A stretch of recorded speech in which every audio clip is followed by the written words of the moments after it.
into your world.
Hello there, everybody, and welcome to Championship Sunday of the Dacia Spring Cup. We're bringing you all of our pre-show action as we get ourselves ready for some amazing games on the Rocket League field. I'm Sugar and joined by Johnny, Cole, and Stumpy. And Cole, did you know that it's 28 minutes and 38 seconds until London tickets go live? Are you stupid or something? No, it's not. It's 28 minutes and 31 seconds until London tickets go live. Come on. Closer. I can't wait. I can't wait. I've got the webpage open. I'm buying it for 90 of my friends.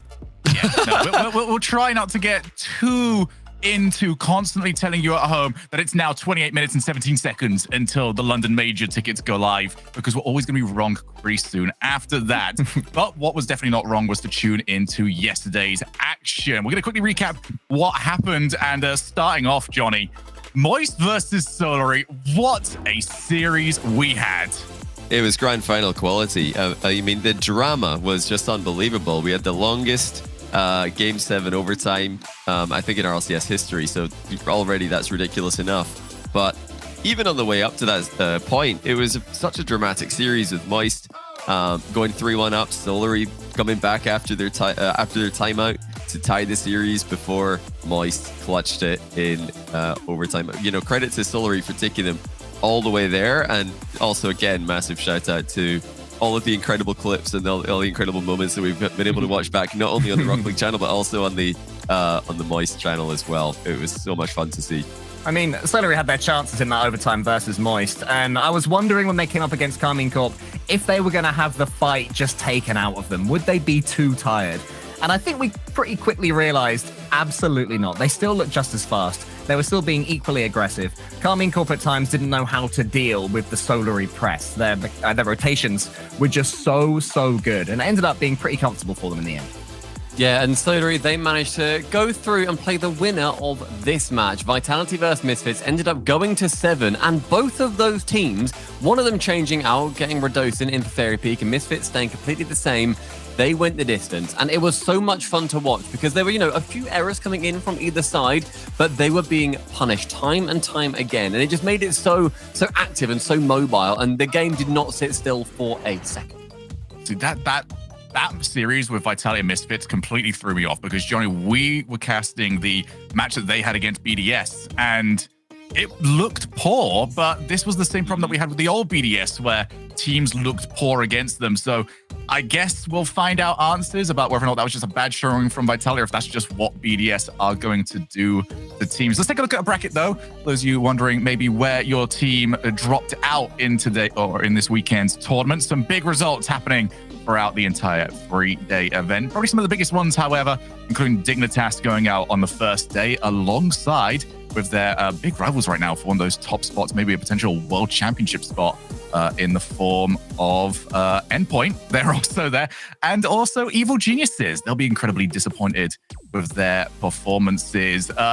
Cole, taking a look at this, however, and I'm going to kind of push you towards Liquid. Go on. Some big improvements happening around the field coming out of the transfer season. Yeah, I mean, Team Liquid, the most obvious ones, never even made a regional up to this point. I think you'd also got to chuck Carmine Corp's name in there. They're doing a lot better with Nolly in the roster, looking very good. And it's a cliche.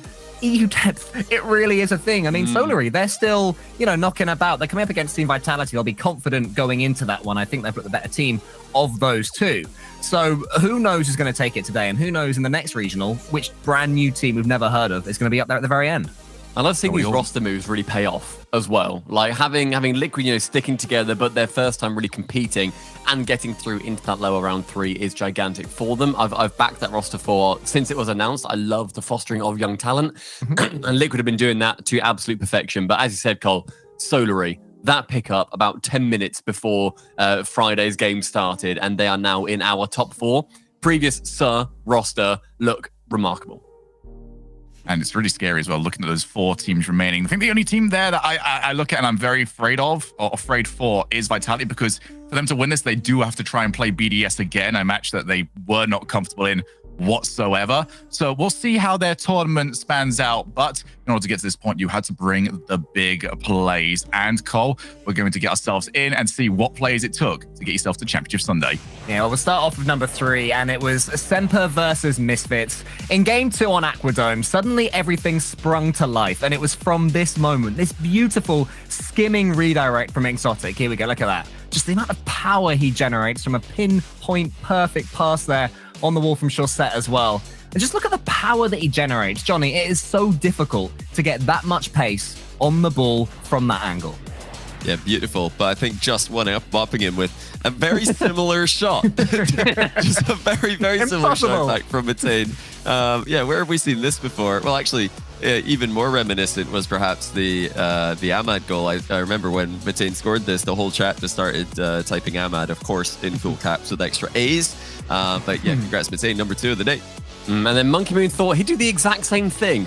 No, he didn't. He did something entirely unique, where he fakes out from the ceiling, going for the breezy, then the musty, under one defender, delays his dodge, and then finally keeps it to get it over the top. The fact that he was able to draw in somebody so far and so deep, and yet he still had the power to get it low down in the middle of the net, it's one of the most crazy mechanical shots we saw from all of yesterday. It is going to be a ridiculous day of action. A little bit of a knowledge brief for those of you that maybe haven't seen a double elimination bracket before. The whole point of it is that your team must lose twice to be eliminated. If you get yourself through to the grand final without being beaten, means you've got 2 chances in that grand final. So we've got potential here for 5 series of best of 7 Rocket League today. And in order to get there, you need a star player. You need a player that is going to step up. So we're going to chat about some of our potential MVPs for the Dacia Tournament MVP vote. We're going to have a little bit of talk about crowning somebody this later on today. But who wants to put their hand up right now and say, this is the player that I think is in prime position to be taking that? I'll go for Oli. I'll go for Oli from Solary. I mean, as you mentioned yourself, Stumpy, I think it was earlier on, when Solary announced that they'd picked up Sir, nobody was going, oh my God, this is going to be the team that's going to break through into EU's top 5, right? They weren't really being talked about in that regard realistically. But I think going into this tournament, they have proven that they are more than capable of doing that, obviously making it to the top 4 already. And certainly on day 1, it was Oli that was leading the way. They play a very 50-50 heavy game. You know, they want to meet their opponents every step of the way. And Oli's ability to read a 50-50 and just force it exactly where he wants it to go, I think is fundamental for their entire game plan. Then you bring in his consistency with it, and they just don't have to turn anywhere else than to him. Can you also argue you missed it though? Yeah, it's though. You say Oli. I think it's a fair shout too. Don't get me wrong. Though, I think one upped him in the latter stages of the tournament. In day 2, we'll have to see who takes day 3. Oli was definitely the day 1 hero for Solary. It was Olery day 1, Tholery day 2. Unfortunately for Mike Boy, we can't really get his name in there, so I don't know how he's going to be MVP. Mike Bowlery. Yeah, Mike Bowlery. Today is the day of Mike Bowlery. Get it trending, everybody. I suppose that's the only one that we could go for. But yeah, they're definitely fighting each other for that spot. And then I reckon you've got another fight on BDS. You know, all the talk of Seiko joining BDS, and will he be as effective as he was in Endpoint? But actually, it's still Monkey Moon and Extra who are popping off. So I think the battle's between Monkey Moon and Extra on the BDS. But I mean, I'm happy to see Seiko just slotting in and not demanding the spotlight. That's the thing I was going to say, like, Seiko's position has been so offensive. He has really taken on that kind of Mark by 8 role by being the man at the front. But going along with Monkey Moon has just enabled even more to open up for them. I think it'd be wrong for us to not mention, firstly, every player on Moist, because they are remarkable. But you look at Rise in particular, for me, just everything he was managing to do yesterday, where, you know, there were a couple of errors, don't get me wrong, versus Solary. I think that could have been shut out a touch quicker. But the fact that Rise was able to generate a play from any position on the pitch, and watching any of, you know, these streams that were also watching that series, whenever he had the ball and he went up, there was excitement. Everyone got buzzed. Everyone was electric, waiting for something magical to happen. And 9 times out of 10, it would be a goal or a wonderful assist. But in that breath, you could chuck in Joy, you could chuck in Vatira. Stumpy, Rise tweeted, "We trolled so hard." But yeah, they still got the top 3 GGs. So I don't know. I think it's Vatira. I think we're back to the online era. Vatira was the best player last split online.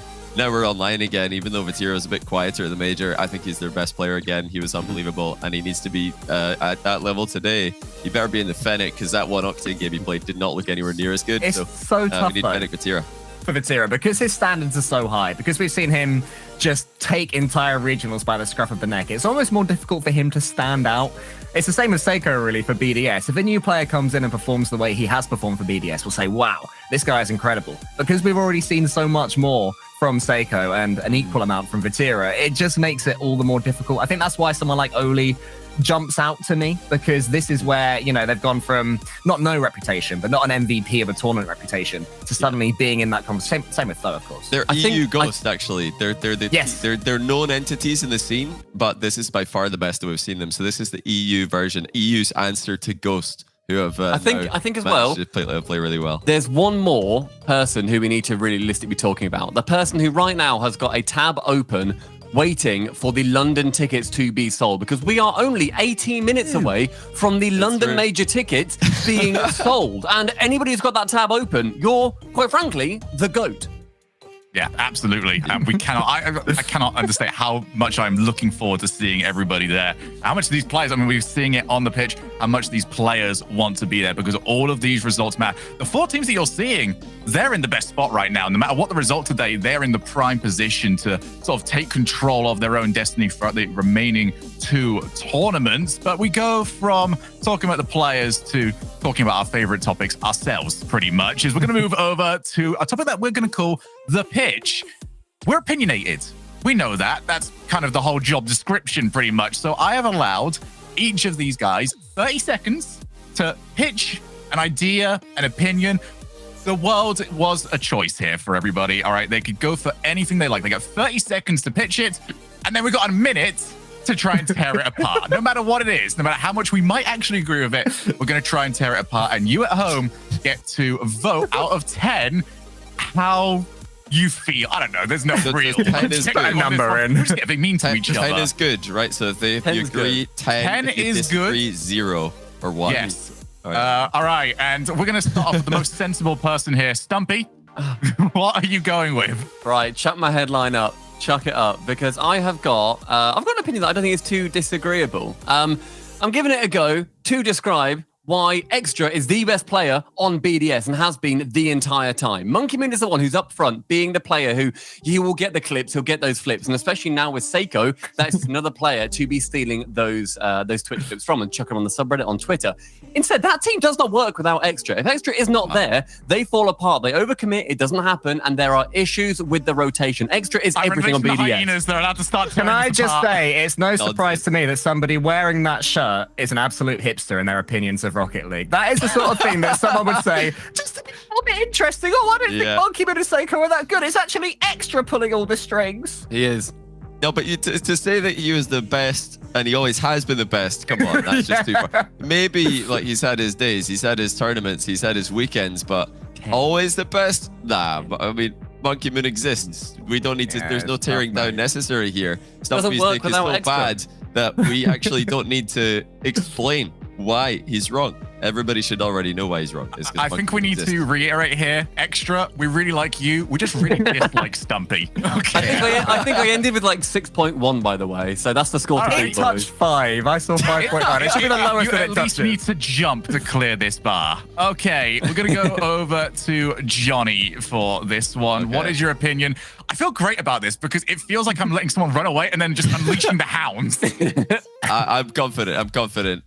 In my opinion, I'm also confident that Solary will not only make the Spring Major, but when they get there, they will get top 8. So there's my prediction. They're going to get top 8. Solary, Tho, Oli, and Mike Boy. Tholary, and Olery, and Mike Bolery.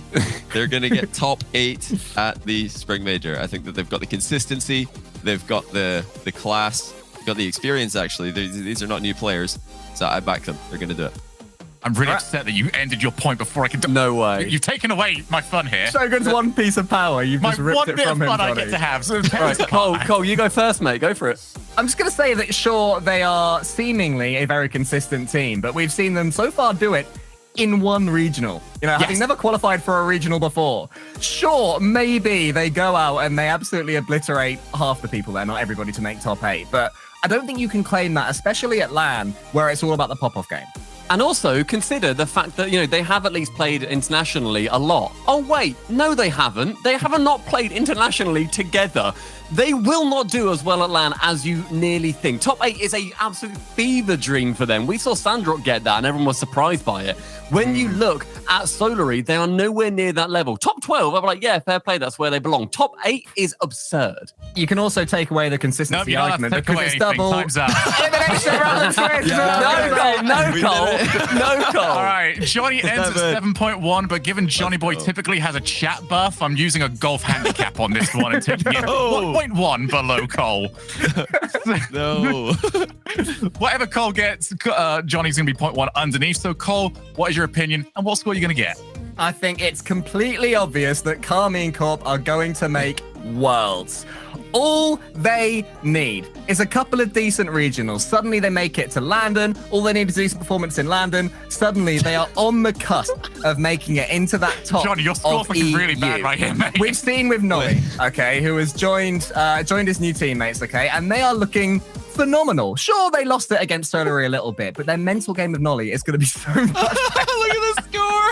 We haven't even when this happens, I'm officially the smartest person. It went immediately from like 8.5 to then just 5, 4, 3, 2, and then you said and Nolly is the most mentally prepared on that team. It then dropped an entire point. Like I said, since bringing him, they look a lot stronger. Not even. They're 8th. They're 8th overall in Europe right now. Right now, Europe's sending 6 teams to Worlds. In fact, they're over 500 points away from Semper, I think, are going to slow down. Evil Geniuses absolutely did nothing a couple of days ago. Vitality, I don't really back, even though they're in the top 4.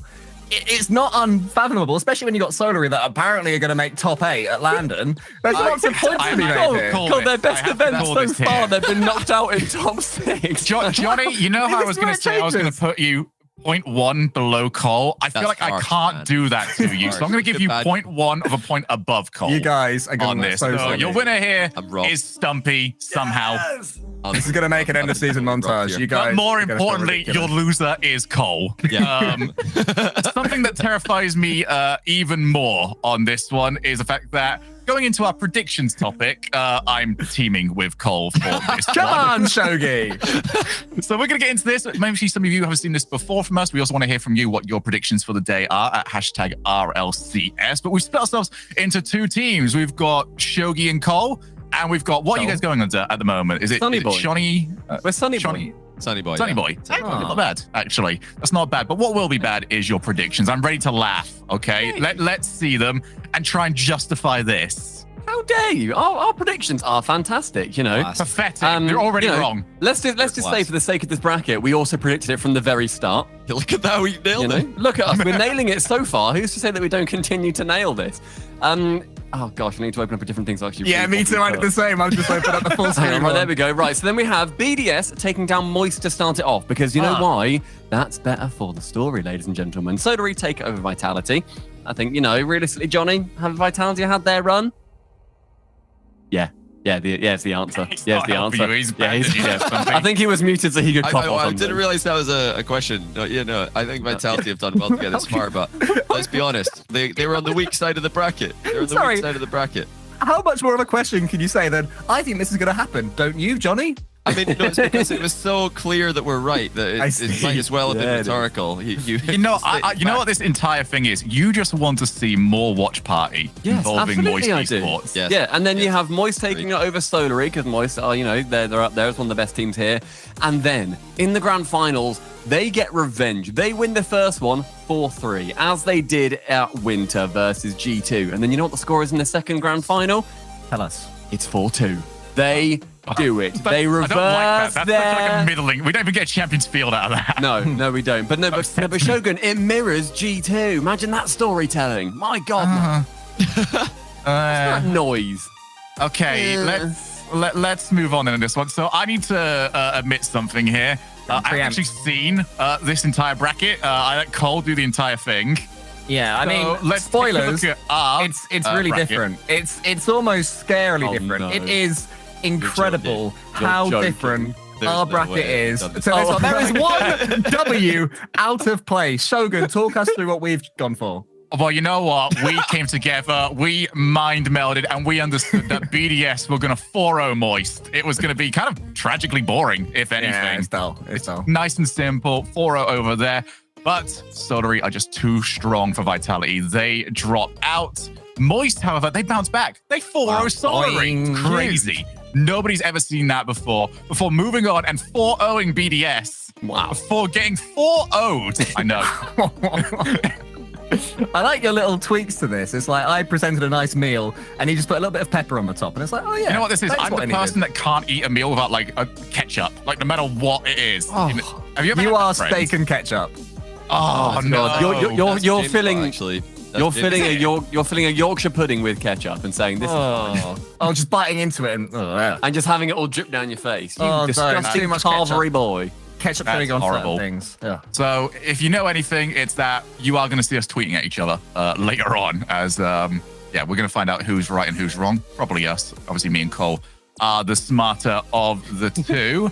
But we'll find out when we stop. He's having a good No, day sure, right but you now. know- He's you know he's what's one gonna of Love them. in life. What's going to happen is Moist are just going to beat BDS first match of the day, and then we're both going to be wrong immediately. Yeah, no, that's pretty much game how it over. is. I'll tell you Yeah, what's we going to get all happen the actually, tweets. Shogun.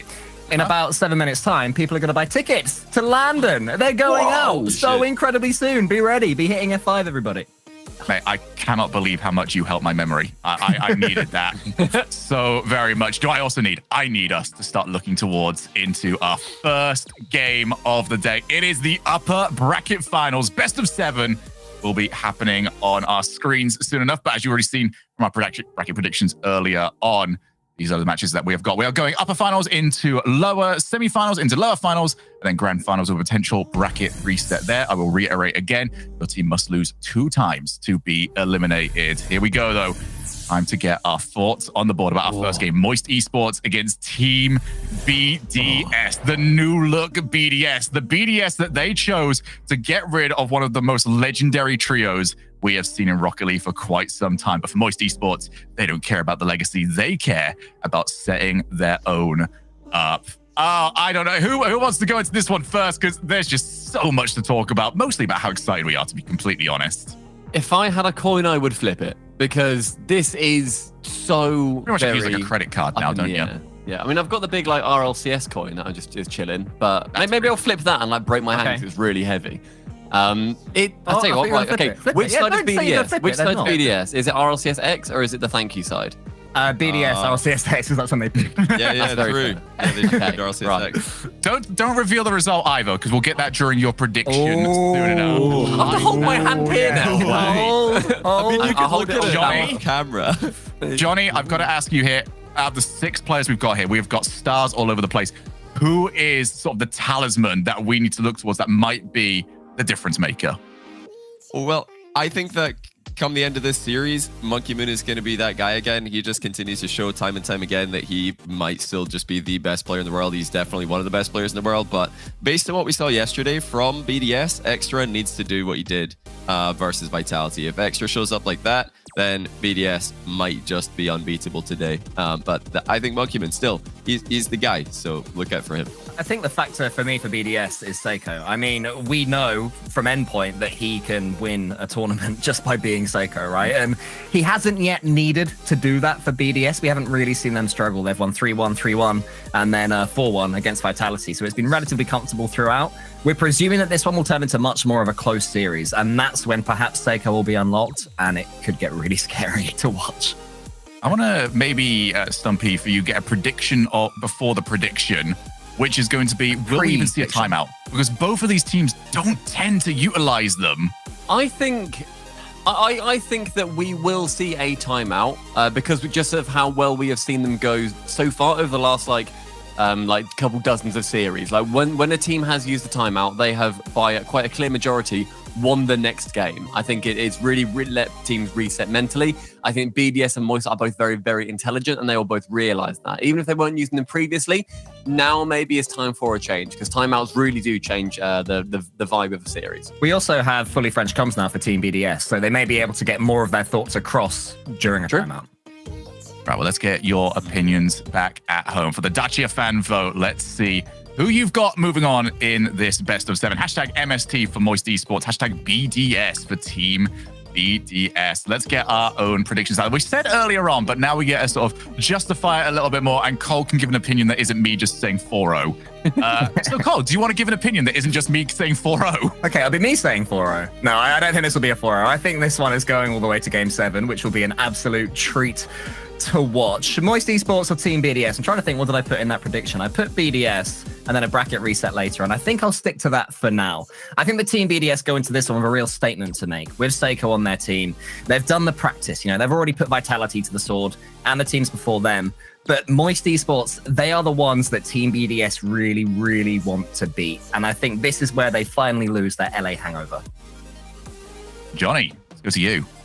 Yeah, I've got to back BDS here. They were actually the team who had the best record in the EU region against Queso last split, and now they looked every bit as good with Seiko in the roster. And I think they also look more consistent, more solid. So it's going to be extremely difficult for Moist to be able to battle against that, especially with the inconsistencies that they showed yesterday. BDS made Vitality look awful. They made them look like the second-rate team, and then Vitality beat Misfits, who were on a great lower bracket run. So I think that speaks more to how well BDS were playing, and that form, I think, is going to carry them to a victory. I don't think we're going to Game 7, actually. I think they're going to get it done before, because if they do, of course, go to Game 7, then Moist will win, because they do not lose Game 7. Didn't think of that. We said 12 streak. 12, I think, yeah. 12 streak, yeah. It's I ridiculous. think maybe 6. Game 6. Yeah.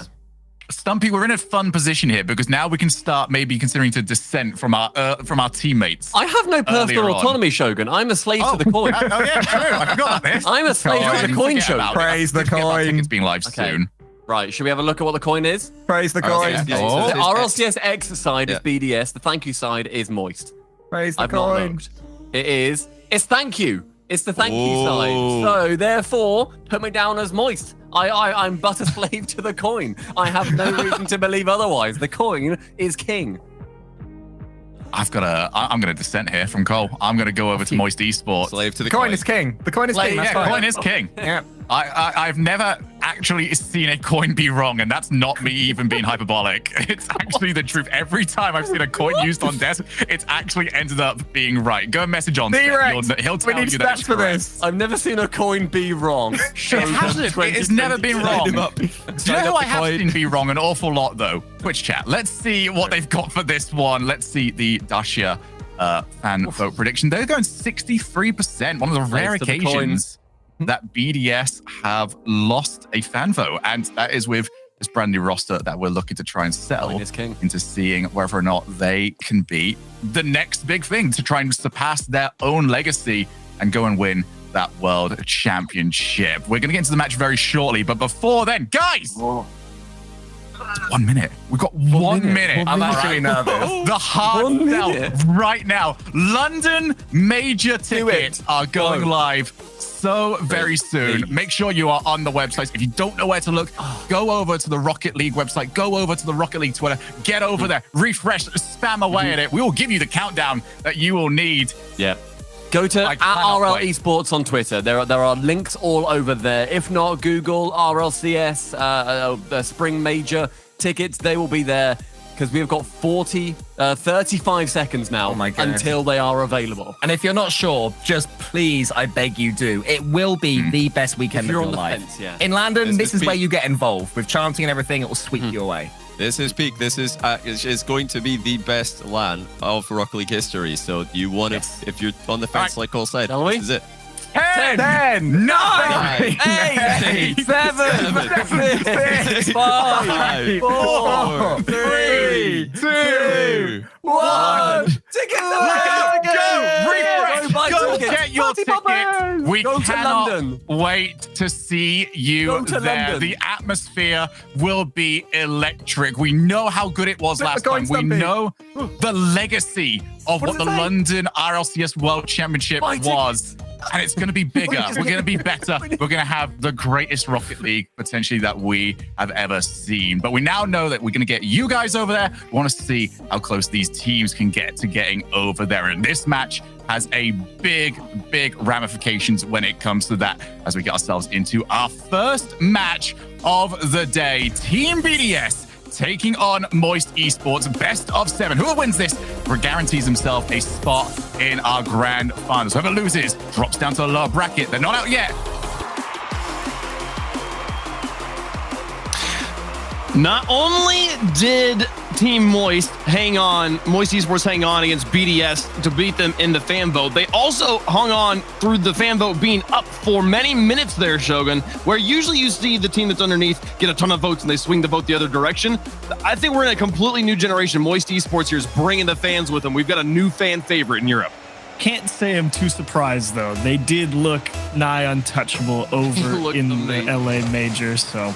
Moist, I think it's fair that a lot of fans want to see him be successful, but I gotta say, BDS and Moist haven't matched up in any official capacity just yet. This will be the first time, and no better time to make a statement than to put yourself into the grand finals first. A huge one, a match with everything to gain, nothing really to lose here. Win, you're into the grand finals with the top 2 finish. Lose, you drop to the lowers. Got to do one more match to make it to the grand finals. Both these teams going to be bringing their best. Take on the midfield over 2. Rise to the outside, and Vatira now winning the challenge in the corner up against Monkey Moon, putting the pressure on him and bumping him back to his own third. Joyo out of the backfield. Gonna lose one to Extra. Now we'll see Rise scoop it up slowly. Take it out of his half, pushing the issue again. Out of boost, rotates away. Joyo in on the pressure. We're seeing Team Moist here. Moist Esports pushing the ball slowly but surely, gaining more and more of that midfield. Aggressively as well, really willing to take a lot of challenges against BDS and try and put somebody in a blender and catch them out of position with a challenge that maybe they're expecting to win. And so far, BDS have handled it nicely, but in terms of trying to control the engagement, certainly favoring Moist here in the first minute or so.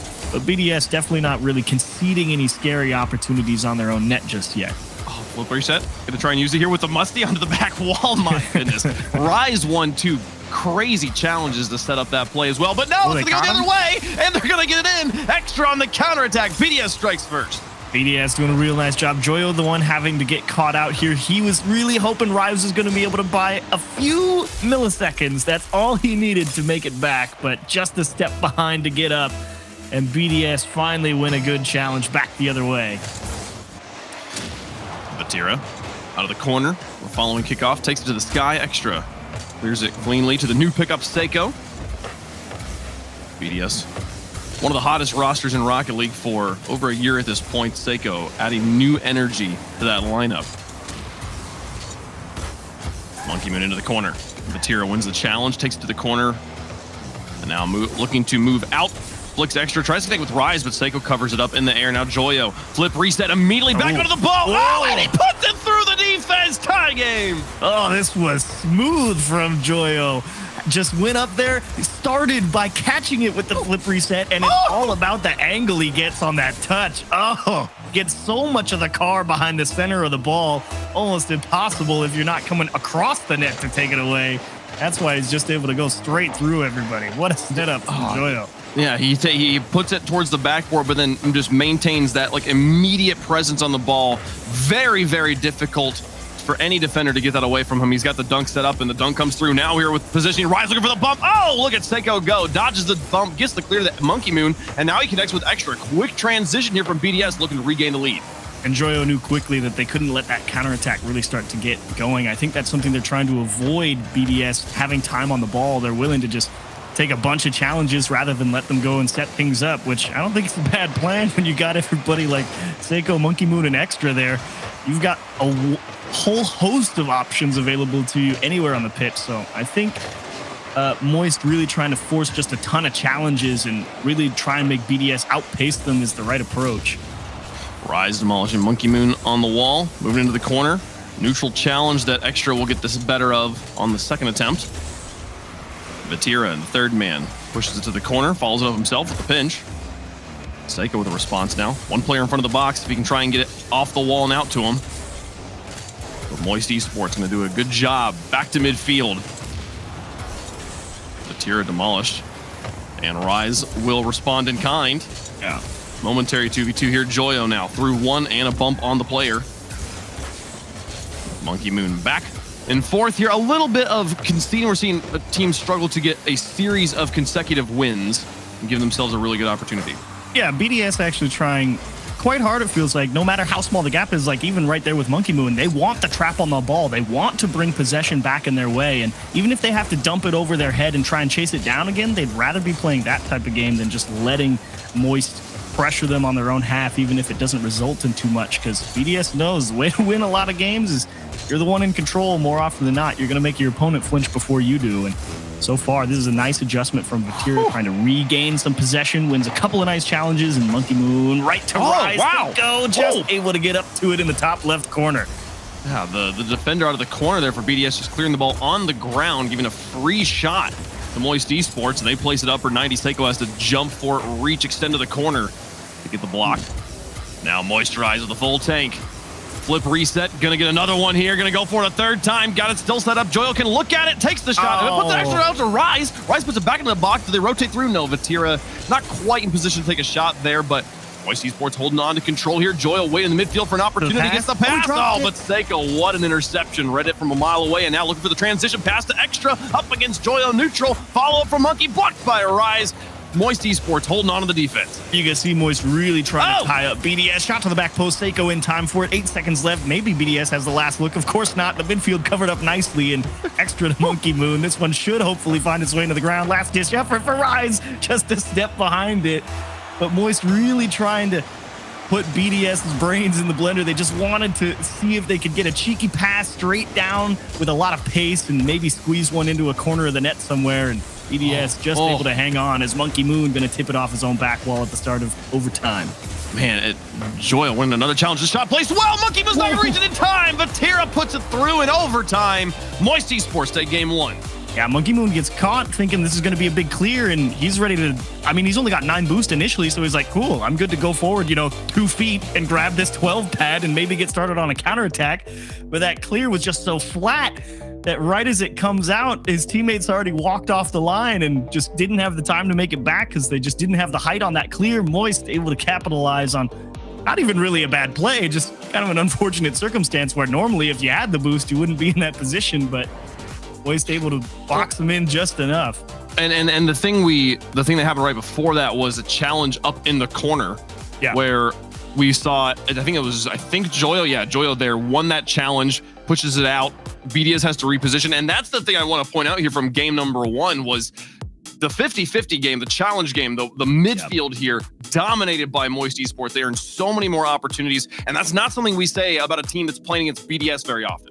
Yes, very difficult to achieve success, and that's why BDS was trying to make those adjustments, trying to, even if it was under a lot of pressure, to bring that ball onto a dribble or something and just stay behind it and just take that challenge on their own terms, because you're right, Moist were really applying a lot of excellent pressure, well-timed, and more importantly, the positioning aspect of it is the hardest part to be consistent with all 3 players. So, well-controlled game from Moist results in a 1-goal lead and a victory.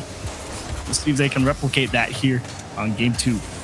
I'm still thinking about, Extra scores goal number 1. Never mind, I'm thinking about this game. Good job, Extra. This is a very awkward ball to handle for Joyo. He doesn't actually make a bad decision, lets Vatira come across and maybe take it across his own goal line, but he's focused on a challenge and nothing actually happened, so he just has to power slide and hope he can get there.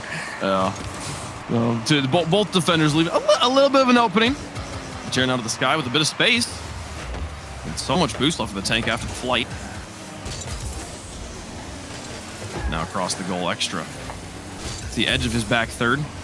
Neither player going to make contact. Rise will close in on the space. He's got Vatira behind him. Not going to get the second touch there. So they Seiko caught him. just booms it. Is it in? It is. He finds the shot, snipes it from the back third, and got a 2-0 lead now for BDS. Yeah, Vatira, the backman there, playing up towards the midfield boost. It looks worse than it actually was. He was expecting his teammate to get that double tap on the ball and poke it forward into the orange corner, and he was just trying to get aggressive and maybe be ready to potentially have a follow-up shot. And unfortunately, teammate came up empty, and the long shot went over his shoulders. That's good pass over to his teammate from Joyo. Unfortunately, Seiko sniffed it out. Would have definitely got one on the board, though. BDS finding 2 openings, finding ways to punish small whiffs, small mistakes from this Moist lineup. Extra now into the corner. They look to extend the lead. There's an opening goal. Oh, and Joyo gets a bumper onto it. Stops this game from getting blown out early. Monkey now in the corner. Gets a pass Vatira. Joyo in the midfield. Wins the challenge. Now looking for a second challenge. He's out of boost. Gets it to Rise. Monkey Moon from behind Rise. Somehow gets to the ball first.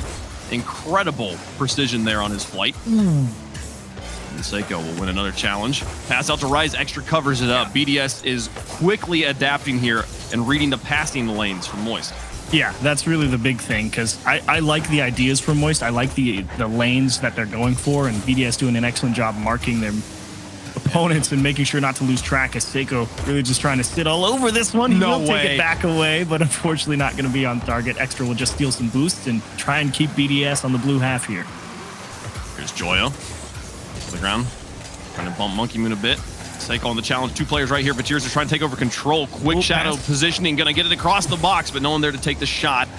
And what would have been a very difficult read. Now Seiko and Extra advanced upfield. Rise with space in the back. Will loft to the sky, but Monkey Moon, 1 touch, will lose it to the second one. Oh, Extra comes in on the shot, but blocked by Joyo. Now Seiko's flip reset under the corner. Rise is there, out to the outside. 2-0, maintains the score. Here's Vatira now. Back to Rise, looking for the extension, trying to find the counterattack. Extra will find a block. Still above the box. Monkey Moon off the wall, and Joyo's already facing back towards his own goal. Doesn't see a challenge there. Manages to take control. Onto the back wall once more. Got a double commit out of BDS, but Monkey Moon's grounded himself. And with no boost, is still able to get the ball back to midfield. Extra picking up control over the top of 2 onto the backboard for Rise to clear away. I feel like so much has happened this game. I looked up at the clock and I was like, we just passed halfway. It feels like we've seen so many different looks for both teams here. And this is a good opportunity for Moister through everybody. It's off the wall, and Seiko, that's a forced touch. Joyo, can you get this one out into the middle? Unfortunately, can't recover and really get that out to Vatira for a quality goal scoring chance. But I'm surprised at how much time is actually left here for Moist. This one's been going, it feels like a million miles a second. I think Rise, Vatira thought Rise was setting him up there. Rise thought he was chasing it. And he actually takes the ball away from his teammate. Now they're to be a little bit short-handed on defense. And oh no! Tragedy here, 3-0 BDS. Vatira kind of got in his own head here. Seiko definitely looks like he's going for the back pass. Actually wanted to score it. And Vatira is thinking, I'm going to take the passing lane away. He goes, wait, he's just trying to put it straight in. So he kind of like does this panic backflip to maybe try and get back to the wall or maybe tip it away. But that happens to be just the missing ingredient for the own goal, as Vatira, a lot to pick from. Can't square it up into any place away from a defender, though. That was a beautiful shot, though. Yeah. Like, dismount the back wall with your teammate who's on the wall, have them pass it to you. And score that one on purpose, Yeah, try and do that on purpose anytime. That was crazy. Here's Rise and Vatira on the other side. Down by 3 with an open net here. Vatira can just pop it in, but not able to gain control. And there still is time, but a 3-0 deficit, definitely. It's statistically is solid, and 4-0 is statistically damning. May have put this one definitely on ice. Good lift from BDS. Really not a bad game from Moist. This says 0-4, but you look at the mistakes that happen, and it's teeny tiny, like, oh, my teammate missed a touch, like, oh, I went forward for just a second, oh, we didn't quite connect on a pass and they scored a nice goal off of it. It's just like, okay, what are you gonna do? And this one, you can chalk this one up as garbage time goal. Moist, maybe the wind out of their sails a little bit here, but that doesn't mean Monkey Moon didn't set up a nice ball and Sega went and took it away. But this is a very small margin of error for Moist Esports. And BDS capitalizing on just about every single one of them in the perfect fashion to find the back of the net off. Yeah, especially goal number 2 with that, like, just the smallest of what we would consider a double commit. And only because the first man missed the ball. It was not a double commit per se, but just an overcommitment of resources, a commitment of resources to offense that didn't come through because of a missed touch there. Against any lesser team, against any player less than Seiko, you have to have such field awareness to realize, oh, I can just shoot from my own corner here and it'll actually go in. Like that speaks to the caliber of a team that BDS is, that you make the smallest mistakes and they will take the game away from you here. So I there's a chance we see a Moist Esports timeout after losing one game. They'll probably wait for the two, just because you only get one. But I could see, especially after and with it becoming 5-0-2, I feel like it's almost BDS almost working against themselves with that fifth goal of giving Seiko, giving Team Moist here the opportunity to like mentally reset during the game. Well, at that point they know the final 60 seconds are chalk. Just do whatever you want to do. Yeah, and again, it was 2-0 at 2.5 minutes. And it's like you really couldn't count Moist Esports out at that point. They're still very much in that game. It was just a matter of can they get the offense clicking in the way it needs to. And there's that little double commit. You can see Vatir going up to the midfield, but he's positioned optimally for his teammate to connect. He's not making a bad play, and that's the goal you were talking about. And that second goal, and then of course the final minute, like you said, they just put 3 goals in out of nowhere, and it's like, okay, this one looks a lot worse than it actually was. Like, Moist played a good game. It was just like, we missed the ball, and they put a couple good shots on that. Fair enough. We're tied up 1-1. It's the best of 7. Whatever. Let's go to game 3. And for the armchair analysts at home, calling it a double commit, probably a mislabeling there. It is a commitment to a play that went catastrophically, given that the first touch he should have gotten for free didn't actually happen. So we'll see them regain here, though, as we're now tied up in the series, 1-1. Do have to give a lot of credit to how BDS actually played that one, though. If we remember game 1, Moist Esports all over him with the challenge. Really boxing them all in onto the orange half.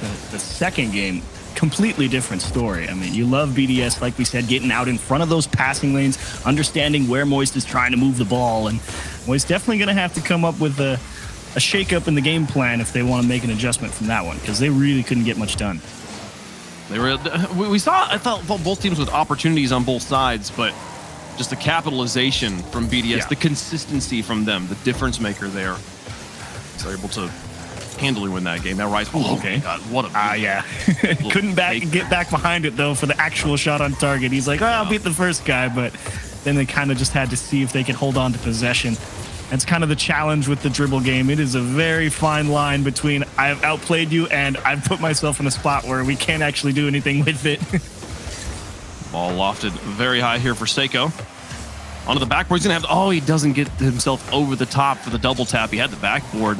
Not for free, but dangerous. For cheap, for sure. And here's another opportunity. Dropping this one. Just barely wide here at the corner. Monkey Moon looking for the shot. Shoots and scores out of the corner through 2 defenders. Keeps the ball on the ground.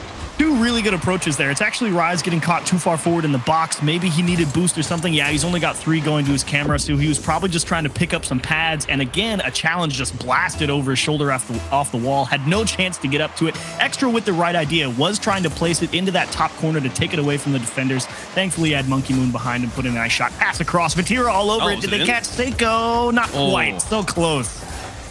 Very close. The third man position here, Seiko has just so cleanly fit into this roster. They point out on the desk the full French comms from this team, and we cannot stress enough how quick of a game Rocket League is and how important it is to be able to communicate with clarity and not have to think, how do I say this in a second language here?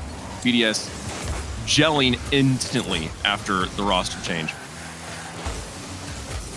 Extra.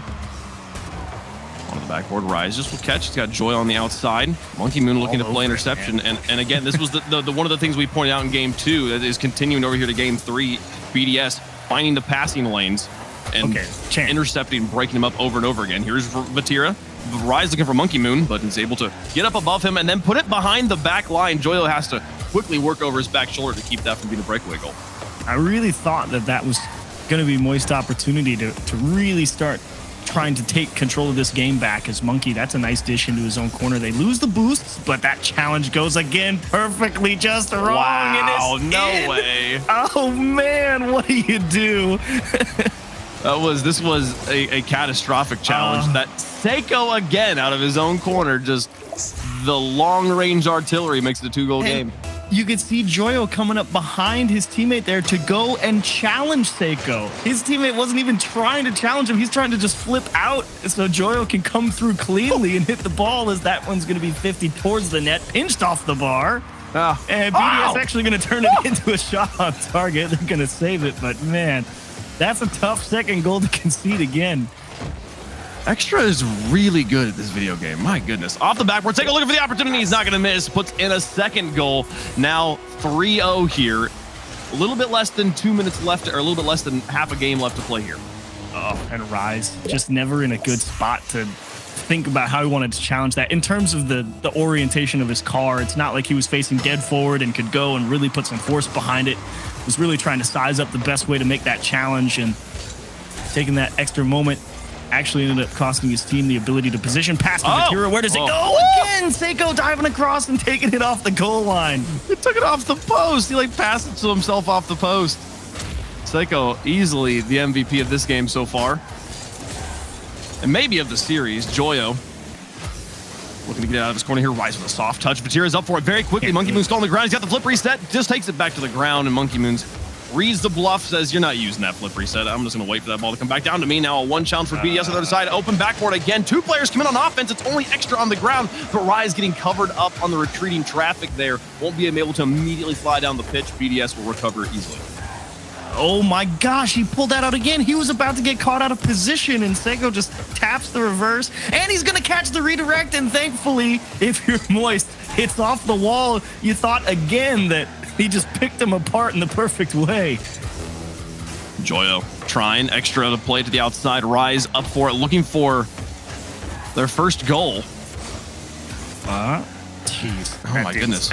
He's locked in on defense. Joyo! You're not getting anything by Seiko. Dude is a beast at the moment. You can't touch him. 4 saves, 2 goals.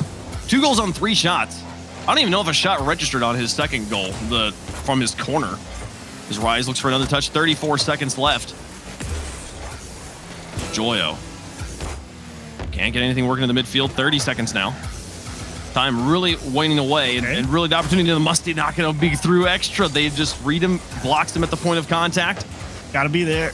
And Monkey Moon, we're going to win another challenge to the outside. At this point, 14 seconds left. The game is over. The thing for Moist Esports, they've been shut out for 10 minutes straight. Just getting a goal on the board. Help with the mental. Rise with an opportunity here. Places it well, and it's in. They will break the drought right before the game ends. You said it. Now they don't get their nice chance for the 2 clean shutouts. Monkey Moon, the challenge right back into the middle, and Rise literally pixel perfect. I think any further right, and that's off Seiko's nose again. He leaves them basically no quarter. He left them a nickel, and the nickel was good enough here. But time expired. Looking for one more. Maybe let's make this look like a close game. And no, put it into the ground. BDS gonna take the win there. Now, does the timeout come through? We'll keep watching. Not been called for yet. But while the teams here are discussing their strategies, it's also important to note that the tickets for London are going very fast, chat. Apparently, we have already sold half of them. What? And they went live 3 games ago. That was 15 minutes ago. So you're going to want to go get your tickets now if you're wanting to go to London. Oh, wow. Maybe I should have expected that. I didn't experience the vibe of the copper box the first go around. But I do know it was brilliant. And so I guess I shouldn't have been surprised that inside of 15 minutes we're halfway done. That's just me tempering my expectations and having them blown out of the water. It was brilliant. It was brilliant. Neither team going to call a timeout here, so we will go to game 4, but I highly encourage you all to come join me. And I want to see you there too. It's so loud. It's amazing. The building is very resonant in a wonderful way. Game 4, Moist Esports trailing by 1. BDS finding a way to put it together 2 games in a row here, mainly on the back of the new pickup Seiko. Joyo taking the shot. Monkey Moon is pre-jumped the save in the corner. They are so good. Vatira now trying to get this one back into BDS territory. And I was giving a lot of props over to Seiko on the defense for the last game. Rightfully so. He did play an amazing defensive showcase. But to be fair, Monkey Moon also had 4 or 5 saves in that last game as well. So definitely not just Seiko being a nuisance for Moist here. Joyo flip reset again. He's been going for that a couple times, and while it's gotten him through 1 or 2 defenders, has never really been enough to actually get the job done. And I am really curious what Moist try and do to shake things up. Obviously, the demo game always a good choice, but this doesn't really feel like a game where they've got the time or the positioning to really consider a demo option. Shot right at Extra, trying to catch him diving. Monkey Moon, flip reset, sets up Seiko. Who gets a second touch on it? Now out of boost, Rise to tuck it across. No, he had to go across his goal and Extra knew it. He follows along with them, sends it to the corner. Yeah, perfect understanding there from Extra. The ball can only go one way. And unfortunately for him, Extra's got the timing to a T, steals it away. Even if it had tipped off his teammate over on the defensive side, I think Extra still might have been able to just come right through and take it into the goal. I sort of think it actually did. Just on the quick look at there, it looked like Vatira maybe did get a little bit of a nose on it, taking it away from Rise. Rise didn't have as much, couldn't build as much of a wall behind that ball there because of that separation, but I'd have to check the replay again to know for sure. Joya will get a little bit of space here from Moist. Now Vatira bumping Seiko. More space earned again. Rise trying to pass to Joyo on the ground. Monkey Moon will block it in front of the box, but Vatira falling off the sky here to try and control it. Back to Rise. Oh, 3 players miss. Vatira will chase. If I ever wanted a comms video for any series, it is this one. I want to know what BDS are saying to each other that gives them such great understanding of where their opponents are. I have to know what they're talking about. I must go learn French. I must, yes. So I can know. Off the ceiling here. Oh, and a nice touch. What a read. And a challenge. Vatira will cover it up, but Monkey Moon is bananas.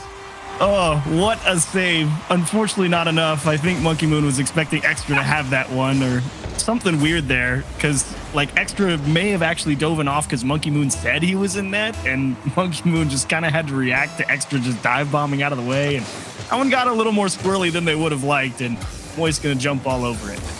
Oh, Vatira out to Rise, looking for a goal. No, not gonna happen here. Tie game. We approach halftime off the backboard. Rise to turn on this. Now Joyo out of the corner. Monkey Moon gonna want to challenge Seiko. Covers up Vatira. Rise alone in the back third. Vatira's falling back to try and give him some support, but it might just cause some traffic. They'll get out of it just fine. Vatira picks up the corner boost. Quick efficiency here. Moist Esports back on offense. Demo onto Monkey Moon will strengthen the back line as Extra wins a challenge in the midfield. There's that Monkey Moon. Just All not the other side.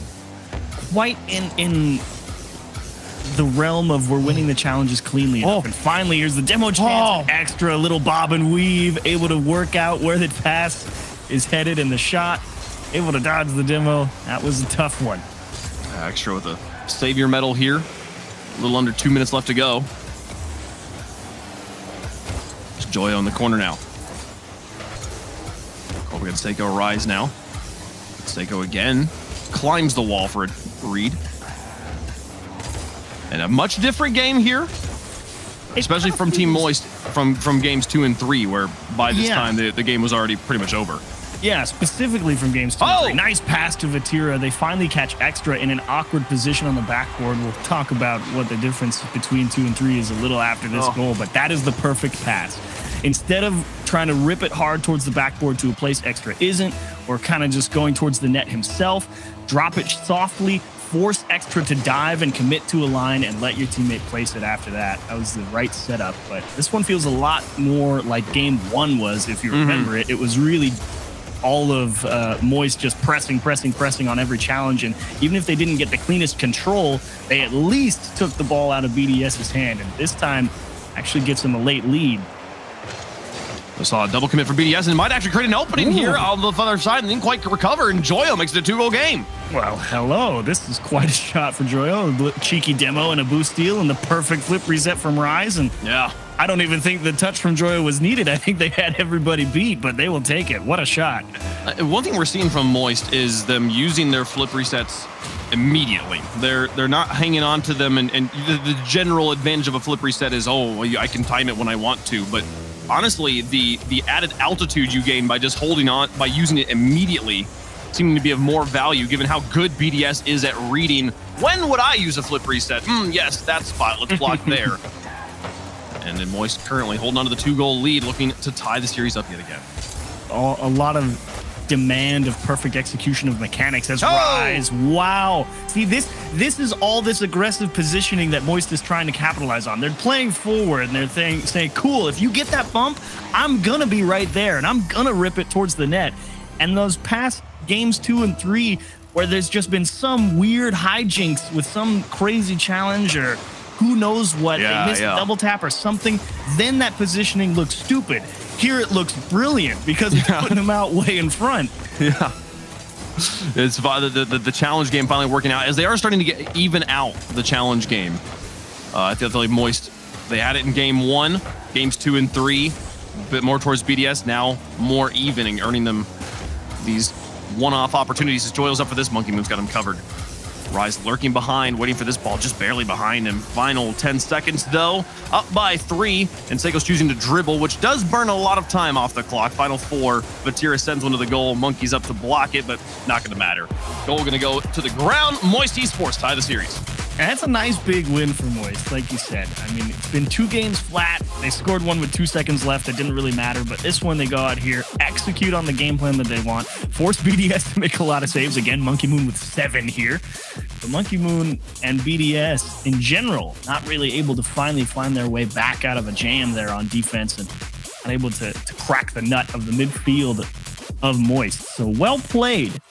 But that's also big for a couple different reasons, because now, you know, Moist doesn't have to force a timeout here and be like, we're just getting crushed, we don't know what to do. We kind of sit there and reset and be like, okay, we've executed on our game plan twice. We've kind of mis-executed and lost. We know we don't really have to change much. If we're executing, in general, we're going to win, could be the thought process. So maybe if they lose a game, then they can be like, okay, what was different? So I think actually holding on to that timeout there is potentially quite valuable for them. We're in a fascinating spot here where either the team who loses this game will then be facing match point. If they were to take their timeout then and then win the next game, the only time left, we're just basically every team has to take their timeout prior to the match point game, because they've both saved them for this long. We'll see. It's possible also we'll see maybe either of these teams adopt the NRG strategy of just don't take timeouts. Hey, we're in a groove, man. Yeah. Oh, he got it again. His Monkey Moon is so good. On the outside, oh, here's Vatira, just grounded in net and blocks Seiko. He just hits the brakes, builds a wall, and says, you can't shoot through me. I know where you have to go. Seiko really trying to catch Vatira, maybe flipping to one side of the net or the other. Yeah. But he just parked the bus and said, get it by me. Couldn't get it done. Said, I don't want to press any more buttons. You press buttons. Oh, you don't want to press buttons? Cool, you don't get a goal then. Cool. Joyle putting this one back onto the box. Monkey Moon just puts it onto the backboard awkwardly. Oh my goodness, Vatira's in to read it though. Oh, and he actually places it well. Moist Esports back on top. It would have been a really cool idea if Monkey Moon had hit that, I think, the way that he wanted. But the fact that Rise was up for it already and just committed to the line kind of froze the BDS defender in the net in case Rise actually hit it. And that's let the team from Moist recover, kind of figure out where they wanted to place it. And Vatira smashed it top left corner. Yeah, back passing onto your own backboard, kind of like taking the bad setup. Take the setup that the other team wants to make, but make it awkward and hard to read. That's good. The problem was it wasn't hard enough to read. Yeah, it's like it's good if you know exactly what's about to happen, but Rives was like, cool, that's what I was gonna do. So yeah, like appreciate it. Now we have 2 shooters lined up instead of 1. Here's Extra over the top of 1. He's got Seiko and Monkey Moon to work with here, but loses the ball to Joyo. Monkey Moon on the recovery. You get 1 touch out of it, but Vatira takes it away from him. Out of boost on the side. Ooh. Now Extra. Stalling, turning this one back around. Joyo just waiting on the ground for him. Seiko now. Taken away by Vatira. Extra with a miss into the corner. Vatira and Rise can get free space here. He's gonna leave it for Rise. He puts it off the crossbar and out. Love the play design. Oh, and is it And they're gonna get no. Vatira's out of the corner. Luckily, they will get that one away. But oh man, Extra trying to put more pressure on BDS, looking to tie the game. That would have been a heart stopper though for BDS to concede right there. I mean, they've been keeping it within 1, but again, struggling to really generate a lot of control as the challenge game really coming through for Moist. And Seiko dipped out into the middle. Vatira, can you squeeze it in across the net? Monkey Moon is there, but Joyo, of course, ready to go into the mix one more time. 1 too many touches. The game will stay at bang. 1 goal. Oh my goodness, Vatira just sits there. He's trying to catch him. He's like, go, jump at the big part of the net. And he's just like, I'm not going to do it. He's saying, hey, if you want to score, you got to shoot upper 90. This ground stuff ain't working. There's Joyo. Oh. High Seiko and Extra both commit there, but Extra bails on it, leaves the ball with Seiko, and they'll position well here. But I don't know. Seiko then was a little bit too far upfield. Ball went over his head. Rise on the wall. Can he find the pass? Can't find the dismount. He gets it in the box anyway. Still dangerous. 2 players piled up. Extra has to jump over both his teammates to get control. Ooh, nice and pick. manages to win the follow-up challenge, too. BDS starting to look dangerous. Nice read from Joyo. Knew the ball was what's important there, not conceding the space to stop that BDS counterattack. Extra on the respawn, and Rise takes it away from Vatira. Could have been a big insurance goal. I'm pretty sure that was a free follow-up for Vatira. Moist on top of each other on offense. But Joyo now. Out of the back third over 1. Gonna lose control here. Rise takes it away from Monkey. But Extra now versus Vatira puts the pressure on him. Vatira, no boost, puts it off his backboard. Wow. And Rise with the extension. Joyo looking for this one to cover up Seiko. Puts it into the corner. Monkey not going to get the ball. Vatira now into the opportunity. Full tank of boost too. Carried it across. He's going to need some help here as he's covered up from the goal. Seiko with a savior medal. 1:17 left on the clock. A 1-goal game. Winner will be on match point. He's okay. Don't panic. Oh! No! I was just thinking, like, okay, you can get out of this. This is a very awkward spot with the bump coming through and Joyo facing the wrong way. Not a bad approach from Joyo, to be honest, all things considered. But Seiko, the perfect setup in the right place, just smashes it straight through him. BDS find a way after about 3.5 minutes of really not getting to do too much. Oh, they almost nearly take the lead there. Seiko now to the outside. And Rise with a long shot. Vatira looking to cover up Monkey. Monkey has it red. Doesn't even get touched. Joel, can he gain control? He doesn't have enough boost to work with here. He's just going to use the chain the flip resets into the corner. Gosh. Now Seiko and Extra trying to tag team this one out of the corner. Vatira is set up in net. He'll have the ball for free. 44 seconds. Tied game. We've had one overtime. Do we get another one? Rise and on a double commit. And the demolition! It opens the gates. Rise will score. Moist back on top. You can see BDS, I mean, just the face and the hands, like that was literally worst case scenario. You both go for it and you're thinking, well, okay, it'll pinch. And it goes straight up. Yeah, no. Tragic. And you're just falling, zero momentum, nothing you can do. The bullies coming in from the side. 30 seconds left, though. A 1-goal game. BDS has come back from worse spots. Certainly. Monkey Moon here. Losing it to Rise. Extra to the midfield for Seiko. Takes it to the sky. Lots of boost to work with. Up against Vatira onto the backboard. He's got Extra in front of the goal. And they just wide. Extra felt the pressure from behind. Not quite in position. Now Rise extending it back on the field. They can just keep the ball on this side. Moist will earn that 3rd win. Okay. We missed. Final 4. Monkey. He's got a net. He's got Lots a to work with. net. He fakes it out for Seiko. Ow! And they clear it off the crossbar into the ground. Moist, you can see their hands on their head for a second. That was a scary one to win, but they'll take it. Oh, they almost caught them all on the left-hand side. And you know, you gotta point it out. 3 saves from Vatira, perhaps the biggest difference maker in this entire game. Yeah. Because he was absolutely toasted in multiple spots on the net. And somehow, some way, just commits to a spot and they catches the offense just shooting it right back to him. I mean, talk about a gutsy approach to a goal line defense where you're essentially dead in the water. He had so many stops there. You got to point out the 7 saves they forced out of BDS in a losing effort. 4 from Seiko, 3 from Monkey Moon here. And yet still Moist on top, 1 game away from the win here. And you can see BDS did call this timeout. I feel like the hand, the hands on the head moment there that lost them that game. Straight up. You lose it in a different way. Maybe the coach here's like, hey, let's just keep rolling through. We got these guys the next game. But no, that one you need a little mental reset. It was so unfortunate because 9 times out of 10 in that scenario, it's not going to pinch straight up. It's going to go off the sidewall, hopefully all the way into the other team's net. You know, Yeah. like it has so many different directions. Like even towards their own backboard may have been more manageable because they could at least recover and drive back and maybe jump up one more time. But that was literally just, nope, we just lose here. That No, was and so unfortunate. And it's not a situation where you at all need the pinch. The pinch was, Yeah. oh my goodness, we've double committed. Can we pinch this in a way that makes it not bad? And usually the answer is yes, but no. In this moment, it was catastrophic, and the rest of Moist is in front of the goal, ready for the follow-ups to play it. They have a player out on the outside to take the demo on the point play. Is this the? No, it's not quite this one. It'll be here in a little bit, but first shot. Second goal here. Joyo, the half flip challenge too. I'm honestly brilliant, but this one, Here. you see them falling. Monkey is just dead in And the the water. demo, Zero. oh Yeah, goodness. exactly. So It wasn't even fair. I don't think the demo was necessary at all, given the shot placement upper 90. I don't think Monkey Moon had any chance of actually getting up in time to block that on the recovery. But it's Monkey Moon. If any player could do it, he could absolutely. So we'll see as we get into Game 6. Moist Esports 1 game away on Neo Tokyo from advancing to the grand finals in their first appearance under the new name. And I think all this has told me is that Moist has had the right approach to the game. Challenge, challenge, challenge, challenge, challenge, and you will eventually just outpace them. Because the only games they've lost are the games that they have misexecuted. And that is a fantastic thing to say, I feel like, because Rocket League is a game that rewards consistency.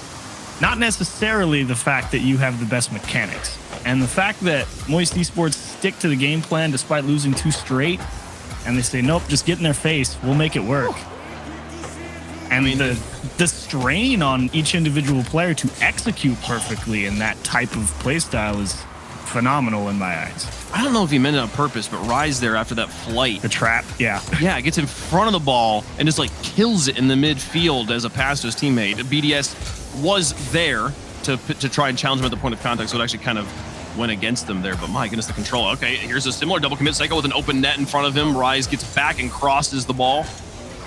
Take that shot away, but a dangerous opportunity. And you're absolutely right, though. Consistency, genuinely the difference between teams that are as skilled as these two. The mechanics only going to get you so far. You got to be able to do it consistently here. As Monkey going to win a challenge this one into an empty backfield, but Vatira there. Off to respawn. Monkey move. He was trying to put Vatira on a poster there. It's just like, yep, here's where it's going. I'm going to smash it over your head in your net. But that's actually what happens to Rise off the bar and out. So close. It was just high. Vatira now. Over Monkey Moon. Monkey Moon in the corner with Extra. It actually gets called off by him. Extra puts it across the box. Rise now on a trap. Over the top of one. And getting hounded by Extra from behind. Monkey Moon stalls his ball, but Vatira shoots it behind him. Extra will play it to the corner. Joyo now in on one. He's got Rise in front of the box. Seiko will take this ball away to the corner. I think that was actually the right idea. Joyo doesn't really have too many promising prospects because his only way across the net there is with a lot of pace, and that's just going to beat his teammates. So he elects to say, okay, I'm going to try and bump Seiko off the ball, and maybe that opens the door wide enough. And in general, considering how the series has gone, I think bumping Seiko anytime he's on defense is probably better than trying to beat him. Bumping Seiko in general is just going to be... There's It's only a good idea. Yeah, there's only so bad that decision can be. Is Joy out of this corner? Oh, and a rule 1 in the corner. They're going to break it immediately. Boo. Here's Extra. Over 1. Now Vatira gives it the ball to Monkey Moon. Down to the corner. A trap for Joyo. He's gonna, oh no, he's put it in front of the ball. This is even worse. Okay, they'll get it away. The rest of BDS not there to capitalize, but Joyo, you see his life flash before his eyes. It was actually brilliant. It took it away from everybody on BDS. Monkey Moon really trying to get creative. Vatira just enough time to recover and Rise. A gentle poke out towards the midfield, and thankfully Seiko not able to put that one in a dangerous spot on target. Could have been an opportunity for BDS. Again, so much has happened. It's only been 3 minutes. Like, I feel like with all these things in this series, what? Okay, I thought he just owned gold. No, it is just the side wall pass off of his quarter panel. With 1:48 left to go in a decisive Game 6, neither team has scored. Moist Esports with a win here, advance to the grand finals. BDS with a win send us to Game 7. Extra on the outside now. On the wall with 2 players behind. Seiko going to try and close on this one. Leaves it for Monkey Moon out of the third. 2 goalies here. Monkey Moon doesn't find any opening. Sets it up to Joyo now. Rise lurking in midfield. A momentary hesitation there from BDS, giving another opening here, and BDS Monkey Moon not able to get the ball out of the back third. Joyo with another opportunity, past another. Rise and Vatira have just been driving back and forth and back and forth. This ball has been crossing sides of the pitch. Rise finally in on the challenge from Monkey Moon. Goes to the back wall. Seiko full take a boost. Reset off the ceiling. Over the top of Joyo. Chasing it down, but no. Rise will cover it up. Clear it right back into BDS's third. Ooh, Rise, can you put on target? Look at Seiko. Really got the footsteps right behind him. Vatira just has to keep control of this one. And again, another good chance here for BDS to at least clear their own space. And it feels like the past 30 seconds or so, they've had a lot of opportunities to stay with the ball. And finally, that's going to materialize into a shot on target. But in general, some way or another, always find a way to just get in front of it. And that's really where BDS need to level up just a little bit. Vatira to the outside. Rise. Bring this one down. Joyo to bump extra. Reset himself off the ceiling. Rise is there, but covered up by extra. Vatira's looking at it, thinks about it, actually moves in on the play. 8 seconds left, chooses to go for aggression here, setting up off the backboard. Joyo trying to reach back for it. No, Rise crashing into the box as well. Vatira lofts it once more. Boost situation only going to be in Vatira's favor, but he's managed to trap this. And Monkey Moon to the outside. This one should go to the ground. Overtime in game 6. Oh boy. I'm kind of sweating here if I'm BDS. You've barely been out of your own half all game. You've had chances to get out, and that one off the wall, and Monkey Moon finally a chance to transition. You need BDS to take control of the game right here. And they all just miss. Oof. This guy now. Because Monkey Moon extras on the back wall. 2 players on the back wall for BDS. Seiko the only player anywhere else. Vatira pick up the touch after Seiko. Seiko manages to cross the field on the ground and win the challenge on the wall after passing to himself, basically. Wow. And then this challenge going neutral. Monkey Moon now on the outside. Here's Seiko looking to send us to game 7. BDS not able to find a shot just yet. That was some brilliant challenge game from Monkey Moon and a cheeky idea from Seiko. If he got that into the middle, it could have been an awesome chance. Unfortunately, again, just sniffed out. Big blast off the corner, trying to get physical and open up some space. They all missed, though, and Moist going to get away scot-free. Oh, no. This one turned into a pass for Vatira. Extra able to cover it up. Seiko out of the corners, needing to keep the ball away from the Moist players. Back to extra. This one will be a clear. Monkey Moon with just enough boost maybe to reach this. He had a very low tank, and the threat was enough to thwart off Moist players. Then through another. Rise and Vatira now looking to win the series. Monkey Moon with a block. Okay. Come back out to Monkey Moon. One challenge, dropping dangerously. Seiko's there, and he'll put through. Game 7 inbound.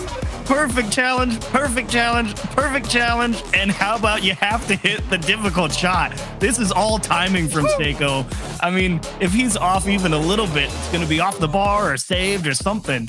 That was, it could not be any different. They will force game 7 and way to weather the storm. That was a stressful game 6. Ugh. They survive. They move to Champions Field here with a win in overtime. We've now had 2 overtimes. 1 apiece on these sides, but here is the kicker for BDS. And I think one of my favorite stories coming into this game 7. Moist Esports is currently on a 12-game Game 5/7 win streak. When it came to the decisive game, they have not lost in 12 series of playing on Champions Field. They win this, it'll be the 13th win. It'll also set the RLCS record for most Game 5/7s won in a row. So BDS think maybe, we've got them right where we want them. I don't know. I don't know if I'm confident right now. I don't know. If there's any team that'll snap a streak like that, I would make it BDS. Absolutely. I've seen them do too much good to be like, nah, there's no chance. That being said, I still really like Moist Esports. I think the approach that they have going is the way that is successful. Not that BDS isn't playing a winning approach. They're just struggling to find an opening. And that's the biggest problem for them. When they've got openings, if they've executed perfectly, it's been great. Well, I mean, it'll be a important match here, an important game here. It's an important note for Moist. They have yet to shut out. We've seen 2, effectively 3 shutouts from BDS, if you include game 3 with one kind of garbage time goal that went in. BDS though scored every game here on game 7 on Champions Field, brought to you by Dacia. We're going to have to see at least 2 goals from Moist, I think, to see them get the win and advance to the grand finals. 5 minutes of Rocket League to send you to top 2 in the first event of the Spring Split. Who's it going to be? I will 51-49 say Moist. Chat agrees with you as well. Also, I just said 5 minutes of Rocket League, which means I've cursed us to at least a 17-minute overtime. So yeah, you've done it that way. Way to go. Yeah, to the Moist Critical viewing party. If you thought yesterday was bad, oh boy. Wait for this one. Here's extra. Strap in. Get prepared. Here's Vatira. Up to Rise. Monkey Moon on the outside. Find Seiko. Ball ping-ponging around the corner. Both teams alternating contact. Rise going to miss here, but Monkey Moon also going to miss. So Vatira in space, extra out of the corner. Joya with a block. Neither team able to find a solid footing and get a rotation going.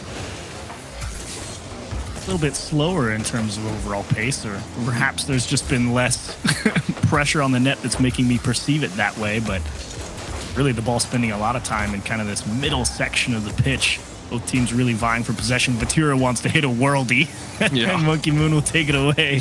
Yes, a demo Monkey Moon, replace him, flip his car around to put it at the craziest angle we've ever seen. That would have been a worldie. Here's Rise.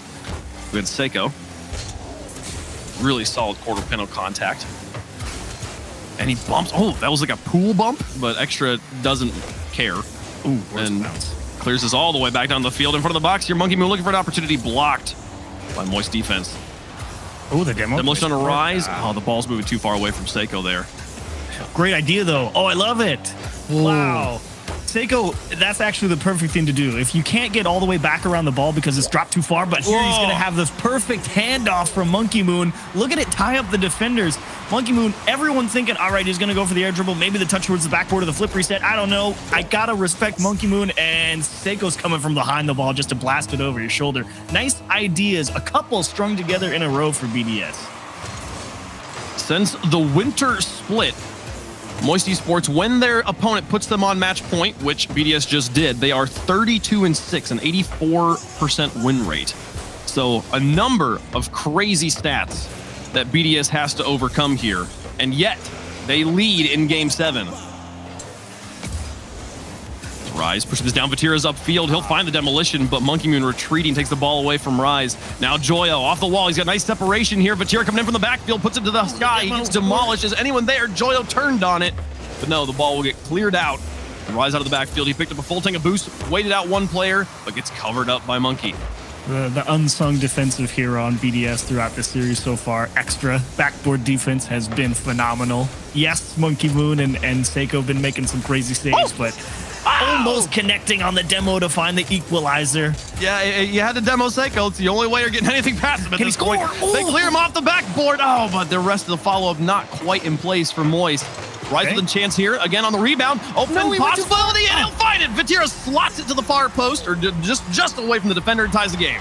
I got so worried there. Vatira was coming in with so much speed there. I was like, oh, does he have enough space to correct and put it in the net? I should have never doubted him. Of course he does.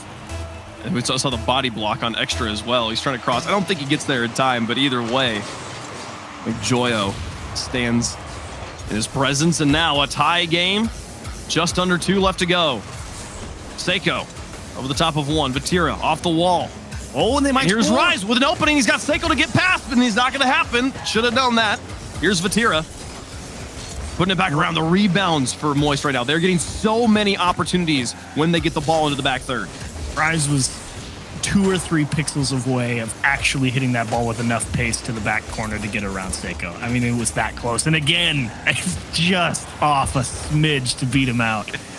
The way their rotations are functioning right now, Moist is, when they're losing challenges, the player rotating back on a defense is successfully finding the demolition, but no, Monkey slots it, and a defensive mistake here? Yeah, it's kind of awkward. Vatira just wants the corner boost for a second, and as he's heading back, kind of gets halfway up that lip, can't decide if he wants to play it from the wall or the ground, splits the difference and doesn't have the cleanest takeoff and loses a lot of altitude on his approach, and that was just tragic. Yes, not exactly the mechanical mistake I thought. Oh, what a play there. As Rise clears it away. Extra trying to put this game in the bag. But Moist now with a task in front of them late in Game 7. That's a bounce and that's a bump. Here's Vatira with some space. Okay, Flip reset, comes back to it and places it. They pitch it out. You gotta be kidding me. That's the best case scenario pinch for BDS. Rise towards the net. Seiko drifts one down and Joyo not positioned all the way across the net. Maybe he can scoop it out to Vatira. He's backwards with the fake. He needs a little help and it's just too far. How do you have the gall to fake there? That was... Oh, and another... Oh, Rise opens it up for Vatira onto the backward. There's no one there to follow up. Joyo's going to have to reach for this one. Beats Monkey Man somehow. Runs. She's back for it. Oh, Extra gets in the way. But he's not there. Rise in the front of the box with an absolute roller ties the game. Oh, this game is bonkers. Oh, my goodness. Oh, what are you supposed to do if you're BDS? Off the ceiling, off the ceiling, off the ceiling, and then it's just into the net. That was bonkers. I look over at Monkey Moon just in time to watch him rub his face and roll his eyes. He's like, you've got to be kidding me. That one is the one that went in. Take it off the board. That shouldn't count. Yeah. The stops were incredible. 9 seconds left. Double commit on the backboard. Monkey Moon with an opportunity to set up Extra. Can he slot it? Oh, too high. Demo onto Seiko going to really help here. And Vatira down the field. Buzzer beater opportunity, but Seiko got demolished, so he's back on the field, and they don't read the bounce off the backboard. Overtime in Game 7. It's the only way. I'm thinking Extra's going to hit that ball off the backboard, and Extra missed. If they committed, that was free. But OT, of course. You said we strap in wave. You said it was going to be a long 5 seconds. Extra's going to score it. BDS are going to break a huge streak, and they will just edge out Moist Esports. What a show. The caster curse the other way here. My goodness, BDS, they snap a 12-game Champions Field win streak. They are able to beat the 32-6 record, and the hugs are well earned. After all of the sweat and tears back and forth in this series, 12 seconds of overtime. I didn't even really get to look at the replay. I didn't even see how that goal went in. What happened. My goodness. We'll have to break that one down again later. What a play. Too busy losing my mind. That was... Wow. If you told me it was going to play out that way, I don't know if I would have believed you. But I'm glad it did play out that way. That was... The flip reset from Seiko beats Joyo. And then I didn't quite even see what happened with the... My goodness, so much. I'm still thinking about the tying goal from Moist. Yes. That was so crazy. I want to see the desk react to the post-series highlight reel. That's all I want.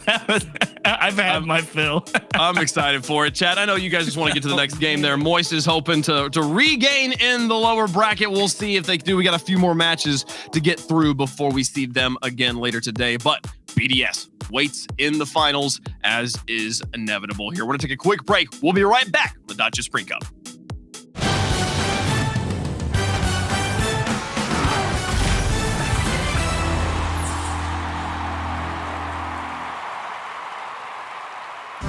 Bright and early for the daily races, going nowhere. I find it kind of funny, find it kind of sad when people run in circles into very vague mad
Welcome back to the Rocket League Championship Series. We're on day 3 of the Dacia Spring Cup. I'm Leaf. Gregan is beside me, and we have Waypunk joining on the desk, as well as Stumpy.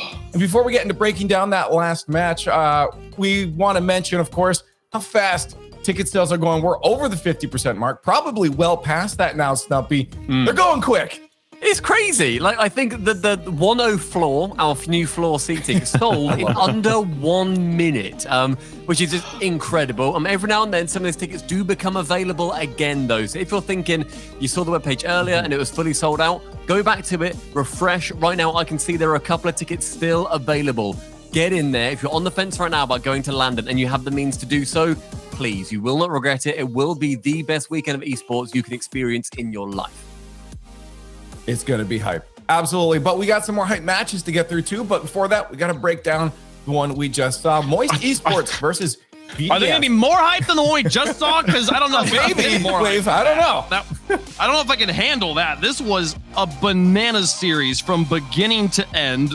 Some of the most clean Rocket League I feel like I've watched like consistently through 7 games between two teams in a while here, going all the way to the overtime. The only downside for me was how quickly it ended here in this overtime. What was the vibes like for you guys watching in the green room?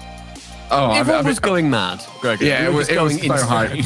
Yeah, I mean, it was one of those where, like, in the green room, we chat about all sorts of things, but there's so many times you go, oh, did you see that shot? Oh, did you see that flip reset? Oh, what a save. And, like, that's when you know you've got a really good game of Rocket League, when you're engaged so much in every little touch. And we say the same thing about the Moist viewing party. Watching those guys get excited over every little moment. This is what Rocket League is all about. Those Game 7 overtimes, close matches, where every little bit matters.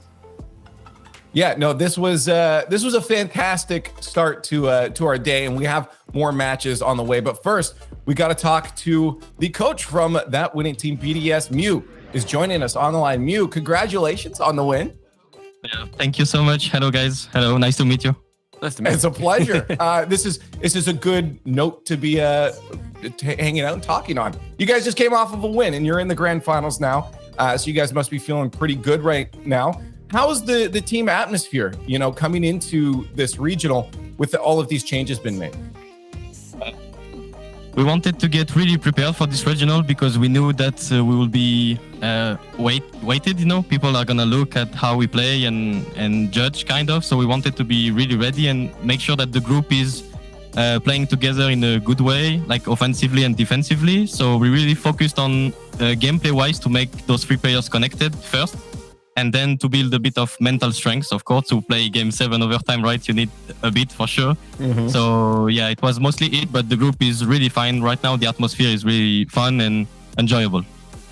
Yeah, I got a question coming from a fellow coach. What's it like watching a game like that? You mentioned as you came in just before we went live that you were very tense and everything. So what are you doing when the game is going on, and how do you cope with the pressure?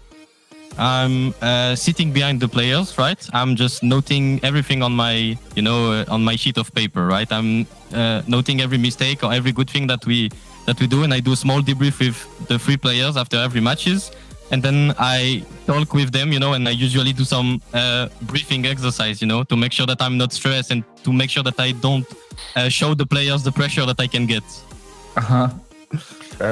I want to talk to you about the series we just watched, specifically Game 5, the way that last goal went in. Your players kind of double commit in the air. It pinches up, it falls down. A very tilting situation, a tilting way. Did that goal factor into your decision to call a timeout? Were you planning on calling the timeout anyways? And what did you talk about during that timeout? I did the decision of taking this timeout because this double mistake is something that we usually do a lot in scrims. So this is like one of the biggest common mistake that we have right now. And I took the time out to say to the player that, okay, you just need to calm down. This game, just like we couldn't know the outcome if we didn't do that mistake. So like accept the failure that you just did and move on, And I took the time out to reset them mentally and to remember them, like not the first game, but the 2 games after, when we are like completely outplaying them, I felt like. And player went into the last game with not the last game, but after the timeout, went into mental reset, and they knew that we do double commit a lot. And so I remind them like the thing that we said to avoid the situation, like key sentence, keywords, and all of this stuff in the communication. And yeah, it was way better. I think this double commit was made a bit about pressure and panicking, you know.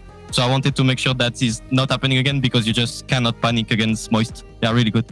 And bringing Seiko onto this roster was one that I think drew a lot of attention. You know, one of the best teams in Europe, the best team for a very long time. What has that transition been like, and bringing him in to join such an established duo in Monkey Moon and Extra? Yeah, I mean, Seiko was already kind of a friend of the both. Like, they knew each other outside of the game, not into the game that much, but outside they knew. So it was not that hard to make them connect, you know.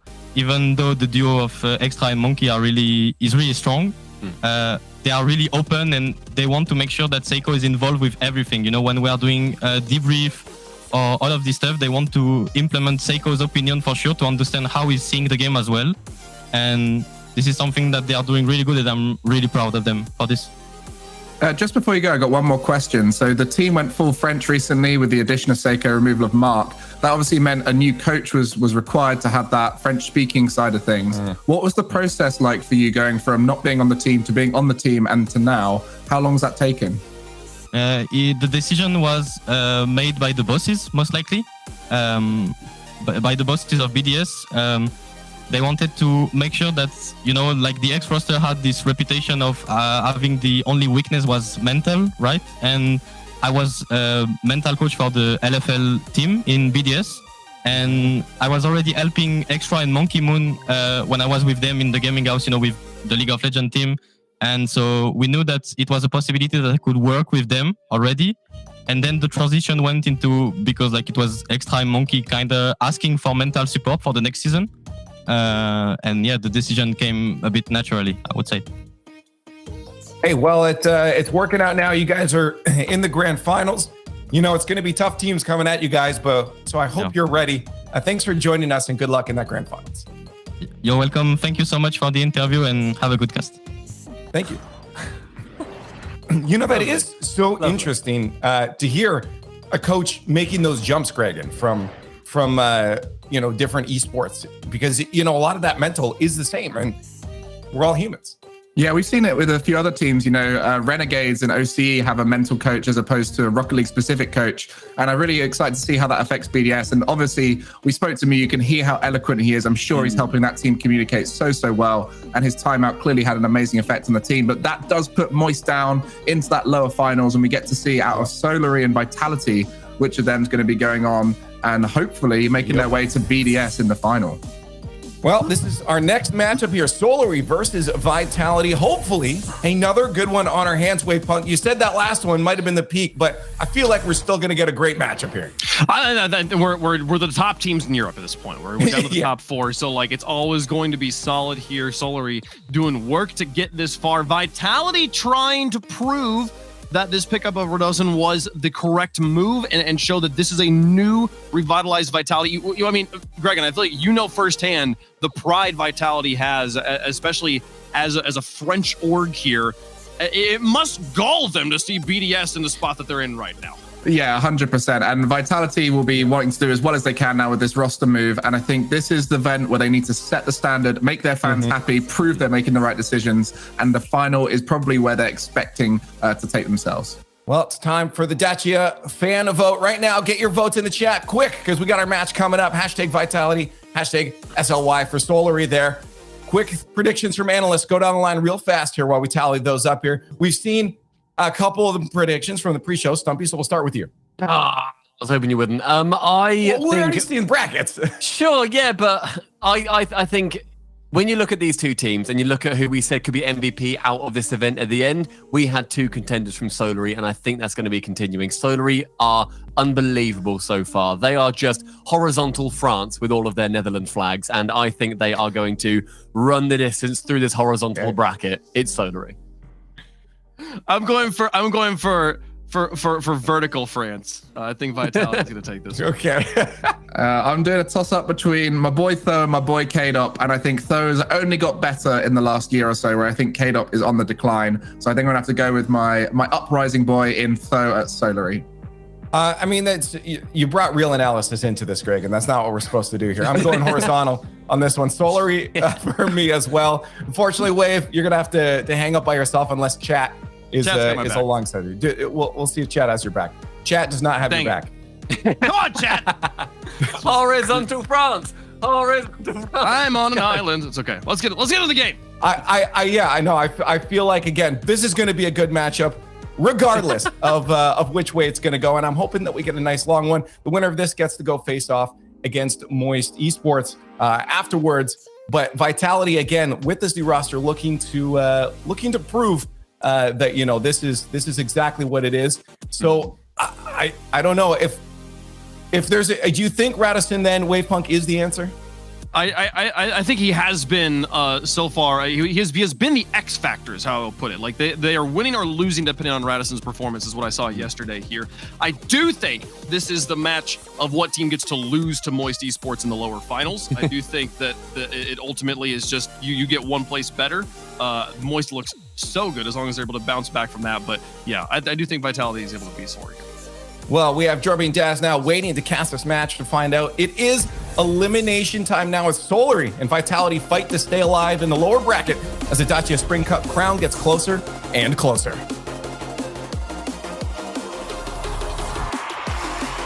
The Spring Split in the European region has gotten out to a quite exciting start, Dazarin. Vitality and Solary, two teams that barely anybody had going this deep in the tournament, now vying for that top 3 spot.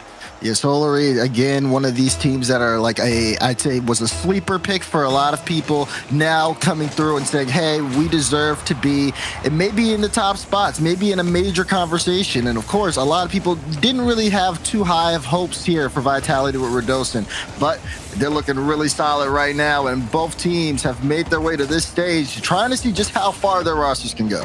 And of course, you got to talk about the Dutchman, Solary, just forming before this split started.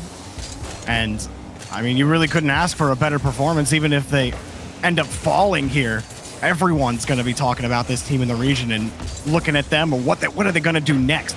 Their journey's not quite over, and they might have more in the tank. Oli starts the scoring. And we've seen Oli pop off so far in this regional event, and you give him a free look like that, oh yeah, he's going to start that every time. He's forcing the defense to make a little bit of an error because they know Oli's going to hit that double. Solary with the first goal. Trying to grab the kickoff. A lot of 50s there for Solary. Tho ends up winning it. And Alpha just getting in front, trying to delay Mike Boy's approach. You saw Mike Boy had some trouble handling that ball. Vitality get the clear. Another 50 for Tho. We know how deadly he is with 50s, especially in the attacking third. How many goals did he score yesterday that were just off of 50-50s right next to the box? He's got to be on the lookout for him. You heard Gregan mention him being one of his favorites. Kind of understand why with how he's performed so far. Yeah, exactly. This Solary team it feels like a well-oiled machine at times, the way that they've been so efficient down in the offensive front. They are not afraid to take Vitality and push the defense to the limits. And we've been seeing that right now. I mean, look, here's that offensive pressure. They did the same thing yesterday when we saw them in the lower bracket, and it's just kind of where they continue to keep on and looking for holes on defensive sides. Is Mike Boy also slowing down the offense with that demo arcade out. Vitality finally getting set up. Alpha, patient, waiting for Tho to carry that ball out. Got a more favorable 50. Vitality are getting stuffed in the corners. And Radossin's forced back to the midfield line. Mike Boy going to take advantage. K-Dot quickly up for the save. See Oli trying to cut off that other option as well, but Tho's going to take it in the middle of the field. Solary doing a good job preventing Vitality from staying in the blue half for too long. And before the shot could come, Tho gets the clear. Still spending some time in the blue half. Radossin trying to prevent the counterattack. Stuff again here by Alpha. This is really good, though, for Vitality. The counterattack was primed and ready to go. Everybody on Solary had boost out in front, but it did end up being snuffed out, and Vitality got enough time to try to regain, pick up some boost, and now continue to push things forward. They're battling for this midfield right now. They had held it for a little while. You see how many players screening across. It was almost 4 at one point before they finally rotate back. Oli, what a slip underneath one defender. Starting to whittle down this Vitality defense. Maybe they get another one here with Tho. Goes underneath on the 50. Close against the box. Mike Boy wins another touch. Oli's in the air and it's saved. While Pinch gets right by Tho. He's going to get there first, but has to delicately carry that ball out. He actually slammed it up and Alpha can't put that one on target. He gets deleted. Yeah, and that's a big point. It's Mike Boy right now. Is he going to slot that? He is. Lower left corner. Mike Boy picks up another for Solary. Well, you were just saying about Mike Boy. Yeah, I mean, Mike Boy, again, being able to cut through the defense like that, and he's really been a big proponent in terms of, like, getting involved in the midfield, getting some of those cutout plays like we saw just now, and that individual effort. I mean, Vitality right now have looked really slow on offense. Only a shot this game. They've been pushing on their own end, and you got to look at players like Mike Boy who've been able to kind of cut things out in the field and just kind of disrupt this. So for Vitality, they've just been playing more of a defensive style game right now. They're sitting at 7 saves and only 1 shot. They have not been able to create anything moving forward, and they really need to. Verdosa just tried, but got ahead of his air dribble. Wasn't even able to get a bump out of it. Solary just got the clear, and Vitality were forced back. Now Oli wins the midfield challenge. Vitality are able to stabilize, but they just can't get control of the ball. Oli wanted to jump up for that. Used all of his boost. Got the back pass over to the Tho. Solary still keeping possession. Kate up in the air for this. He takes it back over to the corner. Mike Boy expecting a touch there from Verdosa, and he didn't get one. Now the full team in retreat. Oli comes in to bail Tho and Mike Boy out. In the air by himself. Can't get power on his touch. Verdosa will take control. And you're expecting Radosin and Alpha to create. Finally, you see Radosin with that drop down, but this is usually how the plays have been working for Vitality. Someone passes mid, the follow-up is either late or the initial touch is to a Solary defender. So they can't really do much with it. And now you got to start looking at the clock because Vitality running out of time in game 1. I mean, in addition to that, Solary's form on defense, patient where they need to be, aggressive when they need to be. Picking all the right options when they do face those threats from Vitality. They've got their beat, and they're marching to it. Oli gets another goal in game 1. There's a start. Look at this, though. I mean, that's such a smart pop-up as well, and Oli with the low shot. He sees 2 people on the back wall, knows where his options are. Very good shot there. They make the Vitality defense look a little silly. That goal explosion gets me every time. Just chop, chop, chop, chop, chop. Like, take all your cars out. I was scared the first really time wonder I saw what's the nutritional benefit for that nom nom goal? Like, what does he get when he eats like a Rocket League chassis? Like, you get a little bit of iron, right? Some steel, maybe some. I guess you get some like good CO2, right? Some oil, gasoline. Well, what's the boost made out of? I don't know if we got enough time to figure out what the boost is made out of. Folks at home, trying to figure out what the boost is made out of. I know Tweet what the boost is made out of. Yeah, hashtag RLCS. It's made out of copium. It's made out of copium. Solary take game 1, and Vitality just couldn't get a lot going there, Daz. You were talking about their lack of offense, and it was a lack. Only 4 shots on net. Solary just had complete control of the game, and Vitality really weren't able to do anything on offense, despite being able to hold the midfield line at times. Yeah, exactly. Like, when we look at Vitality in the midfield, again, I think they did a solid job of at least trying to like fight for possession, so to speak, in that area. But a lot of their drives just came up super empty. And Solary, like I said, Mike Boy especially doing a really good job of getting a lot of cutout plays. And when we saw Solary again on the offensive front, I think I had pointed out like Vitality had 7 saves. Oli himself had 7 shots. Like, just alone. And he like wasn't the only person like getting involved like in the scoring here. You got to think like Solary's offensive pressure is something that over the series Vitality is going to need to adjust to, and that's going to be the biggest question for this team, because we've seen them have a very defensive Dacia Spring Cup so far, but can they get on that offensive front when it's absolutely necessary? We'll see if they can get some better sequences on offense. Alpha almost got a shot, but immediately denied by Oli off the kickoff. Winning these tough touches, it's the one thing about Solary that's always going to be difficult, is that neutral game. They've executed it perfectly all weekend. Mike Boy just launching that ball downfield. And this team is a real threat too, Daz. You think back yesterday to their series against Moist, that game 7 really could have gone either way. So some fans out there might be thinking, can this team take on BDS if they end up winning? Absolutely, with the way that they've looked so far. But a long series to be played. Vitality still trying to get some consistent possession here, and Alpha gets demoed. Get the demo coming out, sets up a lane. Mike Boy with the speed. That's a free ball. And look at Tho, just tries for a shot, and he actually gets the entire Vitality defense to commit with just a shot straight in the middle of the net. Again, kind of showing Vitality. They've just been kind of stuck right now, and they haven't really been able to set comfortable on defensive drives or on offense. Oh, he rings that into the top right.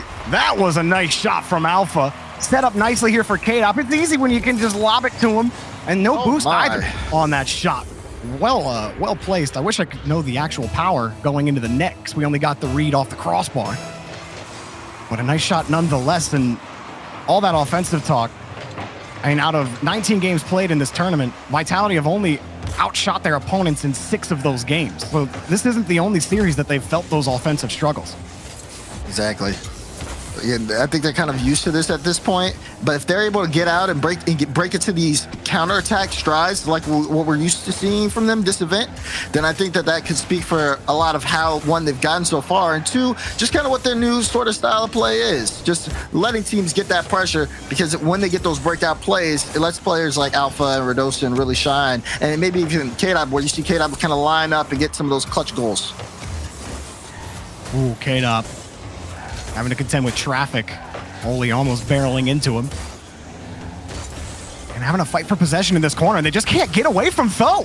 Alpha has to dive for that save, but they fight for so long just to get possession in the corner, only to give it up after Tho wins 3 challenges in a row, and then Oli gets a shot on net. Here, Vitality are still looking for a way out, and Oli stops him on the midfield line. Tho right behind him. Can K-Dop find a read here? Tho takes it away, and the 50 won't happen. Alpha able to sneak that ball away from him. Vitality just don't have those quick follow-ups. They need those quick battles in the corner that K-Dop just won.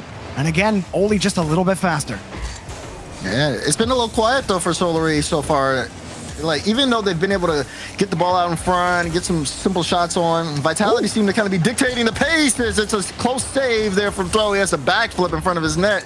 But Vitality still on top of this ball. You see Alpha trying to go for a flip reset, and My Boy cuts him out. But Radostin's there to, again, keep this one in play for the time being. K-Dop, back pass over to Alpha. And Tho's going to take the ball away again. Here he comes midfield. Back over to Mike Boy. Squares up on the 50 once. Scoops over another defender. Rotation back. Vitality trying to make the wall as big as possible. And Solary, I think they're stacking a wall as well in the corner. Tho losing the 50. Oli is probably going to be another 50. Oh no, he just gets the touch. And Tho has to wait as K-Dop is right there. Low boost. Tho gets underneath him. Very tight, but a very methodical push. There's a shot just off the bar. Rebound. Saved by K-Dop. Takes it back around to the corner. And Radostin can get the clear, but they still can't get beyond the midfield line. Here comes Tho. Back into Oli. Hit ball in front of the net. Stays out. Vitality retain the lead. That was close. You saw that Oli hit that into Tho, throwing it back into Oli. It looked like it was going to be a really solid play out, but the defense from Vitality is just blocking all types of options. You talk about them or being in the defensive front for so long, but when they have a lead like this and you're forced to score on them, you know, that's really where it starts to shine. But Oli finds a hole in the lower right corner to tie us all up. Oh, and you see this hole open up because you see Alpha rotating back. He goes up the wall, and then it was K-Dop who was coming inside the net. He saw Alpha going up the wall thinking that challenge was going to happen, and he was going to have time to get turned around, but the ball skipped out off of Tho's car, off the back wall, in a perfect spot for Oli to shoot it, and nobody was ready inside the net. It left it open, and they've just got another off the kickoff.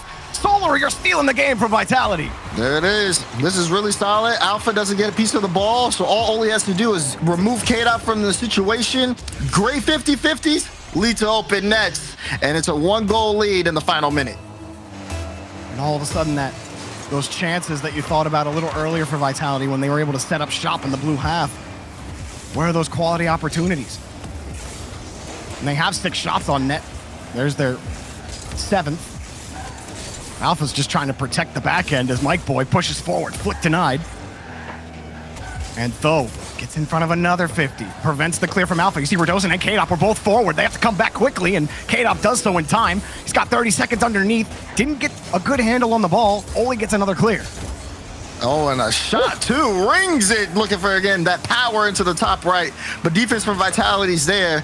As Vitality need to make some magic happen here. Final 15 seconds as Alpha takes that one up. Looking again to see if they can create opportunity. And he does! Alpha 54 lights it up for Vitality. When you need the splash play, Alpha brings the tide off the ceiling. Perfect off the nose of his car. Nobody was saving that ball. What a shot from Alpha. So well played from Alpha and Vitality. K-Dot was in the back for an assist, and Radosin was in front looking for demos, and they're not done yet. Final few seconds. They're trying to get one more for OT, though. We'll clear that out. Can Radosin pop this mid? I don't think so. And Alpha a little low on boost. I think they're going to let this fall. It will. Overtime in game 2. Boy, Alpha was just sitting on that midfield boost, hoping it would spawn if that ball did come mid. It never did. And now we're in overtime. Aquadome. Mike Boy trying to force that ball out. Radosin gets 250s. Radosin's challenge game has been pretty good all weekend, but you got 3 challenge monsters on this team right now as Mike Boy pushes the ball across. Yeah, Radosin and Alpha. I remember we were watching yesterday with Wave, and Wave just kept pointing out in game 1 how Alpha didn't lose a 50. He was like, he only lost 150 every time he was going. He was making a lot of challenges. So the fact that, you know, you have that in your back pocket for Vitality is a really solid play. Here's a pass mid. We'll get it! It's a bouncer, but it'll do! And Vitality will walk away with game 2. It's scrappy, it's not pretty, but it gets the job done. Alpha pops it right over to K-Dop, who slips it on the backside of Mike Boy. He can't make the stop. And Vitality tie up the series when it looked like Solary were going to take it from him. Solary, that was their 11th overtime in this tournament out of the 23 games that they've played. They've been here a lot. This time, Vitality get the better of them. And that's really well done, I'd say, from Vitality, because, again, you can kind of tell that even though Solary, again, are out shooting Vitality, it just didn't feel the same as game 1. It felt like a lot of their offensive drives went in pretty early, and on top of that, it just didn't seem like they had that consistent pressure that, like, we're used to seeing from them. I mean, for me, Vitality, again, came alive towards the end. We were talking about how well is their offense going to do, and it was looking a little shaky at first, but Alpha 54, man, he's really good. Okay. He's the offense. He's the, like, I think Direct pointed out a stat to me, which was, you know, they've been getting outshot all tournament, but they've actually won a few games that they got outshot in. And I'm pretty sure that if you looked at the 2 goals that they scored in the series they got outshot in, it was probably Alpha scoring both of those goals. I mean, this man is absolutely insane. Yeah, whether it's shooting or creating chances for his teammates. You have to put a lot of respect there on Alpha. As that pass dropped down, oh, that was a very creative play on the side of Solary. Looking at where this series is at right now, Jorby, we're tied up in game 3. And both teams want a chance to take on Moist Esports in that lower final, especially, I say, Solary. Remember, last time they played earlier in this tournament, it went 7 games with a 6-minute overtime in game 7. Solary definitely want to run that back, but they got to get there first. Oh, Mike Boy set that up above the bar, and it's taken away by Vitality. You're absolutely right about the potential of the rematch between Solary and Moist. Vitality trying to fight back to get there, to play Moist themselves, as though pushes that ball off. He might be in the makings of a long one, only diving in front when Alpha's going to avoid him. Vitality are able to move the needle back to the blue half. Can they actually get set up? Off the ceiling, Mike Boy diving in front of that one, Tho low on boost. He's going to rely on pads as Oli takes the 50. Close to the corner, allows Tho to get in. Again, he was working on pads, so that's all he's got. K-Dop drops it back down for Alpha, who he didn't really get a touch at all on the ball. Was maybe expecting Oli to hit it back into him with his approach, but Solary get the ball back. I like that from K-Dop, though, because K-Dop had a really good chance to put a shot on or even to play it high. Chooses to kind of share that and drop the ball low and have Alpha take that shot. Good try on the awareness there for K-Dot. Was able to get the pass out, but Alpha was just a little too late as he is pre-jumping for the ball, completely not making contact. Counterattack chance here for Solary. Only top left slot to give Solary the lead. This man breaks open the offense for Solary so many times. Easy little pop here. K-Dop has to respect Oli's approach. He has to respond, and Oli It was one touch and one powerful shot to get the job done.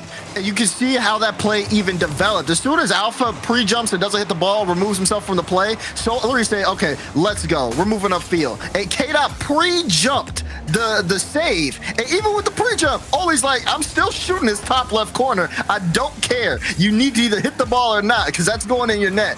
I love how Solary tests defenses of even some of the best teams. Oh my goodness. Oh, Alpha's kind of nuts. Radosin gonna slip that one across and actually split the defense. Radosin drives through the defense and gets the goal for Vitality.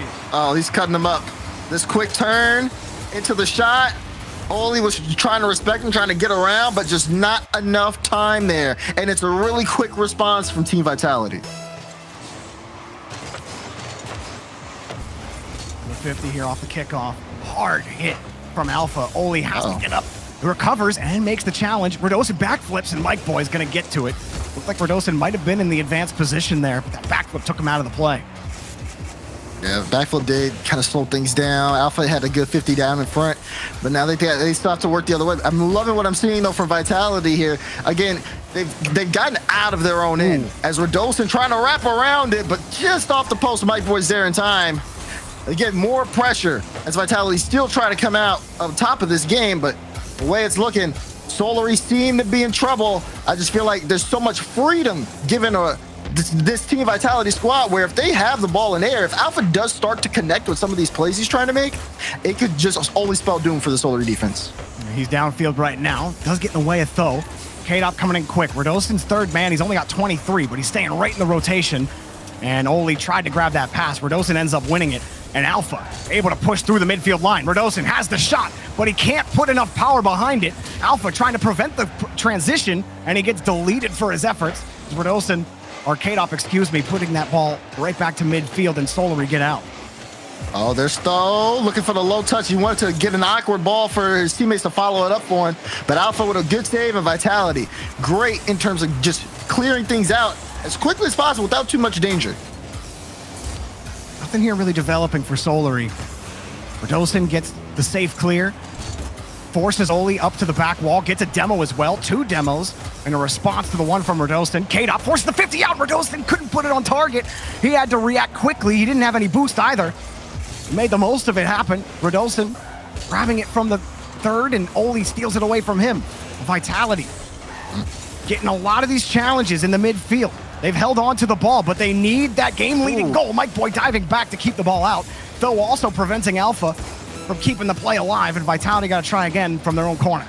Now the question is who's in the play here. As the game starts to speed up between these two teams, it's about who's getting involved and who's going to make that mistake, whether it's someone getting demoed or someone just making the wrong touch or a whiff here, so to speak. As long as the rotations are clean, we're going to stay here as a stalemate. But once that breakdown happens, someone's going to jump on top of it. As Alpha tries to do it all by himself, it pinches out. Radosin follow-up should be an easy save, and it is.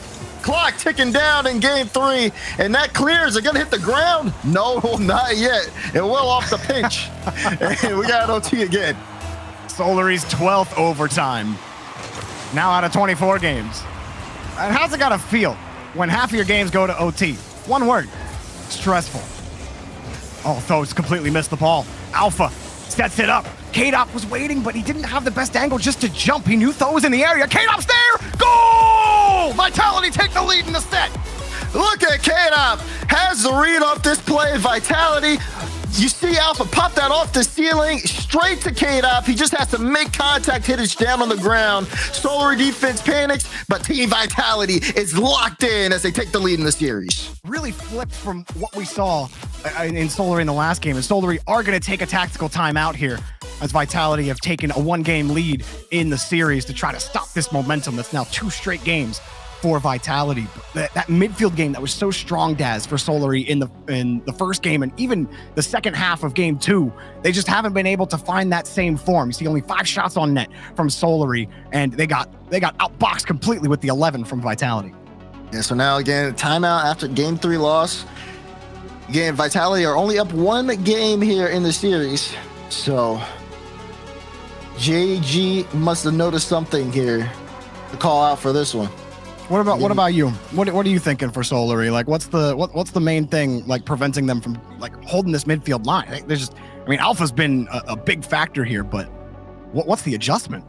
Well, that's the thing. It's like KDOP's has some really good cuts out for the defense, like defensive end of things, and Alpha Radosin have been really solid in terms of getting that ball upfield. Like they can get through Solary really easily, and that might be the problem here, because for Solary, if they can't necessarily continue, remember, look at game one, that offensive pressure, that was where they looked their peak so far in this series. It's been slowly dwindling as things continue, and 2 back-to-back losses where Vitality may think that, hey, we have this team kind of figured out now. We know that like to pressure us down in front. Let's try to play our own game. Instead of waiting in net and playing counterattacks, it seems like they've started to match their speed and even get as aggressive as they've been. Because if you look at the last couple of goals scored, a lot of it was someone from Vitality just being up front, being in the box, and waiting for an opportunity to be created. So I think for Solary, it's just, you got to stop that and cut that part out in the midfield. I mean, when they have space, just like you see from this shot from Oli, beautiful placement. But again, even this play like Radosin, he gets it, picks it up, and just slides it right through the defense. It's almost as if they're not expecting Vitality to play offense sometimes. I mean, like they just don't have like that. Like they have struggles when they start losing the neutral game. They don't seem to be able to break out. And Oli specifically is the type of player that should be able to break out, right? You look at Vitality, and you've got Alpha 54 on that end of the field. If you get lost in the sauce and you can't win in the neutral game, well, Alpha's got the mechanics to be able to pop off and break through an offense for you. Oli's got to be that guy for Solary. He's the most mechanical on this team, and he can certainly get it done. I feel like if they start getting lost in that neutral game again, I mean, you can't rely on only 50s if the 50s stop working. You got to start switching it up and give Vitality a different look. It's to commit for the first save of game 4. Excuse me. Again, forcing those double commits is, we've seen, really well done. Look at that. KDOP found Radosin as he was falling for that. Push that in. And now, midfield game coming. But of course, we've seen a lot of plays like this from Vitality as well. Radosin trying to do it all, sets up Alpha, but Mike Boy has the read. Would have been a beautiful play from Vitality, but Solary not having it. Big clear from Mike Boy as well. Forced Radosin over to the side. And how about that save from Mike Boy? Seeing Alpha, knowing he has to jump up early for that, and just put himself right where he thinks the shot's going. Can never be a comfortable position to be as a defender. And they're playing more defense. It's not a good ball that skips out. Tho stays in front of it, and he wins a big 50 for Solary. But again, they're losing those midfield boosts. They're constantly being pushed back to their wall. Those hard touches, Oli has to do this to buy time for the rest of his team to get back, and they haven't even gotten control. Tho got the catch, and it's the follow-up that's going to be most important here for Solary. Follow-ups is good, but keep an eye out on Radosin. Radosin has been big prime factor. Most of these clips from Vitality, as that was a great follow-up there from Alpha. He got the initial pass from KDOP, pushed that one on target, but Radosin has been playing upfield, even with low boost, just to get the pressure on Solary. Follow-up shot blocked out again as Stowe picks up his 3rd save. We've already gotten 5 saves from Solary within the first 2 minutes. It's been all Vitality as they are just being creative in offense, and Alpha put it on target. Is it going to be saved? It will finally get cleared out, but only for a moment. Every time Vitality go back to the midfield line, it's not retreat, it's reload. Radosin gets this one set up, though, puts it back over to the corner, but they're running out of resources. Shot denied again by Mike Boy. How does he get in the air for that one? And Alpha collects the boost, lets Tho fall on top of him, and KDOP's going to collect his and not get the touch. Vitality now having struggles hitting the ball. They finally get the ball back to the midfield line. Mike Boy going to punch it right back downfield. Halfway through this game, still scoreless, even though Vitality have had a lot of the offensive strides. Always looking for someone mid, but Mike Boy too far away to commit there, as Solary are starting to pace their game out. And we've seen Vitality really have some close chances here. Oli, that's a beautiful flip reset, but straight to Radosin. How do you can't plan for that as a defender. Like, you catch it at that speed, and then you immediately get the reset, and you can keep pushing after that. Like, that change in momentum can really catch you off guard. You didn't have a lot of boost in that play. Still, just those kind of little mechanics always get me. This one just grabbed by Radosin, high in front of the box. And they're starting to feel the pressure from Solary. Now Solary, let that one get away from him. And was that a mistake to play this one back from their own end and give up some room? No, Vitality actually share that. Say, sure, you can give it right back to us. As again, both teams kind of looking for a way in. It's been, you can definitely see though, the drastic playstyle change as the series continues on. Tactical timeout from Solary. They've been much more defensive here. Only 2 shots, and both of them coming from Oli. As he's up in the air looking for his third. Oli? Does find it. The double goes straight to Tho, but it's a little awkward, so I have to try to keep it in. Oli has gotten close. He has tried to get Mechanical in front. That's the ever ending, or never ending, if you will. Never ending? How does he just get this over the Vitality defenders? Solary score! The play over one, that touch to get it past Alpha. Use the last of his boost to get a flip reset past K-Dop. 1, 2, 3 for Oli. I mean, when you have a player who can create like that, it's no wonder he's got the only shots in the game. And he picks up the first goal in game 4. That's the breakout potential I was talking about. You gotta be able to match Alpha 54 on the other end. If they start beating you in the challenge game and they start playing quicker than you, it takes a player like Oli to be able to break through that rhythm. Otherwise, you'll just get lost in the sound. And Oli finally breaking open the scoring for Solary. There's 40 seconds left for Vitality. They've looked on form so far in game number 4. They have. For Solary, this can start to build a little bit of momentum forward from them. What they've got right now is working, and Vitality now have to force the issue with only 20 seconds remaining in the game. Alpha keeping this one close. Radosin also preventing a challenge from coming in. Mike Boy getting chipped on the midfield line. Solary starting to lose these touches. Oli stays underneath. Alpha diving forward for possession at the end of the game. Tho letting that one drop down, knowing time is on his side. Wins 2 challenges against attackers. Now only against K-Dop. Uses all that time to his advantage. Now Vitality got to do it in the air. Oli puts it on the ramp. Right over.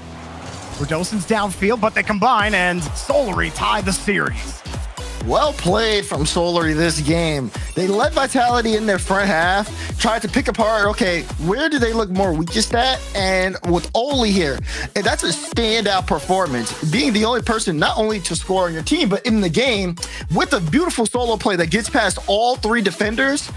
I mean, it's no wonder they're here in this position. Now, again, you got to think, this one was still a stalemate in terms of team side. No one necessarily got through, even with some of these plays we're seeing there from Alpha 54, so close on a lot of their drives. The mechanics have been shown on both sides of the field.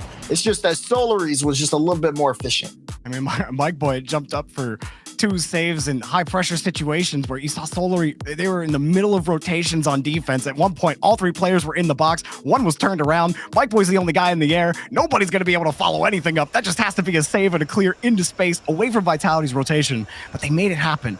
And now heading to Wasteland, both teams in position to take this to match point. Solary, the tactical timeout, continues to deliver for teams. As long as you don't call it when you're down 3-0. Don't do that. Yeah, don't do that. That's not going to work. Mike Boy forcing the 50 back over to Tho, who pulls off non-challenge. Now lets Oli come in. Oli coming up on the next 50. Tho, shot denied before it can happen. And Vitality able to push this ball to the corner. But can they actually flush it out? Nobody touches this ball. And Mike Boy says, thanks for the free touch to the corner. K-Dop has to work for his food. Solary staying here on offense. Oh, solid there from Mike Boy. Good play around it. Solary is, again, we're seeing them get a little bit more comfortable here in the starting minute. Lots of pressure coming out from them. Not too many shots, but you don't really need that. They're just, again, looking for to see, okay, how does the Vitality's defense handle this when, you know, we try to switch it up a little bit. And so far, so good. But definitely still a stalemate. Very testing on both sides. I mean, you see the follow-up man for Vitality on that last push. Not even close to it with how much time they spent in this first minute on the orange half. Just didn't have enough resources to really start building that pressure gauge against Solary. Just to push the pin on the tactical timeout effectiveness a little bit more. Teams have a 75% win rate after a tactical timeout. It is brutally effective. K-Dop, that's an insane stat. It is. Trying to push that ball out. And we've seen that happen. Sometimes teams just need to figure things out. Turn and almost. Only follow up. That's Rodolson! Solary! The pressure pays off! Mike Boy weaving around like a wasp. He's the most annoying player on the pitch right now. Takes away the option, harasses the defense, then gets in front of the challenge, makes the clear impossible. It has to be a save in front, and it opened it wide for Oli to score. Solary starting with force here on Wasteland. And Vitality just constantly going laterally. Nothing going yet. Only one shot on net in the first 2 minutes. Though forcing the 50 out. Vitality need a change up here. Alpha around the corner. You know he can be that. But Tho's going to take the ball away. Still a chance to keep building the pressure gauge for Solary. Atop does so here. Next follow-up coming in. Rodolson waited off the wall. Alpha's there, taken away. Oli in the air a little early for that ball. Got the save. Rodolson pushes it back. And Solary starting to go low on boost. Mike Boy protects his corner. Almost got the benefactor of a whiff, but Oli just got caught out. And a bit unorthodox here from Vitality. A tactical whiff or two gives him the goal. Yeah, you see the whiff from Atop. Alpha's able to play it, and Atop says, okay, I meant to hit this one. As he puts that one on target, and Oli a little bit uncomfortable. Very good start here for Vitality to get back on the board. Solary expecting the other team to hit the ball. And that can be the power when you've been consistent in hitting it. Oh, that's a nice setup, but taken away again.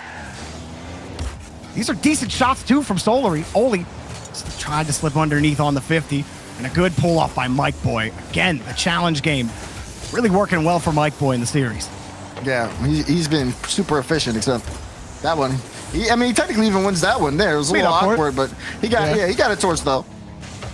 Need challenges like that, especially when you've seen Vitality. They're really adaptable in terms of just playing off of randomness, but not that much randomness when it's in front of your box. Oh, he picks up a second one for Solary. He has a bottomless stomach. Feed this man and he will eat. Another goal for Oli. That's 8 straight games now that Oli has gotten at least a goal. That's his second in this game alone. Quick shout out to production.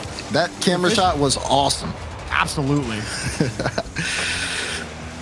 It's a double for Alpha! Vitality back at it again. This one off the kickoff. You see Rodolson, gray 50, and Alpha. Of course, he's going to be able to line that up. My boy just not back in time. And Tho, he almost got to the 50. Just didn't quite have it, and that's the danger. You can never sleep on this Vitality team. Rodolson kicks this one close. Oli, not a solid touch for him. And left down. Solary have to get out on defense. Atop trying to push the nose a little bit farther forward. Vitality, Atop sweeps around in the box there. They are looking for those demos consistently. Oli actually takes out a player here. Atop forces Solary back to their own corner. It's going to nullify a lot of the effect that demo had. You see Alpha able to get back to that 50. Atop throws it right back to him, but some of these challenges are difficult. Solary get back down the field. Rodolson playing it close. These have been pretty even, I say, so far in terms of the way both these teams are playing. They've been able to kind of match each other. It's just back and forth. Every time one team makes a change, the other one adapts to it. And they've been in this swing, this even flow. Another save comes out. Mike Boy blocks Alpha's shot, and it's a minute remaining. And Vitality trying to force the issue. Winner puts the series on match point. Nice catch from Alpha, but he's got 2 defenders to beat. Forces the 50 against the corner. And a good touch to get the ball out by Oli. Again, turns right back. You get 2 consecutive touches from Solary, and then a grab and steal from Vitality. 2 touches back to the corner. And Solary are in this defensive rhythm again. Alpha takes it back to his own half. Full tank. Reset, no 50, but he bumps Oli out. Actually deletes Oli off the play. Rodolson keeps it high. Lets him get to the next touch. Ooh, a little more patient. Solary were in front of the net. Oli's going to push this one out. Vitality still hunting at the end of regulation. Here they come again. All the midfield. They're going to drop it back down. Oh, the Not lone the best boost. touch in front. Rodolson's going to make it work. Pass back over to Atop. Oli's up for this. He's got the clear, but Vitality's still in control. Alpha on the side wall. What's he got in the tank? Well, nothing. Mike Boy gets in the way and says enough of that. The bounce, we're going to overtime. You saw Rodolson get a little scared there. He saw that ball bounce up. He immediately backflipped like, wait. I thought we were in overtime. Everyone sees the bounce, the eyes widen. There's a demo. Oli, low spot, and it's in! It's a hat trick for Oli. It's also 3 games for Solar as they put the series on match point. He's always hungry. He's always eating. And Oli, again, he takes Solary to match point on Wasteland.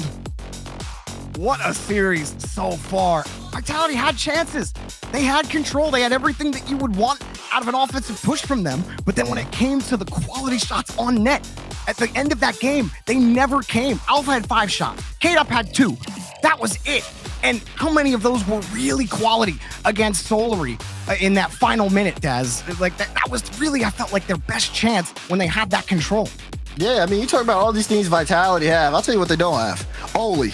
Because if you look at the games that Solary has stepped up in, it's mainly been Oli who's been kind of leading that charge scoring-wise. I mean, in Game 2, he scored the only goal, I believe, on Aquadome, where he got to play past the entire Vitality defense. And then even now, he's able to, again, get this team on the board, get that hat trick. Of course, he's been set up really well by Thor and Mightboy. He's been kind of dictating the pace. For them, it's like we don't need to score. As long as we got somebody who's putting the ball into the back of the net when we create space, that's exactly what we need. And if that's the play style for Solary, I mean, hey, you can't fault them for that. It's been effective here against Vitality. We're on Neo Tokyo, and you know what that means. One team in particular could be going home. That one pushed up. Vitality, no matter what, this has been a great improvement over the course of the season, considering where they were in the fall. They made this change with Radosin, and you got immediate results. That doesn't happen with every team. Some teams need some time in the lab before a roster change really starts to develop fruit. But Radosin has, he's developed his fruits a little earlier. And Vitality, no matter what the result is here, I think it's great for them to build off of heading into the rest of the spring split. Yeah, I agree. For me, Vitality, this seems like the start of the resurgence for this team. As again, you see it, right? Again, people were talking about, hey, okay, what does Radosin look like on this team? Well, now you have you have this image here. Now it's about consistency over the course of the split for them at this point, but it's a great start. Same can be said though for Solary here. Both teams playing excellent Rocket League over the course of this event. I mean, Solary's story is absolutely insane. 3 grinders, and these 3 players have known each other for a very long time. And they've been playing games together for years. Like, they would queue up Rocket League all the time. You ask, like, oh, who do you play duos with? You ask Tho, he's like, oh yeah, I only really play with like Oli or Mike Boy. You know, it's just, and now they finally get together on a team, and look at them. I mean, the Dutchmen have absolutely impressed in this regional. It's a fun story in Solary, and they're now in position to take down Team Vitality and get a top 3 placement in the first regional of their time as a team. Ooh. Mike Boy, no shot on target, but K-Dop's got a lot of time here. Pass in front to Alpha, and that one's gonna go in. Oh boy, and you see Vitality starting to pick apart the defense. Once Oli ended up missing that touch, K-Dop had time, able to set up the pass, and Alpha there quickly to send it in for Team Vitality. Vitality not gonna go down without a fight. It's a lot of pressure as well on their end that they were able to thwart from Solary, who had got 3 shots out in about the first minute. All 3 of them saved. Oli underneath on the reset. Holy again! His 4th goal in 3 games. His 9th goal in 9 games. This man cannot stop. Are you kidding me? Gets the flip, dodges 4, still keeps the ball close, gets the flip reset in. This kid is a monster. Oli is popping off this event. He's a leading goal scorer in total goals. He's got 33 goals total and goals per game with a 1.25. Oh my gosh. You just keep rattling them off, Daz. It keeps getting more impressive the longer you go. Oli's been insane. Alpha trying to dive in front, and Radosin trying to get set back up. Vitality, they try to build momentum. And Solary, well, here's another one. Oh, pass on the crossbar. Oh, we got it.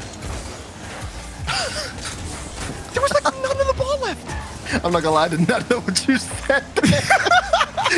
So much pressure though. Vitality still knock it in. as to try to get through this, and you got to think for Vitality, a quick response here is big. Both teams, again, speeding things up after the goals have been scored. Mike Boy got the bump. Toodaloo Radosin. Always trying to 50 in front. There's Stowe. Follow-up shot. It's good. Stowe gets on the scoreboard and a big time for Solary. It's gritty, it's dirty, it's Oli. He blows through K-Dop. Though comes in like a rocket to get that shot. Nobody can challenge him on the play. Solary take the lead. And now in position again. Vitality on ice. With 2 minutes to go. Goals have been a premium in this series. Here comes Oli, slipping across. Big demo, forces two in front. Vitality, they bump into each other. Though pops it up. Mike Boy jumps again. Here he comes, taken away by Alpha. Able to push that ball back over to the corner. Vitality just survive on defense. They're gonna have to find a way to build pressure now. Oli does not care. The machine keeps on grinding, and he's picking up pieces for the scrapyard. Mike Boy gets in front of this one, and Radosin takes it away, but no, actually loses the 50. Back over to Alpha, got it against Oli, and now Vitality have a chance to get set up. Solary have to be careful. They got a lot of momentum, but all it takes is one counterattack, and Vitality are in this. Again, still looking to force that game 7 is Oli. Alpha, see ya later! 1-2 Toodaloo! It's a 2-goal lead for Solary. Somebody call the mechanic! I don't want to see that, Bill! Alpha, see you later! Oh my gosh! They're coming, Moist! 1:23 left! Watch out! And Solary are not looking at Champions Field. It's another one in the top left corner for Tho. 3-goal lead now. Vitality crashed the net. They literally sent everybody, and that's why it's so open for Tho. That lob, perfect. Launched like a trebuchet. Perfect placement. Hits its target. A minute 17, and you're thinking, it's donezo for Vitality. 3 goals. We always talk about how 3 goals is the threshold. Only wanted a 4-goal threshold there. With a minute left, I mean, this ain't 1v1. You ain't gonna come back 3 goals, 1 minute left, right? That'd be an insane comeback. Vitality certainly have the time. It would take some heroic efforts, and Solary, I mean, Solary we haven't seen in the last like 4 minutes or so. What a game for Solary. Absolutely. Absolutely. Look at that. It's a free ball for Alpha. He's not hitting that. The clock's ticking down. And with this clear out, 3 goals in 30 seconds is just not happening. Solary aren't letting that in. Pressure here. All you gotta do is just kind of play the 50s. It was really well done, I'd say, for Vitality up to this point. You know, the series was back and forth. They were trading blows.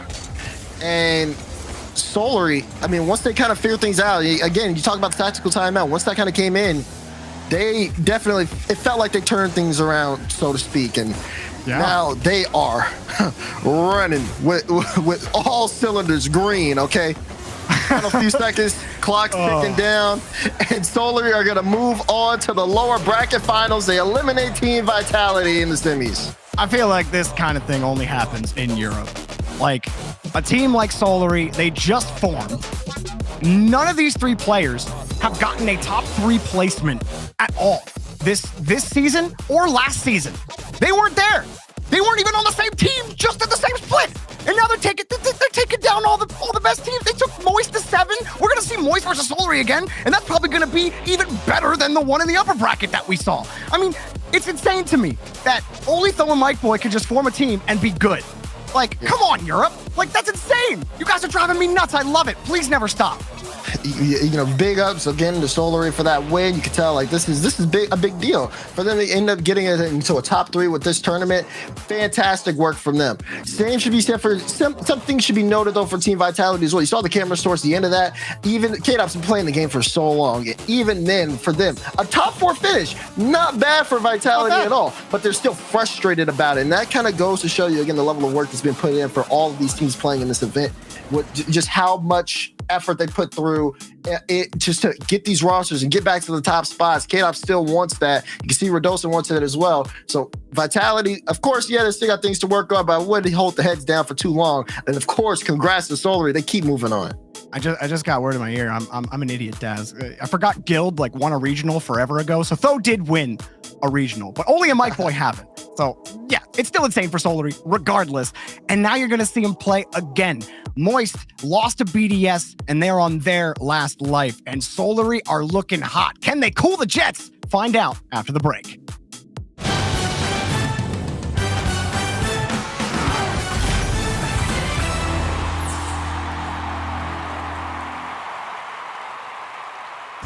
Bright and early for the daily races, going nowhere, going nowhere.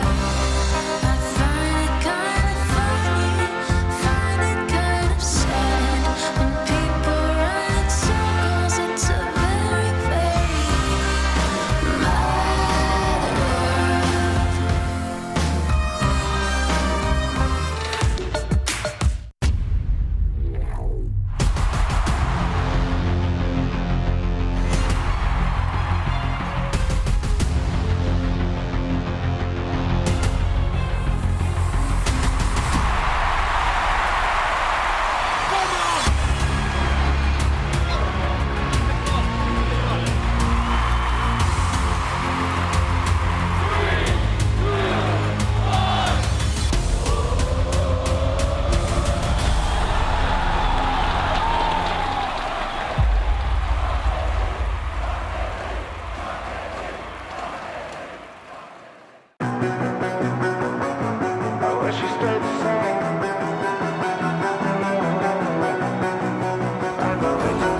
Well, hello, and welcome back to the Rocket League Championship Series. I'm Lee Feck, Hello. and you're watching the Dacia Spring Cup. Alongside me, Greg and Jorby and Achieves. Achieves, hello. Hi, I'm glad to be a part of this special, very special episode of RCS. It's gonna be great. Jorby, hello. Hello, Leaf. I'm so happy to be a part of this Death Segment channel episode with you, Gregan, and this guy over here. Reagan, save us. I want to say hello to Oli. Oh my goodness, we just seen what an entry into the Spring Split.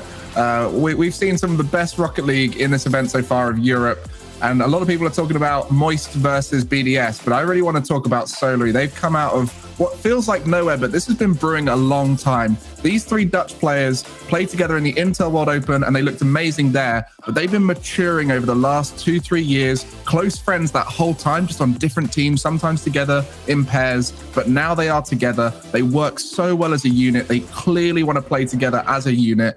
And then Oli just stepped up so much during that series. And when I am the star player here, watch out for every touch I do. Yeah, That whole highlight reel was him. Sorry, Chiefs. Go for it. No, you're good. You're good. Go for it. No, that's all I was gonna say. I mean, he was literally you're talking. He's like, really good stuff from Oli, but at the same time, stop giving up open nets vitality. Oh my goodness. Okay, we can move on now. I mean, did you see? Look, when Mike Boys just win at 50s, he's literally in your brain, like running around in your brain. Like, of course, you're just gonna, be out of rotation for no reason and leave the net open. Like, it's gonna be annoying having that guy run around your head. Come on.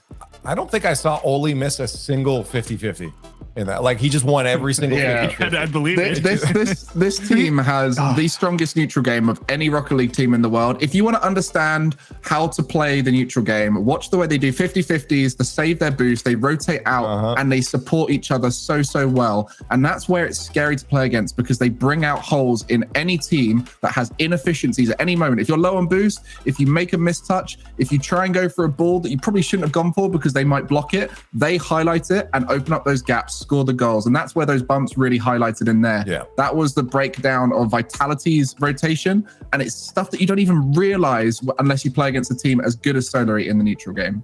I mean, last thing I just wanted to say is, like, even when Vitality were on offense, and they did have extended stays in Solary's half, it didn't look convincing. Like, they didn't look like they had real control. It took ridiculous play from Alpha. And by the way, shout out to Alpha 54. I thought he played an incredible series for his team.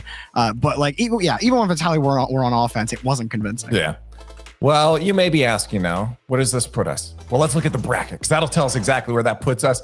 That puts us in our top 3 now. Solary moves on over Team Vitality, and they'll be taking on Moist next. Team BDS is just hanging out there, as they usually do in the grand finals, and on the winner's side, that means they'll have an extra life. Whoever faces them after this next matchup will have to win 2 best-of-7s to take down BDS. Not going to be an easy task, but both Solary and Moist looking pretty solid. So let's talk about these two teams. Moist coming into this refreshed, looking good.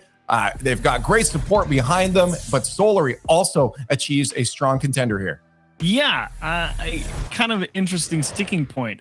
Greg, it says Solary masters of the neutral game. I don't know. I thought the Moist BDS was a huge neutral game previously in the day, and I think Solary might be up against it here. I think Moist, in terms of their approach, was a very suffocating offensive drive, and I don't know if Solary's got the same level of challenge potential that they do against Moist that they did against Vitality. Do you agree, Greg? And I don't know what this. You look like you have thoughts. Well, so we saw these two play before in the upper bracket. Now, Moist have a very unique play style we're all aware of, full of crazy outplays, flip resets, and so on.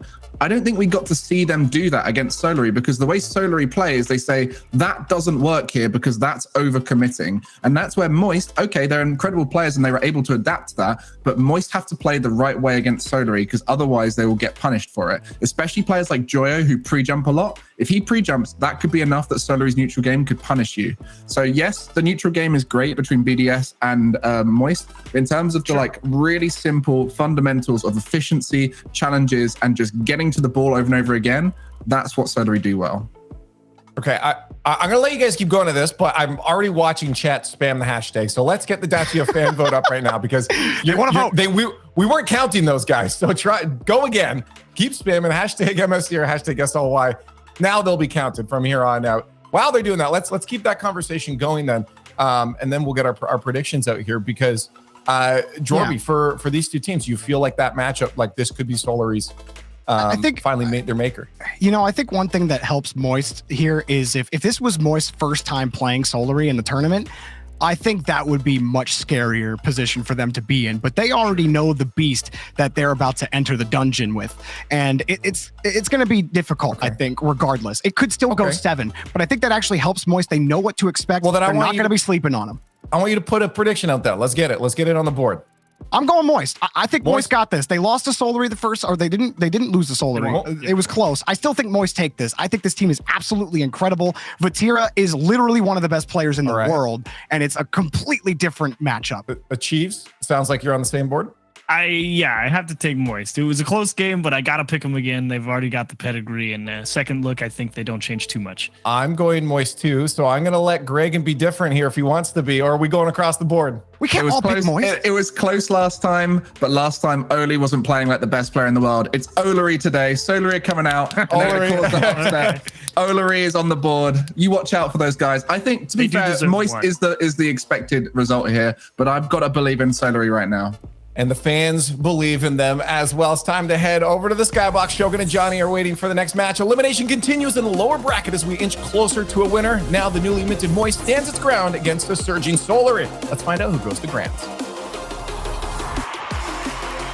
So it was a series that I think I barely survived yesterday, Johnny. We're going to do it all over again. Moist Esports taking on Solary for a chance to get into our grand finals. Both teams will be very happy with where they currently stand in our overall standings, but you want to go get those championships. You want that regional win, especially if you're a team like Solary, that this is kind of new ground for them.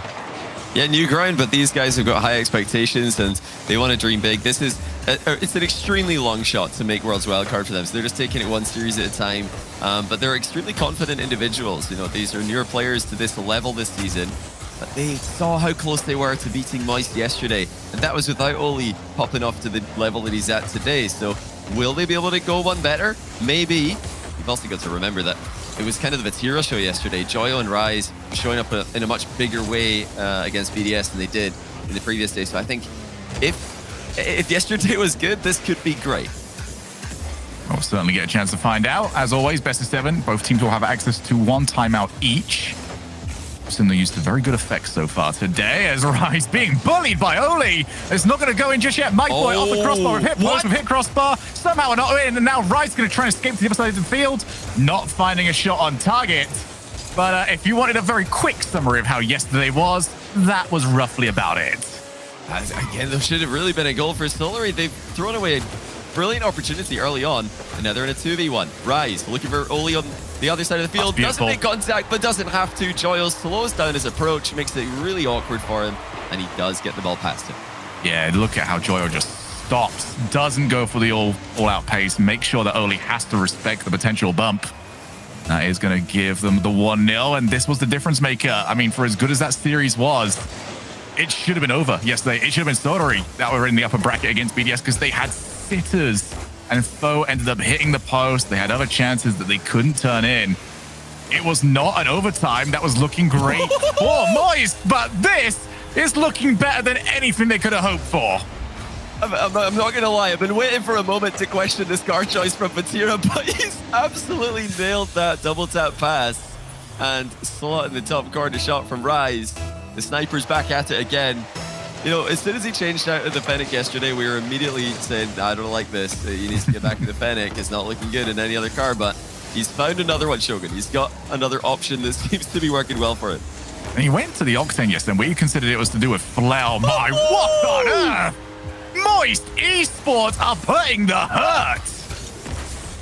Wow, what a start. Unbelievable read by Joyo, and an impossible to save shot into the near post top corner with the underside of his car. Just so he has a flip reset, I guess, to celebrate with, because there's no way that that's getting saved. I mean, what do you say? This is domination by Moist Esports. That might be number 4. Mike Boy will at least turn it away. But everything Moist Esports have done in this first game has been leading to a goal. Foe already up, trying to get something for his team, but Joy was already around. Vatira wipes out the follow-up challenge. The only good news that there is right now for Soleri is that there's 3 minutes left. That's about as good as it gets for them.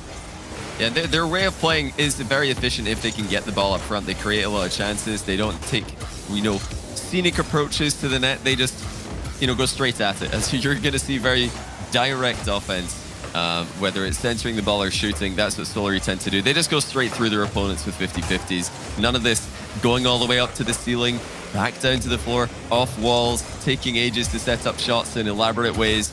So that will be one of the advantages for them. They can be efficient. They can recycle the play quickly. They can create a lot of chances.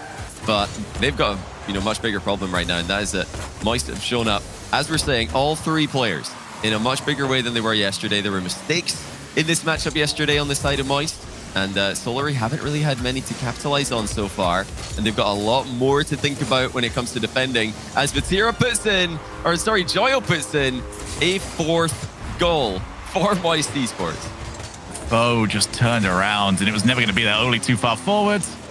Obviously, you want to try and offensively posture when you're this far down, but the game's gone at this point. Moist Esports taking over here and showing what they've been working on in the last hour since they finished their match against BDS, and a very close match that was, where they did finally lose their unbeaten record in those tie-breaker games. Joyo now off the wall. I'm just looking right now for what Soleri can possibly change. They just got caught out. I can't even really complain about Soleri. It was just magic by Moist in the very first opening gambit. Yeah, they've got to grab a towel or some other absorbing material, because Moist have never looked like they have more water content. This is just next level from them today. And Soleri have been impressive this tournament, but nothing next compared to the level we're seeing right now from Rise, Joyo, Vatira.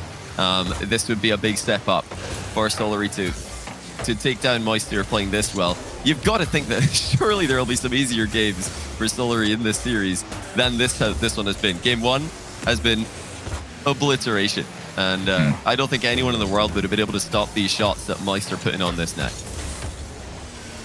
Now, if you want to look towards a lifeline for Soleri, it started bad yesterday as well when they came in off a loss against, well, this team right here, Moist Esports.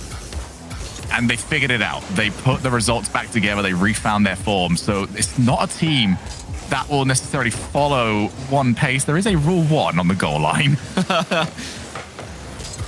My boy just having a little bit of fun, leaving his team in a 2v2. They've got rid of Rise as well. I mean, I think you'd be pretty happy to get rid of any of these players over on Moist, and the 2v2. Oh, it's not one just yet. It has been broken up. We're back to freeze. I don't blame them. With how one-sided the 3v3 was going, why not try something different? Why not go and secure another player? Get the 1v1. Turn it into a 1v1. Honestly, that might be one of the ways to do it. Although I've been very impressed with Rise 1v1 recently, so it depends who, I suppose. I don't really know who's the best level. matchup? Or is that one that you're not wanting to comment on? Historically, it's a tough one. I'd say maybe Tho has the most successful ones history coming out of Soleri, but Rise would be the favorite. I think recently he's had a lot of successful ones, actually, so depends who you're getting. Joyo, not a ones player. He's a free play main, so you can get him in a 1v1, then it's really just depends what kind of Joyo you're going to get. If he peaks, you're not saving what he's doing, but you might just leave an open net. That's something that Moist were doing a lot yesterday. Not today, though. That was unbelievable. They were aggressive. They were as offensive as they've been pretty much all season, but they were not leaving any gaps at the back for Soleri to exploit. And just the execution on the shots. I mean, we just got finished seeing the replay package. You're not stopping those. You don't expect those. You look at the way it's being played out and you think, okay, probably this. It wasn't anywhere close to what they were expecting whatsoever. Moist Esports looking to set a pace that Soleri might not be able to match. The question is, can Moist continue that pace? It is a very, very high bar that they have set themselves going into game number 2. And Soleri, the plan won't change much. You mentioned in the previous game how they like to go to the foundational game. They're very good at the basics. That is not something you lose, no matter how bad it's looking for you. Well, they did change up a couple of things when the series wasn't going well for them yesterday against Moist. They were 3-1 down in the upper semi-final. They decided to get more aggressive. They decided to more quickly follow up on each other's touches in offense by simply positioning more closely together and also trying to get more aggressive off the ball. So we haven't seen too much of that from Solary, but the fact that it's something they've already tried makes it less of an effective adaptation because Moist have seen it, they've adapted to it, they won that series against that Solary. But you do have to, remember that Solary against Vitality in the previous round, they didn't really have to force the issue too much. Vitality were a much easier team to beat, and with Moist playing as well as they are, Solary have to step it up. They need to improve. I would argue if it was a strategy that, yes, whilst they did lose, they lost in an 8-minute overtime.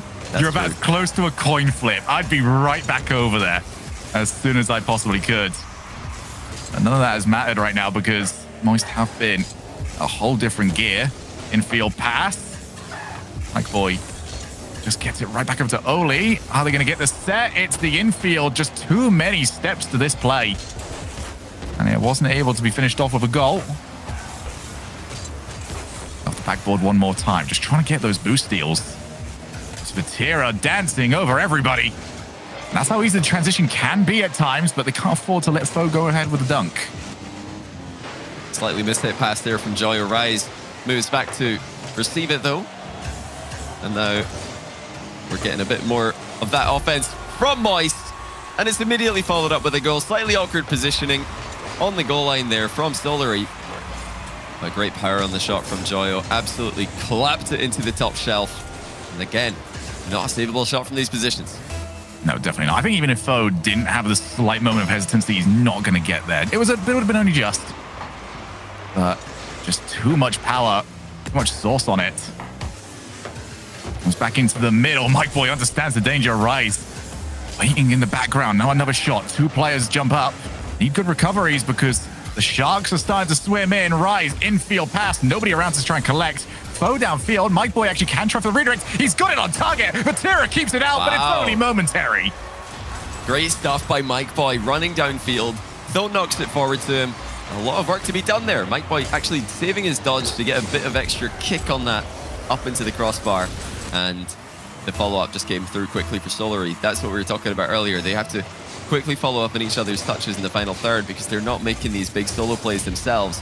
They usually need that finishing touch. They usually need that person to come on and put the ball into an open net that's been left open by another play. Well, he had a couple of big plays in the last series, so I would love to see that confidence come back for Solary. More clips. I mean, Oli with one of his goals against Vitality, definitely in the conversation for top 3 of the day already. With Moist, with many more matches to play, you expect that you're going to see some more clips coming out from them. Oh, pre-jump off the flick and was let down by the amount of power on the shot, but that's more to what you were talking about, Johnny. That's so much better. The thing I want to see from Solary as well is that they found a lot of success from, well, kind of the same way they scored their first goal here. Leave someone downfield, shoot on target, and make the defender guess. Is he hitting that ball, or is this original shot the one that I'm actually dealing with? As Vatira will get rid of it, at least for now. Just guards the ball from Foe. I've already seen Vatira as much of a bouncer, but he definitely bounced Foe away. Joyo off the reset. So much trust on those off-ball demos, and you can see exactly why. It is causing havoc for Solary. And certainly when it came to timing in the winter split, Rise was second to none for run-ahead demos, making an offensive play onto a goalkeeper and just making it easier for your teammate behind you to come through and score. And he's bringing that again to the table today. Interesting to see that they've gone right back to their online selves from last split, with Vatira being a much bigger part of surprising their opponents. That's off the bar. Vatira decides to jump for it anyway, trying to guide the ball into the corner. It's infield to Tho. Vatira again sending it across the goal. Doesn't want to just let it bounce off a flat surface, even if it is going to be hitting the post. That's going to give a little bit of time as well. Mike Boy trying to just hassle and harass the defense. No real worries for them as Vatira takes the ball across. Oh, good boost steal though. Going to offer some looks. Mike Boy puts a foot in. Just see all the different ways though. You're never expecting one thing from Moist when it comes to their ways of escaping these defensive situations. One block there from Oli. He's going to be a very important player. He's the one that's in form at the moment. Monstrous performance against Vitality in the previous round. They need more of that from him. Mike Boy already in. Shot again. It just needs to be a bit higher. Vatira was just darting back with no boost, but he managed to get in the right position to just pop the ball as it goes past him. There was no way he would catch up to it if he wasn't perfectly aligned. Vatira has been crushing 50-50s, just like he did in the lower semi again. Just going right through the Solary player, and this is a Solary squad who were destroying Vitality in the 50-50 game. Vatira is just on another level. Here we go. Another overtime. Last time we saw this, we had 8 minutes of it. See how much we get this time around. We've gone from just 10 seconds to 8 minutes. And this one looks to be even shorter than that. 5 seconds is all it takes. And Solary have got the win. Rise just leaving the play here, kind of giving it Joyo a really difficult position to deal with. It's a good shot on target there from Mike Boy after his teammate in front of him actually ended up faking it. Not sure if it was intentional, because you are trying to get such a glancing blow on the ball in that position that oftentimes you end up missing, and it has this exact same effect, catching the opponents off guard. But Rise, cheating up close there, has to pressure the ball. He has to buy time for Joyo behind him, and he didn't do it there. He just backed off. You've got 2 players in net, nobody challenging the ball, nobody really covering the shot that's about to happen. Bit of a mistake there by Moist, and an immediate goal for Solary. Much needed goal as well, because after that first game, it looked like Moist were just going to start running away with this, but Solary stepped up the pace. They really started to contest that midfield a lot more, and it worked out, I'd say, significantly better than it did in game number 1. But will they be able to keep that up? Remains to be seen. Moist didn't really make too many mistakes, except for that kickoff in overtime. Yeah, certainly so. And we're going to keep looking towards the same thing from Solary this entire series long, which is, how's the shooting looking? Because yesterday, it was probably what cost them. That last game, it was better, but we saw glimpses of the old Solary in our first game. We'll see what we get this time around. Vatira sticking with the car choice. At this point, you ask why not with the reset. It's off the post, and Rise already moved in a bit too early. Meant that he didn't have the angle to take a shot. Yeah, Vatira just put the ball past all 3 players, and the net was briefly open, although the angle turned out to be an awkward one for Rise to read. I think he could have probably positioned a little bit further back, though, and given himself the same just have to wait to score. He didn't need to be that close, like you mentioned. Vatira is still just dominating. Every time he gets a hold of the ball, he's taking it past multiple players, whether it's with an outplay, whether it's with a 50-50. They just cannot deal with him right now. This is a very different hitbox as well. He's still been winning the challenges. Rise fakes out. Void's being hit the first time around, and then Vatira takes back over. Oli tasked with trying to hold on to that midfield. Continues the move onwards. Support finally moving in. Foe just goes skimming past the ball. A booming clear. Oli has to play this well. He needs to get the follow-up touch. At least find somebody on his team that can. Scrappy at the moment in that back corner. Joyo sets himself up. Foe and Oli both up to try and take it away from him. Boost amount starting to look a little bit tenuous. Let's say that. They do try and get themselves a couple of hundreds. Joyo stealing off the backboard. He actually backs down early. Realizes the play wasn't on, immediately commit to the recovery, and that's going to give his team more chances. It doesn't mean that they have to take as many risks if they want to try and keep this play going. He does have support yet again. Vatira behind him. Instead, he goes by himself, and Oli will clear the lines. Yeah, boosts were being stolen there by Moist, but the boost management for Solary was exceptional. They didn't really look like they were in too much trouble. You have to credit Joyo on the last 2 attacking plays, though. He's mixing it up and mixes it up again. Goes backboard, down the ceiling. Now he's trying to flick the ball to the backboard. None of those shots involving the more conventional Joyo play, which is the immediate flip reset on the ball. So he's got lots of options to go for right here. Solary managing to counter every single one of them. But as we said yesterday when these 2 teams matched up, it's always just a matter of time against Moist before they find a way through, because they do not overcommit very often in these positions, despite posing such a threat with every single attack. As you mentioned with Joyo, it changes how you approach him as a defender, because if you know what he's doing every time, you can just sit back, wait for him to come to you. But now you're not quite as sure. Do you need to go and meet him? Can you wait for it? You know, how many people has he got around? How much support have you got around? He's making you think.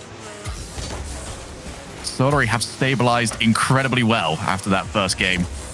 Up against a lot of defense over here in game number 3.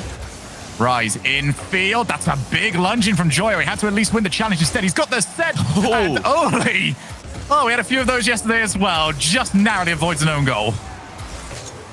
This is another solid back corner play by Solary. Whenever the ball's in this position, it's near their net, but they don't look like they're in any danger.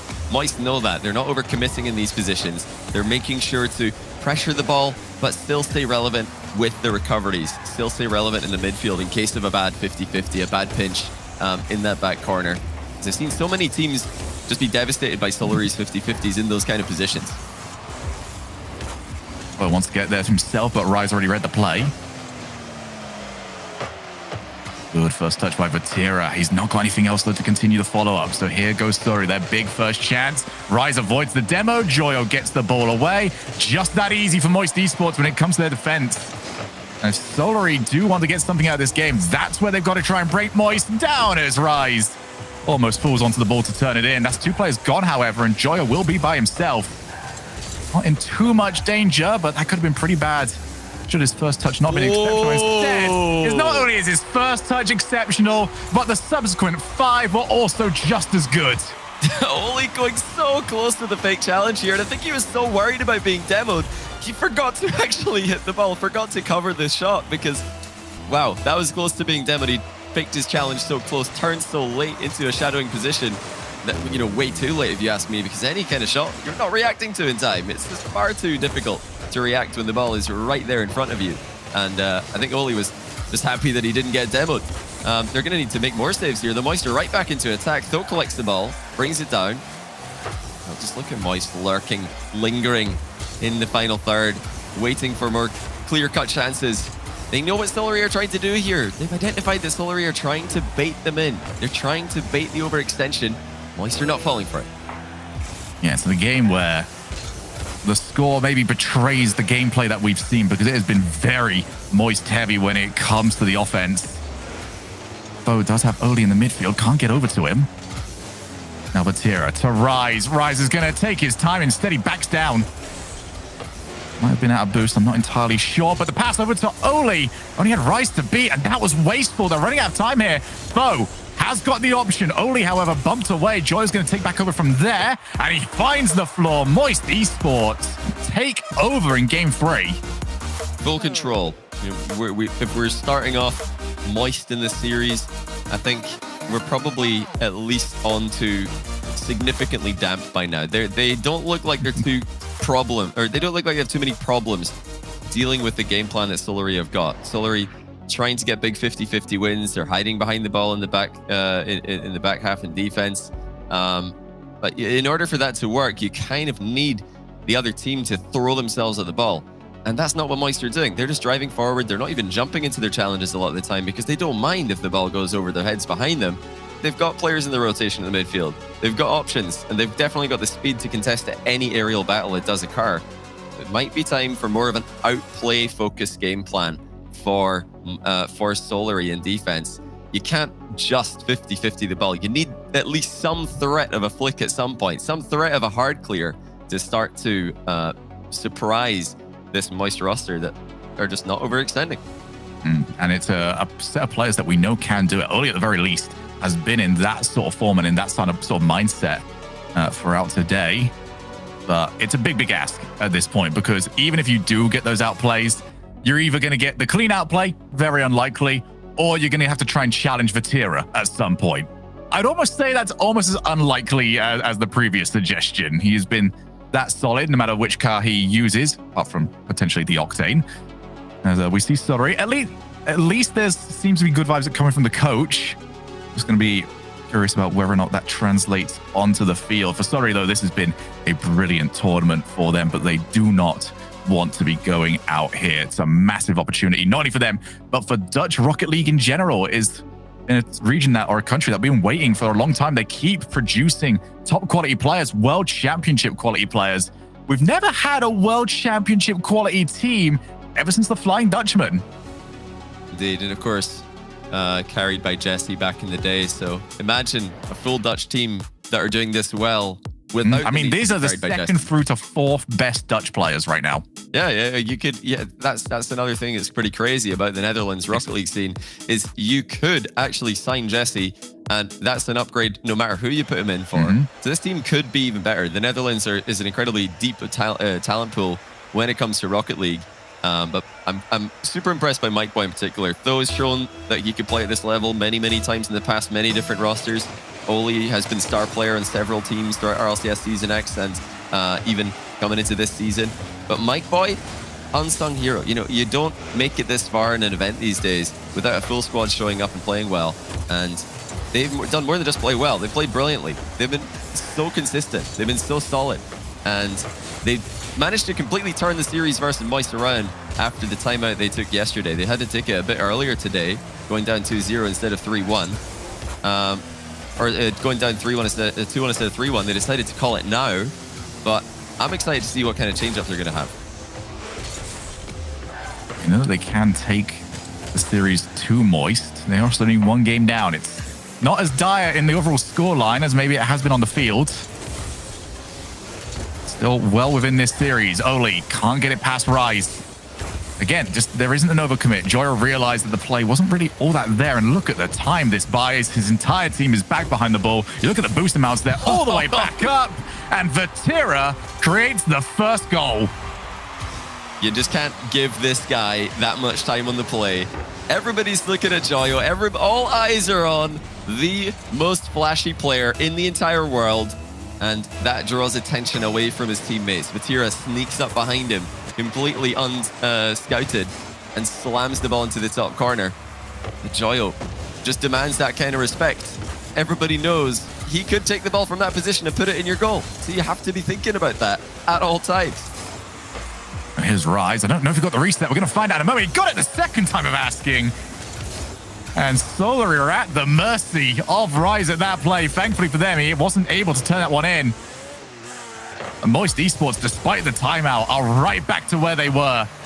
They have a faster paced game and a little bit more of a transition between the two, but still, they've had the better of it so far. Solary looking to try and create their own chance out into the midfield, but you can see there's nobody there. Mike Boy finally turns Rise. Looks for Oli's car. Oli jumping a little bit too early for him. This has just been horrible for Solary. This is their big chance. Oli can't find the dunk. Just look at the work they've got to do if they want these outplays. It's just so clean and tight between one challenge to the next from Moist. Oh, that's one though. Oh, there you go. Another one. Oli with a big chance. He pops it over the entire defense. Joyo recovers in time. That was a great try by Oli, but unfortunately, not enough support, not quick enough with the follow-up. And another chance goes begging for them. Vatira actually recovering here after realizing the ball's going to hit the crossbar. It's been so difficult to read, not just for his opponents, but even for me. I'm thinking, okay, Vatira's messed that one up. No, wait, he's fine. He's actually okay. And I think the car has something to do with that. You can't... Oh my goodness, what saved by Joyo. Suddenly a shot from Tho went through, but Joyo reacts to that as well. And some of these plays by Vatira, you never know if he's going to slam the ball or if he's going to control the ball. He's very unpredictable, and that's something that made K so good in the last place, something that makes Moist so good now. It's what helped Joyo steal the show in the Winter Major. They've cut off another pass. Plenty chances for Solary here, but they're just not getting that final hard shot to a top corner. Oh, good fake out there. And now Joyo's on the chase down. He's going to look for the player. Have they got the second? No, Tho. Beautiful defending there. He's got his team still in it. They've got under 2 minutes now to find themselves a goal. There's so long, though, to control that ball. Means Vatira can just slam it straight back into the orange side of the field.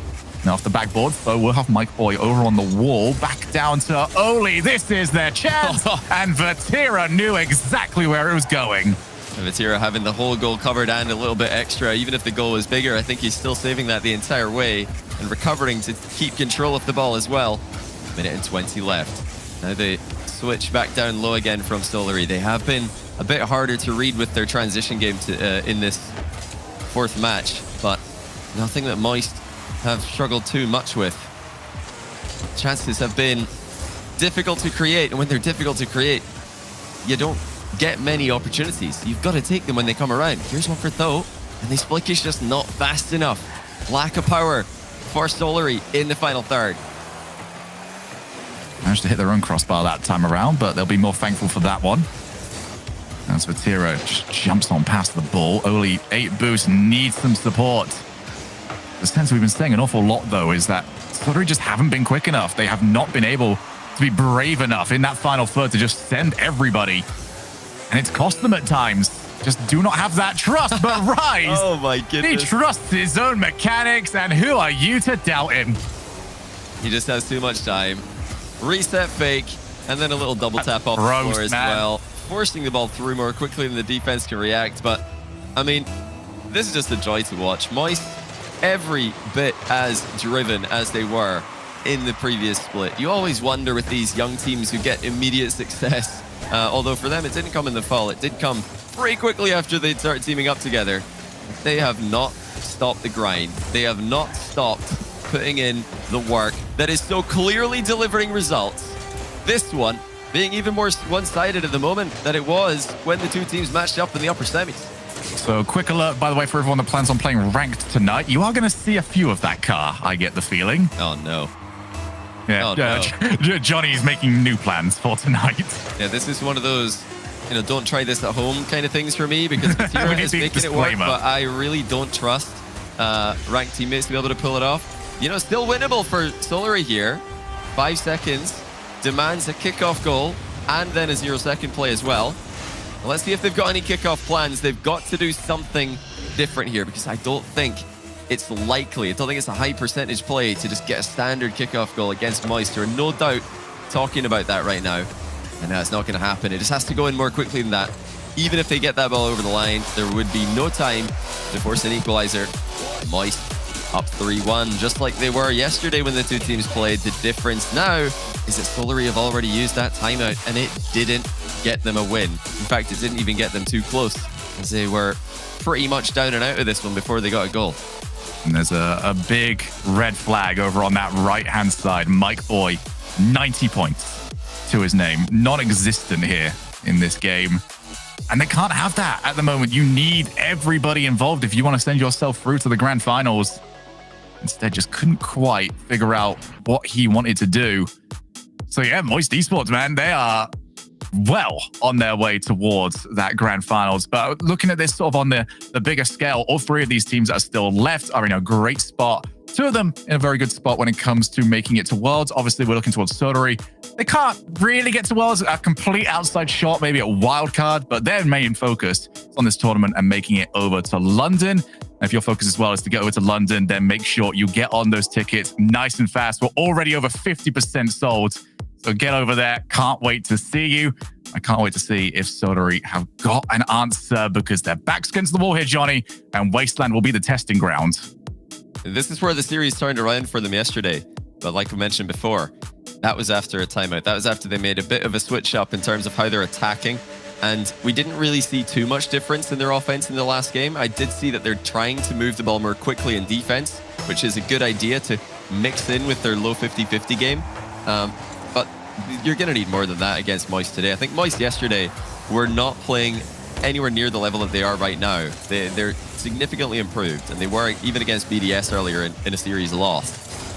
So different kind of level now. Solary have not shown that they're able to get up to this current Moist level. They caught Moist in, I'd say, a bit of an off day yesterday. Played them quite close. But this is, I think, a lot closer to the best Moist that you're going to see, especially that first game. I mean, they're going to do that very occasionally, but the other games aren't badly played either. Though, punches one through. So necessary that he gets the power on the shot here. They've been lacking that at times. Rise and Joy are both misreading the ball as it bounces above them. And a lovely little bump timely there by Solary off the play. And gotta give a lot of credit that one over to Mike Boy, who, despite being somewhat quiet in the last game, he slowed it down, went for a little bit of an aerial play, and just Moist kind of just didn't expect it. They've got so used to the rhythm of Sottery that they kind of thought something else was going to happen, and when it was completely different, they did throw them off. Bo goes up off the backboard. This is the sort of play that Moist have got used to, but the miss not followed up on. Rise goes underneath, gives it to Vatira. How do you read this? You've got a player air dribbling at you, and you've got a player sitting underneath you waiting to play it. It's just so hard to make the right decision. But they need those right decisions for another 3 minutes and 30 seconds. Most Esports have been scoring in groups. It's never just the one. Been getting multiple at a time as Joy's going to have to try set himself up in the midfield. Would have liked to get an infield pass. Instead, it was intercepted quite early. Vatira on the chase down. That's quite good. And Foe's waiting in the midfield. That's where they need him. Yeah. Great. More of that. Look at the transition. And Joyo happy to land where he did. Yeah, this is much better by Solary. They're following up on each other's touches quickly, and they're communicating that as well. So there are these double commits that could be happening or not happening. Even when breaks of rotation are occurring, it's the catching Moist off guard, but it's not surprising teammates for Solary in these positions. And if they can keep up that pressure, like really limits what Moist are going to be able to do. We're not going to see dozens of chances for Moist that are all incredibly threatening. You're just going to see maybe 2 or 3. You're still going to have to defend those 2 or 3. You've done a good job limiting them so far, Solary. And for Solary, the main risk that they have now with going for this offense is a risk that was always going to be inherent. It's that they're going to leave one back behind a little bit more often, one player that can be caught on the 2v1 demo. But you just have to be that brave. You have to trust that that player is either not going to be put in that situation or is good enough to deal with it when it does happen. A good clear to Vatira, who does get beat on the challenge. There was pretty much no one else that was going to be able to do that apart from Foe. And a wonderful little back matchup that they've had throughout this entire weekend. Now Foe off the wall. Joyo takes it away before he can get to it. That 1-goal lead looking better and better as the time ticks away. Rise off the wall. Awkward bounce, but pretty nice one actually if you're a Solary fan. Never really went anywhere dangerous. Mike Boy off the ceiling. That one's a bit wasteful, and now Rise can catch it in the way that he wants to. Sets up for Tatira. Wow. You cannot be that wasteful against Moist Esports. Yeah, all it took was one possession giveaway. Oli pre-jumping extremely early, and it's not the worst play in the world because we do see an awful lot of air dribbles coming out of Moist, but in this situation, second man pre-jumping, that makes it very difficult for the third man to cover everything, and he wasn't able to. Moist tie the game. Just one more, and they will be moving on to the grand final. Oh, demo attempts on the goalkeeper. It's the post. It's the post yet again. What did Solary do to deserve that? Well, they didn't hit the target. They've got to get it between pretty much it, and that's been the problem for what is this now? The 12 games that these teams have played? It has been the big difference maker. Oh dear, and that's just not powerful enough. Surely no follow-up shot either. Joyo beating the third man to the play there from Solary. Mike Boy's got to hit that a lot harder. These shots from Solary are just simply not good enough at this level. It's not good enough against any team in this competition. Never mind Moist, who are such a clear top 2 alongside BDS in this weekend. It's like they just don't want to waste the chance, but rather than actually trying to make the most for it and attacking the play, they just want to put it on target. It's not going to work, even if there's unless there's nobody left in the goal. And Solary do not want to be going out to a game like this, one where they had the right ideas. They were putting everything together, and just one wasteful play and another time hitting the post, and that might send them out of this. There's no shame in losing to Moist, but there's definitely shame in this type of shooting that they've been putting up here in this game. They need to step it up. They're still in a tie game, so it has to be something they forget about, and they've got to just capitalize next time those chances come around. Joyo, plenty of time to work with. Are they going to regret that as well? Mike Boy, not only with the challenge, but also gets the follow-up. Vatira was waiting for him. It's a couple more bumps. Vatira up against Oli. And Oli strong enough on the challenge. It's not gone just yet. Will do just now. And we have got another overtime between these two great teams. Kickoff's going standard again, but this one does lean towards Moist Esports. And it is Solary's turn to be completely unprepared. Dead ball kickoff, close sheet, third man in the corner, turning upfield. We've seen it before, and unfortunately for Solary, it is the same misplay that eliminates them from the event. Still, a great weekend for them. Top 3 is unbelievable for their first RLCS event together. But what a heartbreaker to go out on a kickoff goal. Moist advance to get that rematch of BDS. I think the rematch that everybody wanted to see after the 7-game series they played earlier. Oh dear, oh dear. When will the kickoffs improve, especially in these clutch moments? The good news for Soleri is that these are fixable. The plan is correct. They can execute upon it well. But the kickoffs, the shooting, they need sorting out if they want to at least be making grand finals in the future. But if you ever wanted to say something that can be fixed, it's not intricate. It's not something that needs to sit forever trying to analyze. It's just practice it. Make sure you are ready to do it under the difficult situations. And trust me, this is a difficult situation where basic shots feel so much harder to accomplish and to pull off. But for most esports, they do continue their momentum from the previous split, and they are ready to head into the grand finals. I'm ready to head over to the grand finals. I'm sure you are at home as well. As we go to the break, we're going to come back and have that grand finals ready and waiting.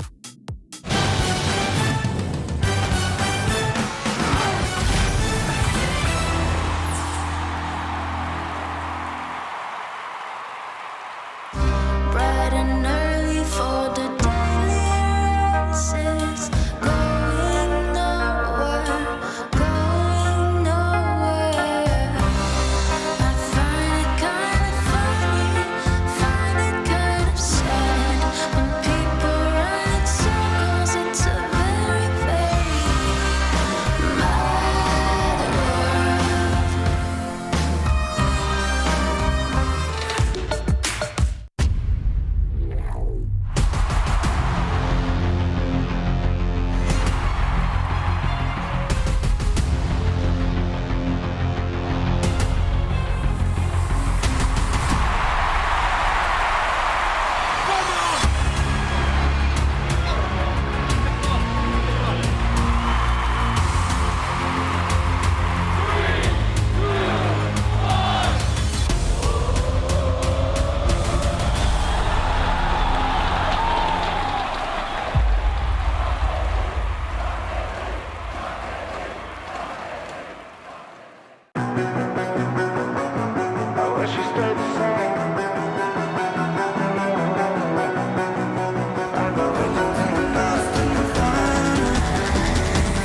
But if I'm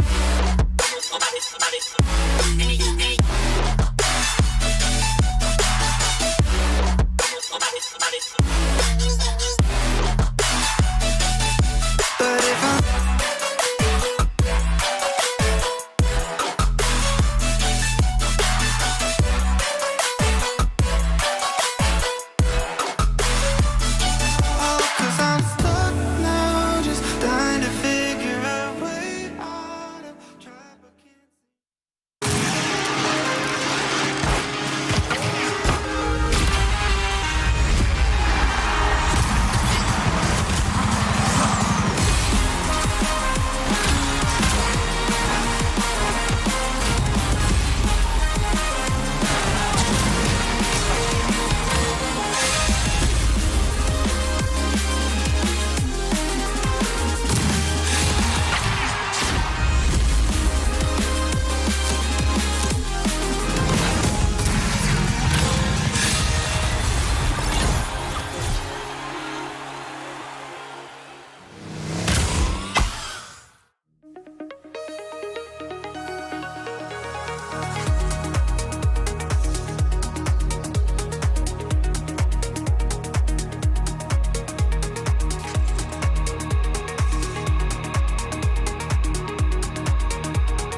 Welcome back to the Rocket League Championship Series. You're watching the Dacia Spring Cup. I'm Lee Fix. Gregan is still alongside me. We got Shogun and Johnny Boy now joining on the desk to break down that last match and get us prepared for the grand finals on our way. Let's start talking about that last one so we can get hyped for what's to come going forward. Moist does manage to pull it over Solary. Solary, a fantastic showing though, Johnny, throughout this tournament. I think this team could improve. They could go even better than this, because what they did in this tournament, what they did this weekend, is they kept it simple. They just tried to be as consistent as possible, because that's the best way to start a format like this. You've just got to get a decent result in the books, and then you know what you've got to do after seeing what other teams have done going forward. I do think this team could get better. We saw flashes of brilliance, especially versus Vitality, but even earlier in the tournament as well. And if they can get a bit more unpredictable, like BDS, like Moist, maybe they can start to close the gap to them. Because I do still think there is a bit of a gap between Solary and the two top teams in this weekend's tournament. You wouldn't expect that after they played the Moist so close yesterday, but I think that might have been Moist just a little bit worse than their usual level. And you saw a bigger difference today. Some head nods from Gregan. Yeah, all yeah. I agree. Johnny is a very smart man, and I agree with a lot of what he said there. I think also the unknown factor of Solar. You know, they're a new team reaching this level this early. It's the same thing with when Moist were Queso. They were unpredictable. No one knew what to expect. And now some teams are starting to understand that and be able to counter it. And as people learn Solary's play style, that's going to force them to adapt, to level up, to improve. You know, they're going to be now getting scrims against all the best teams because they're all looking at them going, wow, we need to play these guys. They're pushing our limits and making us improve. So that'll really help them. And as Johnny said, Oli was the only one, I think, on that team who really showed the mix-ups, the unpredictability. If Tho and Mike Boy can also introduce that into their game, as well as their incredible neutral game that they have, and start finishing those opportunities, then we'll start to see a very scary Solary. Man, the finishing was pretty bad at times. So I can't believe that a team who are built on consistency need to do striker training, but at least it's very clear what they have to work on going into the next event. They just need to get into striker training. They got to get some kickoffs planned. To be honest, a lot of the teams at the top do. It's not just Solary in that regard, but very clear what JG has to get them working on before the next event. Yeah, Shogun, as we look at the bracket here, for Solary, do you feel like we're going to see them placed like this again? Because the European region, in my opinion, seems so wide open. You look at that top 8, and every single one of those teams felt like a contender for the grand finals. Well, this is the reason why we were harping on why yesterday could have been so important, and how today is also so important to them as well, because we don't know if we're going to see Sutter in this position again, and that might have very little to do with them and more to do with just how this region is in general, where a third place finish, it's good, but you need to get back up here again, because it's also just as likely that as good as Sutter were, it's entirely likely that they're out maybe first, second round next time. And will they get another top 3 this split? I don't think so. That's a good question. I, like you said, the surprise is gone, and they need that shooting sorted, but we'll see. Well, we have our grand finals coming very soon here, guys, but we have, before that, our halftime show. Over the past month, Dacia held the Dacia Spring Electric Tournament and is the presenting sponsor of today's regional to celebrate the 1 year of the Dacia Spring, the most accessible electric car in Europe. Now, Dacia presents the Dacia Spring Electric Air Show, a 100% electric entertainment show of flying drone cars. So stay and watch them light up.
Wow, that was fantastic. None of us had seen that before.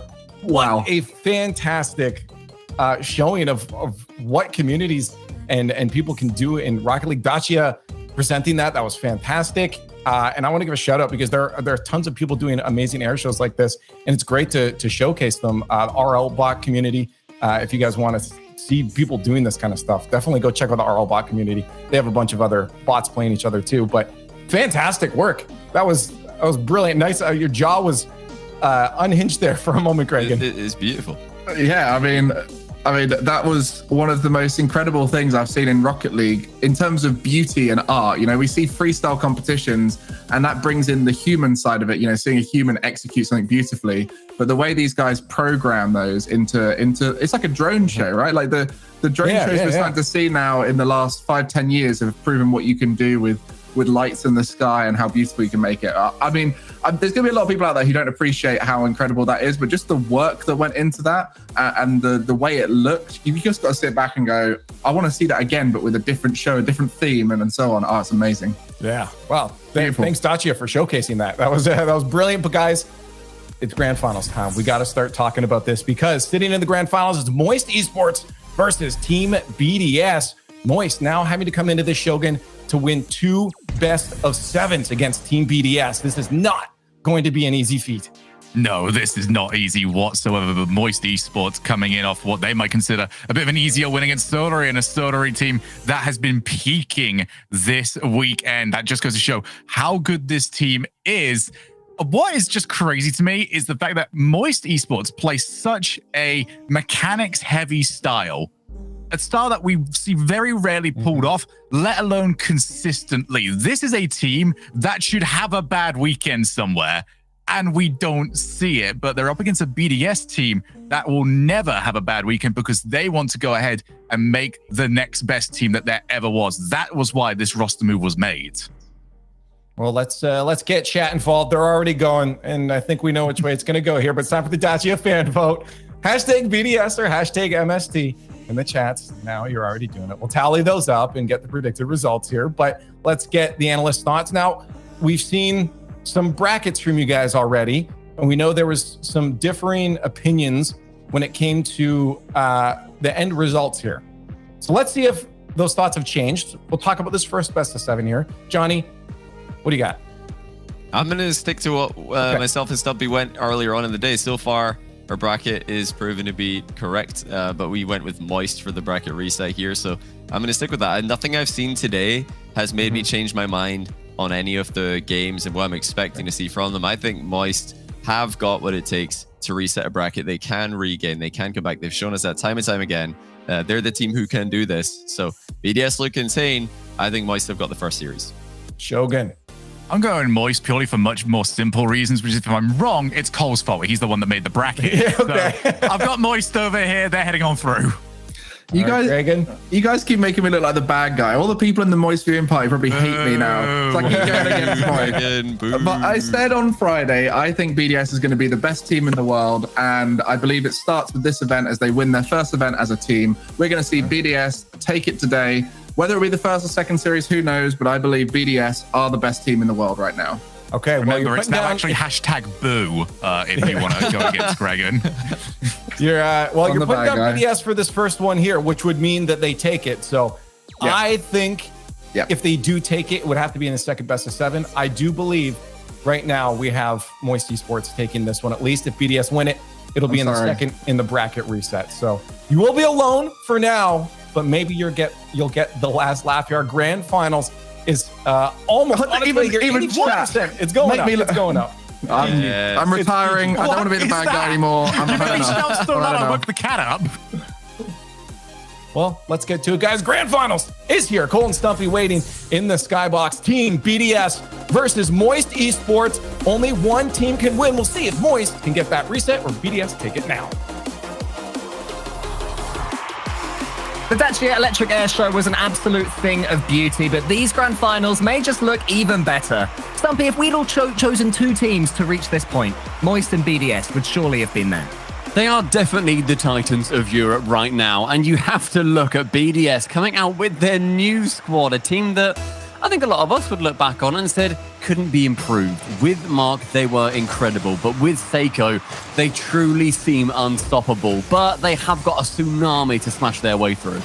It's going to be so difficult up against Moist Esports, the team that just started winning in the last split and ever since then have not stopped. But BDS with Seiko, if you can pick a new player, it has to be him. He was so good for endpoints, such a massive loss for that org. And now with BDS, we haven't really seen him at his best just yet. He's been somewhat overshadowed by Monkey Moon and Extra. But he has been allowing that to happen. He has been the player that has opened them up to then have Extra take on a bit more of an offensive role, even though Seiko is incredibly offensively minded himself. With Monkey Moon opened up, he can perform exactly how he was in fall after their big tumble back in winter. But Monkey Moon starting off with the passing and linking up with their young gun. Never question Seiko. I said he's been quiet compared to Monkey Moon and Extra, but when he's needed, he can absolutely get involved. Rise, he was underneath the goal. He had no chance there. What a start for BDS. Yeah, BDS opening it up, and with that team and with so much history behind them, through the pandemic era of Rocket League, through the RLCS X, it's exciting to see them, trying these new things. And on the webcams earlier, they were so happy. They were like messing around. Monkey Moon was like trying to juggle some billiard balls. Didn't do very well. I think he got like 2 rounds in with 2 balls. I think he would beat you so easily, just like he's beating the defense. Yeah, the defense there from Moist Esports. Not too hot. Vatira's clearance was only as far as Extra, and Monkey Moon, the quick turn. I mean, that's what BDS rose to prominence doing. Those quick, sharp rotations on the spot, the pass going straight to them, where normally the player would be rotating out. BDS say no. Yeah, and BDS also, we keep speaking about them, but they are the only team in Europe to have a positive win rate against Moist this season. And it's not just about positive. They have won 80% of the series against them. They've gone 4-1. The only loss coming in as a 4-0 for Moist back in Winter 1 playoffs. So it's been a long time, and I'm sure they want to be trying to repeat that and not let history carry on. Joyo receiving that drop-down pass from Rise. Exactly the start to the series we all wanted to see. Goals for both sides. Vatira showing off the mechanics, Rise showing the pace and the 50-50 reads, and then finally Joyo involved. 1 goal now for Moist Esports.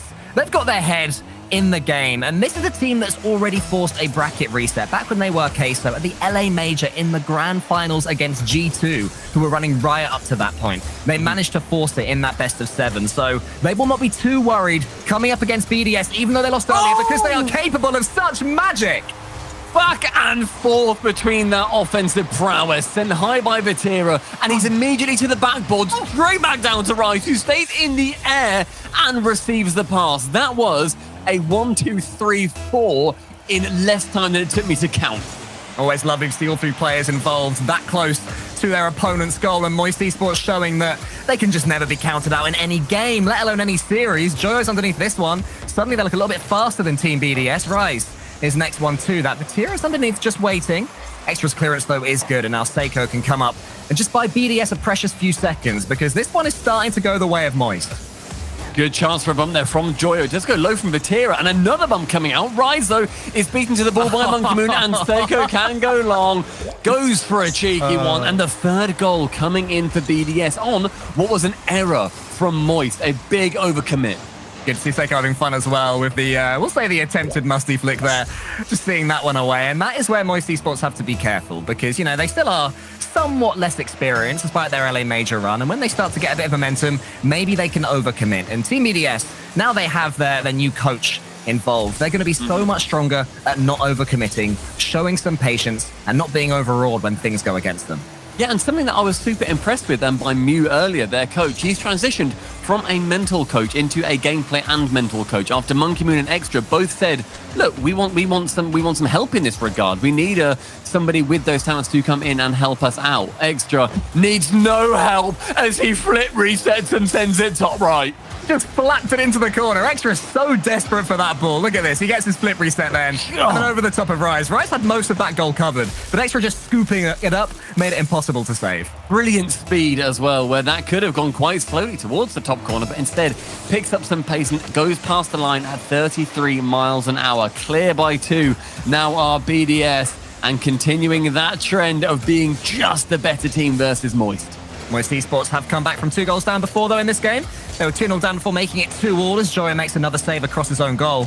And Rise gets a couple of touches, only as far as extra. This is the BDS press, but Vatira's touch is all important over onto the backboard. Joyo couldn't quite get there in time, but a good chance for Moist. Yeah, it was a great opportunity. Just couldn't quite have that accuracy. We saw at the end of one of the previous series as well. Vatira had a chance for a long shot. Couldn't quite sneak it in, however, and a good chance for him not to just squeak that one in, but to slam it home. Goals are plenty in game one over here as Rise just fakes the flip reset. Seiko falls for it, hook, line, and sinker. Monkey Moon can only jump in place, and Vatira's finishing is too good not to see that one. So 1 goal the difference again, and this time Stumpy can Moist keep up the momentum. I mean, potentially, and what I like seeing is that was Rise going for the Seiko flip reset, where you don't go underneath it and scoop it high. You lean back, as Jack calls it, the Seiko flip reset anyway. You lean back, then let your wheels touch the ball and get the flip reset that way. So using their own skills against them.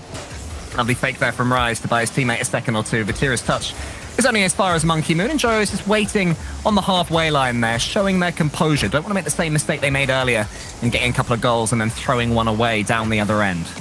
Seiko's the first player there. Good demo. We haven't really seen too many bumps and demos coming in so far. It's been clean, a beautiful Rocket League as Monkey Moon puts on a nice shot. Maybe that'll be how Moist opt to open up Team BDS. With Moist down currently just by the 1 goal, they enter the final minute needing to chase a goal. Goes high from Rise. Vatira will be up to strike, and Rise on the backboard. I love his idea there, going for any defender that wants to go high and opening the way for Vatira. That alleyway was soon to be cleared, but BDS did not fall for that trap. So many mind games happening in every part of the pitch, and not just on the ball. Extra wants to keep this one in his opponent's half for as long as he can, but Joyo's clearance gets it at least halfway. Seiko's arriving, and now suddenly every clearance that Team BDS make is another nail in the heart of Moist Esports. 30 seconds left. The time quickly going to disappear, but Vatira's doing some good bumping and a demo, and he goes for another one as well. Massive play from Vatira, but it's Rise with the goal. Just that composure from Rise to slow it down there, bring it to the floor. Vatira going for a couple of bumps, does manage to get that demo. Monkey Moon then sent currently rushing back to the net, attempting to pinch it from the crossbar, isn't able to. And 8 goals in game number 1 from the 2 most offensively minded teams in Europe. And 2 2-goal comebacks as well from Moist Esports, but it could be another lead for BDS. Monkey Moon beats Vatira, does he? No! So close, 15 seconds left. Opportunity for Joy to go past that halfway line, shut down by Extra on the right-hand wall. Monkey opts to go for the boost, and he will be rewarded for it as the ball possession falls to BDS. Seiko, couple of touches to the backboard with him. Vatira, more brilliant defending. Seiko tries to ramp things up for one more attempt, but Joyo is going to fake it. What a start to potentially the first series of this grand final. It's going to have 9 goals minimum, just shootout after shootout. And who will it go in favor of? Historically, you'd have to look and say BDS, but with new look Moist, you can't say that for certain. They have lost their Game 7 record now, so will their overtime record tumble similarly? Rise is underneath there, has to pass it back to Vatira. Vatira has shown such great reflexes. He thinks so quickly. Just a young Frenchman. You can see why he's so hard to come up against, as is all the Frenchmen on Team BDS as well. I mean, it's the race for the... It was the race from Vatira for that MVP position as well. And he is being supported by Rise, certainly, in this matchup. Tries to go for another air dribble. Something that's been so exciting seeing come out from him is his control with that ball on his nose. I absolutely love how both teams are attempting this overtime. No one has slowed things down. It could be BDS to make the most of it. That one's too high. Rise again. The goal line defense from Moist. Peerless. Just clenching on the goal line, needing to keep that one away. A long shot from Extra to Joyo. No Donk's able to come in, but Monkey Moon on the open net will be securing game number 1 in favor of the Frenchman. Extra missed the doink. I was about to tell him off, but you know what, Stumpy? It worked out perfectly because the clearance had to be rushed. And then Monkey Moon. Is he the best player in the world still? Maybe so. With performances like the one so far in this tournament, he's back in that conversation. Huge to tell him that when he goes for a tap-in on the open net. It's like, yes, that's what tipped it over the line for us in the analyst booth. But no, that was just a shootout. That was everything he wanted to see. 2-0 down for Moist, bring it back to 2-all, go down, then 4-2, bring it back to 4-all. They just couldn't squeeze out that next goal. But, you know, every goal coming in 2-goal chunks so far. It was so even as well with the score. There was no one player like there normally is when there's a huge scoring game. Someone will score 3 or 4. There, all the players were around 400, 500 score. So it just shows how incredibly even the compositions are for both of these teams, which is why you see this free-flowing, incredibly fast-paced Rocket League. I do worry that they've set us up for a bit of a slow second game, right? So I'm hoping they can keep that going throughout the entirety of this series. Yeah, you say that though, but Moist Esports are at home. We find ourselves diving to the depths on Aquadome, and it's where I know for a fact a lot of the Moist fans say, we're at home here, boys. This is the moistest map in the world. They hate Wasteland, I will say that. They're like, too dry, we can't deal with it. But Moist, if they are to win here on Aquadome, it would bring them back to 1-1. I should call it Aqua from Rogue over in North America, the man who won a few games there, but then lost in the end. Can Moist manage to dodge the same fate? As Joe beats Extra to the sky. Seiko's got a chance for a dribble. We've seen a few Seiko dribbles so far today. In the end, it was a pass. Extra was steaming in, but what a save. What a save from Vatira, just holding his line on the goal. Away from the passing opportunity and Seiko dribbling, that is really, really hard to counter. Or more bump attempts as well. Moist seem to have realized that BDS are somewhat susceptible to them. As Joe goes to the sky, he can get a flip reset here, and he can take it as well. Ceiling, flip reset, goal. Yo, that is not allowed. With the first touch, it's so far away from it. It comes straight back from the ceiling and then into the reset over the defender. And Vatira as well, going for yet more bumps on poor old Team BDS. If they stay still for a second, they're getting knocked out of place. That is world-class placement from Joya on it. On a goal where I did not think a shooting chance was going to come, he pulls it out of nowhere. Poseidon would be proud of the accuracy. Rise is going to let this one fall as he knows he's going to leave it to his teammate, Vatira. Good challenging from Monkey Moon. He's a little bit boost starved now, though, so has to head back home as soon as he can. That one's awkward for Extra. Rise is coming in. Could be a doubled lead here for Moist Esports on Aquadome, apparently their favourite map, we've now learned. Still 1-0, but they're looking a better team here, Stumpy. Great fake from Vatira as well. Just, I love when they slow it down a little bit. We're so used to being that frantic, speedy team, you know, going for every single ball. But they have, especially Rise, from what I've been seeing, is slowing it down on sidewalls, going for a fake shot and then bringing it in close. And it's sending BDS every which way. Extra hasn't got much boost, but can at least fake that he does. And Rise now does have 100. Vatira in the center as well. That could have been so dangerous for BDS, but Rise's touch wasn't ideal. Now Monkey Moon with a few bumps of his own tries to get a chunk of Vatira as well. Just grazes his Octane, but it's not to be, and Team BDS remain behind by 1. Yeah, we mentioned just how slow Moist are being at the moment. I know. I have to Regional 2 to clear that one up. But they have been so speedy on that defense. They've been trying to challenge BDS as often as they possibly can. And it's been working so far absolutely fantastically. We have Vatira on the side wall here. Seiko and Extra in front of him. Lovely fake out from Vatira, who has seemed so effective in this series. Vatira's looking absolutely brilliant, putting himself into that MVP conversation for sure so far. When I say that, but his team did lose game 1, so maybe not. A little bit more. Passes like that need to come off from Vatira. That one's a little bit behind Joyo. He does something with it, gets into the backboard. Rise is coming in. Vatira's behind him. I wondered if he could maybe put that one back onto the backboard. Instead, it was the snapshot that BDS were ready for. I mean, Extra was waiting. He was lurking on that side wall, making sure that the backboard wasn't too much of an option. If it was, he could have just steered up. But you're right, maybe just slowing it down there would have been the play. Instead, Vatira demos one, but the flick is very low from Joyo, and it falls instead to a long shot from Extra, just wide as Rise is able to swing in the way and save it at just a 1-0 lead so far. Huge clearance from Seiko there, right, when Moist were lining something up, and that's a great pass from Extra to Seiko. He tries the snapshot, just putting it straight on target to see if he could get any luck, but Moist did manage to have that one covered. And they still have their lead. That's a good win again from Seiko, though it really is. These young players that are getting so involved in this one. There's a miss from Joyo. Monkey Moon's arriving, and Monkey Moon is scoring to make it 1-1.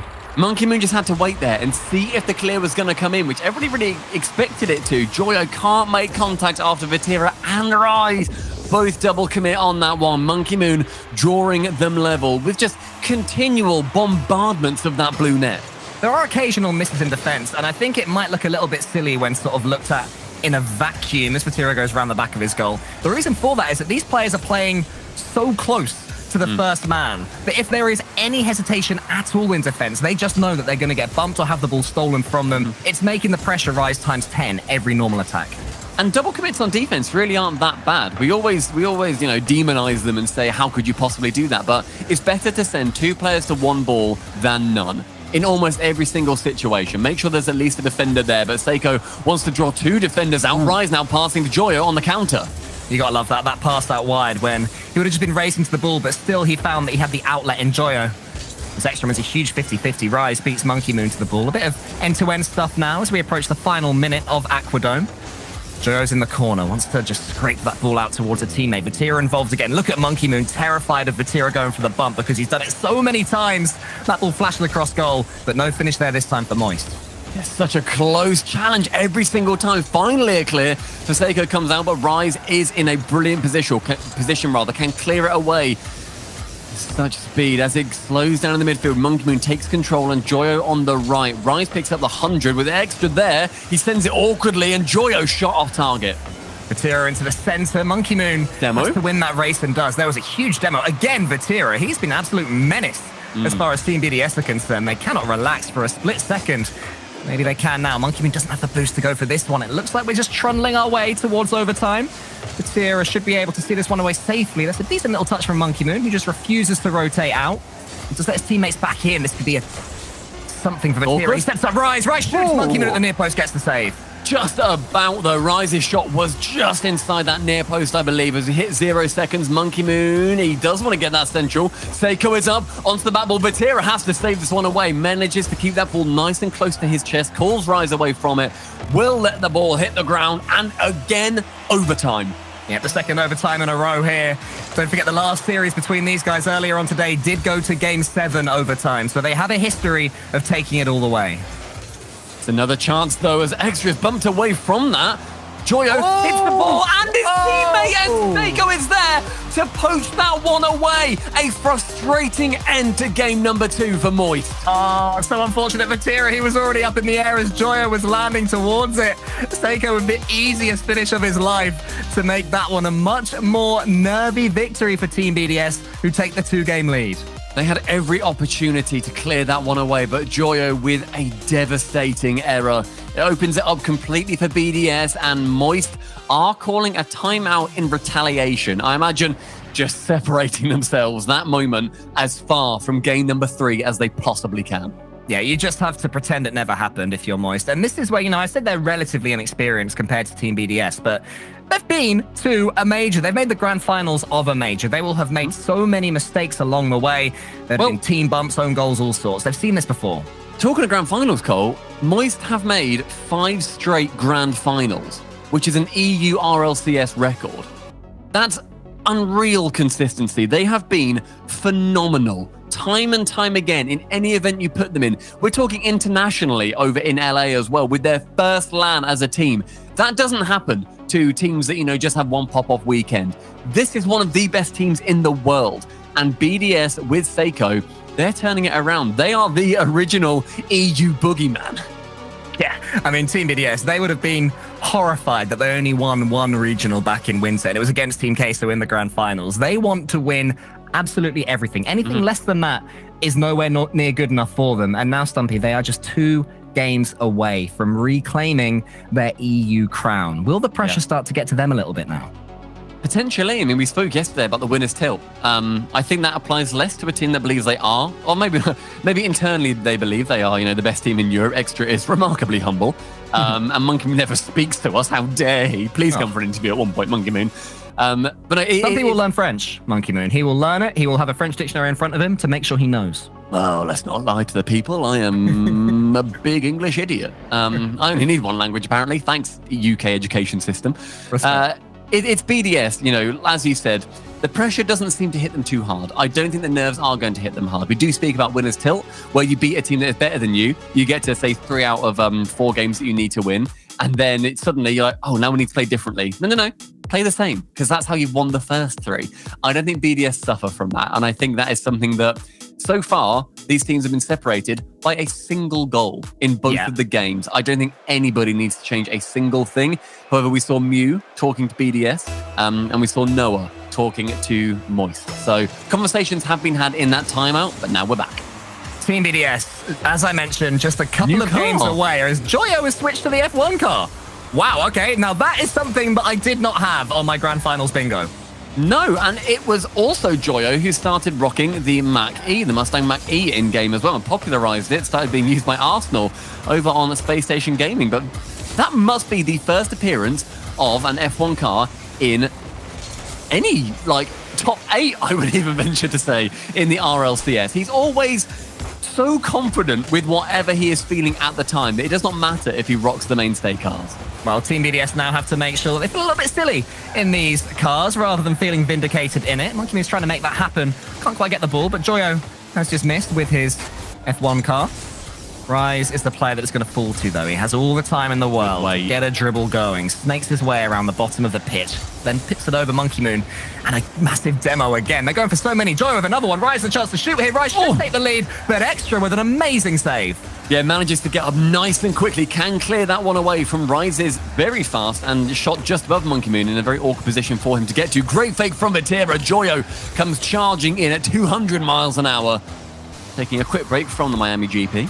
Over to the right-hand side, Vatira finds Joyo towards the net, but Extra to catch. Here is Extra. He's got 100 boosts. He's done so much in this event. He's set up Monkey Moon this time to the backboard with him. No, it's saved by Vatira, just sending it high. Joyo slaps it away with that lengthy car. Extra's arriving, though, and Extra bullies it home. Squeaking it past the nose of that final defender. Joyo was not able to get it past the mighty Fennec Seiko. Vatira battling with Extra, also in a very boring Fennec, by the way, boys. And that is BDS with yet another lead. They're starting to do that thing, Team BDS, that they haven't done in a while, which is start a series and have their opponents be relatively close. And then as it goes on, they just get speedier and faster, and their opponents just seem to lose all hope. And suddenly you look, and it's BDS 4, opponents 1 or 0. They just find ways to win. They're all involved. The movement off ball there from Extra. Sees Seiko going high, then goes for the boost and can speed immediately arise. Keeps him grounded, and then Seiko keeps him away from the air. What is he possibly able to do? He manages to squeak in between them somehow. Can get the flip, but no save this time. Just that teamwork is true BDS at a true pinnacle of gameplay. Moist have to remind themselves that in the first game, twice they brought it back from 2 goals down, even though they lost it. Still no mean feat as Monkey Moon cuts out that pass from Joyo, who just can't quite get the ball to his teammates at the moment. Vatira needs to go solo, but Seiko closes him down so quickly. Then there is Joyo. Extra's coming in. Monkey Moon's getting involved as well. Every BDS player is starting to get in each other's way. Need to make sure they're not getting carried away. Really good chances for those infield intercepts, however, with Rise and really good opportunity. Falls to him on a silver platter from Vatira. It goes wide, and Extra not as much of a hit to the side as he wanted. Tried to find Seiko, but Rise was there in disguise. You just can't shake them off, Moist Esports. No matter how good you are or how well you're playing, one way or another, they will find a way to get themselves a goal. They have those mechanics up their sleeves. And when they get one, it turns into a couple so often. Vatira just dodges Extra, then goes almost painstakingly over the top of Monkey Moon. Monkey Moon had to be so strong there. Yeah, Monkey Moon's composure in any given situation is almighty. It is all-knowing, and thus far, it has got them 2 goal wins. Vatira passing central. Can't quite get a goal from this. Joy wants to go for the dunk on Monkey Moon as we say that. And as Moist start to push, I didn't even get my sentence out. Seiko just hits it hard. Yeah, but here's Joe, though. He had a 100 boost to play with, and he gets the dunk in the air. Rise underneath this one, so desperate for the ball, and Seiko has to keep his composure to tee up Extra. Both teams just sending high balls over the top, tempting their teammates in right now. Look how far forward Monkey Moon is. It's so risky, but when you're BDS, it just makes perfect sense. I mean, with Monkey Moon that far up, it just leaves Extra hanging out at halfway, and he's still not that close. He's half the pitch up, and he still is going to lose that race 9 times out of 10. That is how well positioned BDS are finding themselves. But Extra doesn't even need to be in the play for them to continue being dominant. Good catch from Vatira, my word. Yeah, look at that. He had to adjust his car so quickly, considering he was about 3 feet up in the sky, and still managed to twirl it around.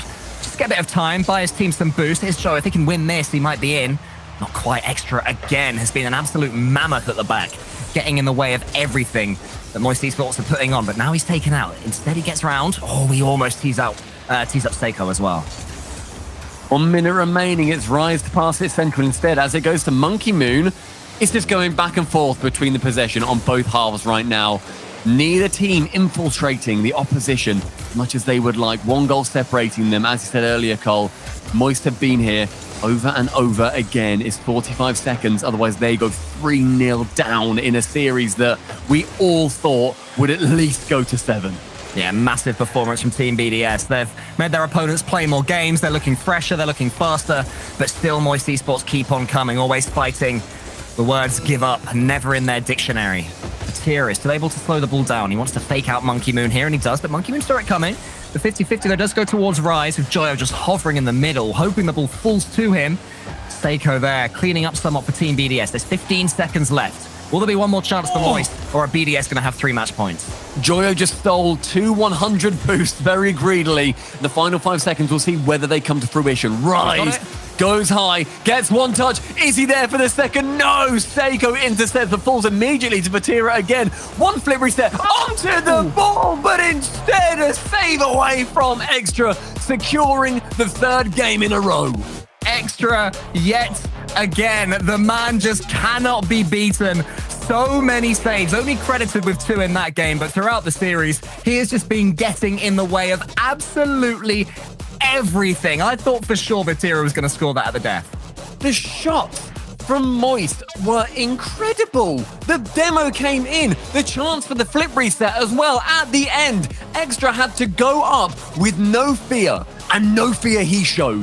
That was an outstanding performance defensively right at the death of game number 3. And the position that leaves Moist in is a horrible one. That leaves them needing to win 4 in a row and earn themselves a spot on the coveted reverse sweep and a best of 7. Against a Team BDS that are just showing no weaknesses at all. This is up there of the best we've... It's not the best we've seen them ever play because they're not having to play that well. Team BDS, they just seem so controlled. They do, but I think that puts them up there. The fact they're so controlled against Moist. Yeah. Against Moist, who have smashed their way through this bracket. Sure, it's been a single goal in game number 1 and 2 in overtime, and then it's a single goal without an overtime in game number 3. But the control exerted by BDS at every given opportunity is remarkable. It is awe-inspiring, and Moist need to stare down the barrel now at one of the hardest ventures they will ever find in front of them. That's a good start, maybe. Oh, just too much power on the pinch. And when you start losing games, those little luck-based moments, can you get the pinch perfect, start to go against you. But Moist Esports have to ignore that little voice in the back of their head saying this one is gone. They have to fight through it. They have to go up against their opponents toe-to-toe for at least this next game. Just get something on the board, a goal, something to defend. Maybe a demo, frustrate their opponents. Team BDS are just so solid. Look at Extra playing in front of the ball now. He's been a defensive powerhouse. And still he's making waves in front of himself. Extra tries to reach this one to finish it, but Joyo can just about dribble home. And Joyo returning to the Octane as well. The F1 car clearly not doing it for him. He managed to squeak in overtime in a non-F1 car previously and could not do that in game number 3. So let's go back to basics. Rise takes to the skies. And then he flies into Seiko, taking him out of the game. Joyo's turn now. And we have a similar result between these 2 players. Not quite now, it's Monkey Moon there. He's on the wall. Seiko's right behind him. Maybe a little bit too close. Not too many angles to play with for Monkey Moon, but still he makes an assist for Extra. I thought the attack had no chance, but he found a way. With Monkey Moon finding Extra so well here, that was half the battle, because an Extra delays, goes up and then shoots down underneath Rise, sends him upwards, and then finds that alleyway beneath. The lead again established for BDS so early on, and potentially a Dacia Spring Cup winning goal. They can play fast, they can play slow. Team BDS right now can absolutely do it all, but Rise here has a chance to shoot, and it goes nowhere. Not what he needed there. Just a strong shot on target had to be what was on the cards, and he could not get it on target. That's not what we see from Rise typically. They are not in the space that they find themselves wanting to be in. A Rise save, though.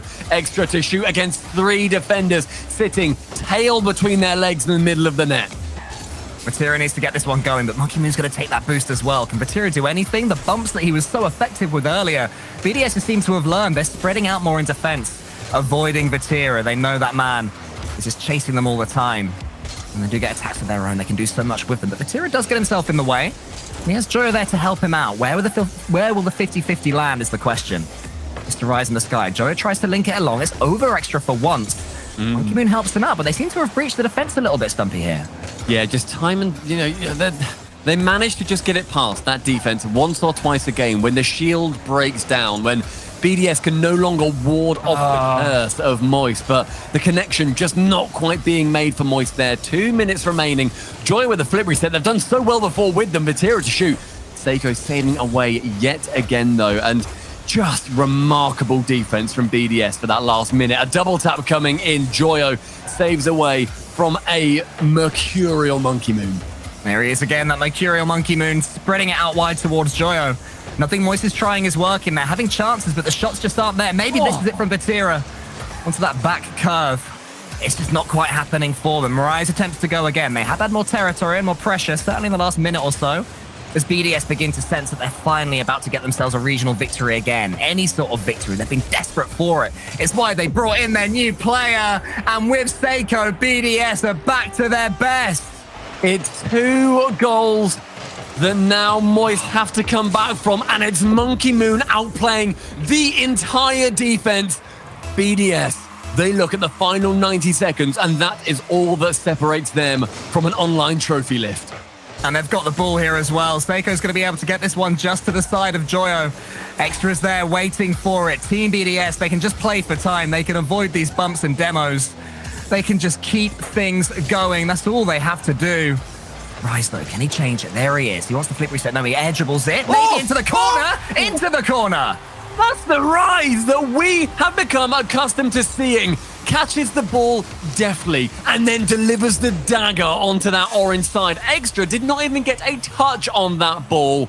Elation must be felt at Moist headquarters, but there's still a minute 15 and there's still a goal to chase. That's a great kickoff, though. Rise has got a little bit of time to play with this ball. Over or under Monkey Moon. It's over. Vatira is there. He goes to the back wall as well, and Joyo has a chance. Ceiling is opted for. Another touch. He's desperate for it, but can't quite get it. He doesn't know whether to rotate out or try and backflip the ball. So many decisions to be made. And in the end, Seiko clears. Tira can't quite get that ball out of defense. Of course, the Monkey Moon again does fall wide of the goal, though. With Rise demoing extra, that is suddenly that attack from BDS truncated. Seiko finding Monkey Moon up for the second touch. Does not have the boost for it, though. Extra is able to shoot, but Joyo and Rise both jumping for that opportunity. Vatira demoing 2 out of the way. First Seiko, then Monkey Moon, getting the double, nearly the triple. Can Rise shoot that one wide of the goal? Not quite, as BDS, they take control. Vatira central. Joyo just scuffing it. Yeah, that boost starved right now, BDS. This is a real chance for Moist. Rise, he shoots for the save from Seiko. But how much more do Team BDS have in the tank? Seiko is flipping everywhere. Vatira, he's in the air. He's got the flip reset. He's sending it high. Joyo has to beat Monkey Moon. Can't quite do it. Now it's Rise. One more attempt, maybe. Vatira waiting, hovering, but Seiko from the skies. Is he going to see it away for his new team? After humiliation at the LA Major, BDS are back on top of EU. From perfect swept at that LA Major, a change had to be made, and Seiko was the man to do it. It was time for him to enter the greatest roster that Europe has got right now. Moist were not a challenge for them, as BDS are back to their best. They certainly were a challenge earlier when it went to Game 7 overtime, but in this game, it just seemed like BDS is to lose from the very beginning. Monkey Moon, he's playing as well as ever. Extra, an absolute French brick wall, and then Seiko, Stumpy. I mean, he's not even done that much for them yet. We know that he can do more still. What a feverishly exciting team that we have got in the way of BDS. That is their first event as a team. You see a couple of the backroom staff coming through and congratulating them. Seiko, he looks at home. Endpoint, they started him off on that pro journey at really the highest level. He won them some regional events, and they are cool, calm and collected. Straight to Twitter, I am sure. Extra to say we're still number 2 in the region. No, Extra, you're up there. BDS, what an incredible performance against the Moist Esports team that for their first outing under the banner has been just brilliant. Yeah, it's one word for Team BDS, and that is balance.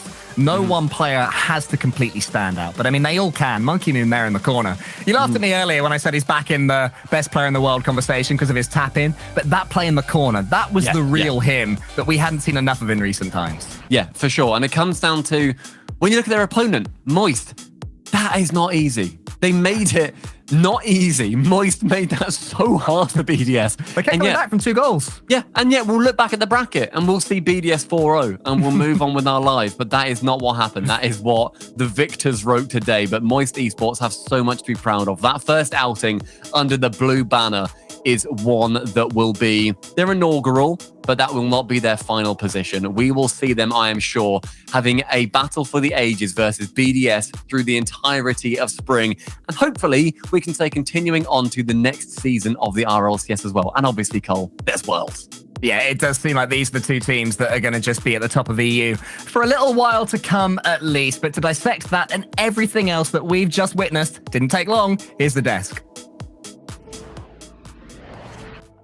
Well, I think none of us here have the right to speak besides Gregan. I think that's just. Do you know what? At least we're here this time. Last time BDS did this, we were not ready for Exactly. That is true. It was very fast. That was quick too. It was very quick. And I hate being this right because I'm now scared for the rest of Europe at beating BDS. How are you going to beat a BDS playing that well? Monkey Moon, when he's happy, is the scariest player I've ever seen play Rocket League. And then to say, oh, he's also got Seiko and Extra by him, just in case he needs some support at those moments where he's not quite pulling his weight.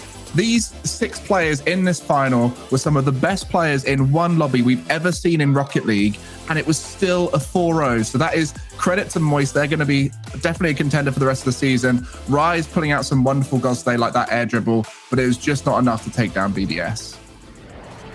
Yeah, this was, again, overall, I loved just all of the teams past the top 8. I think Europe showed a good amount of depth in what teams can compete for it. But the fact that Moist gave us such a fantastic showing, BDS now looks absolutely insane, Shogun.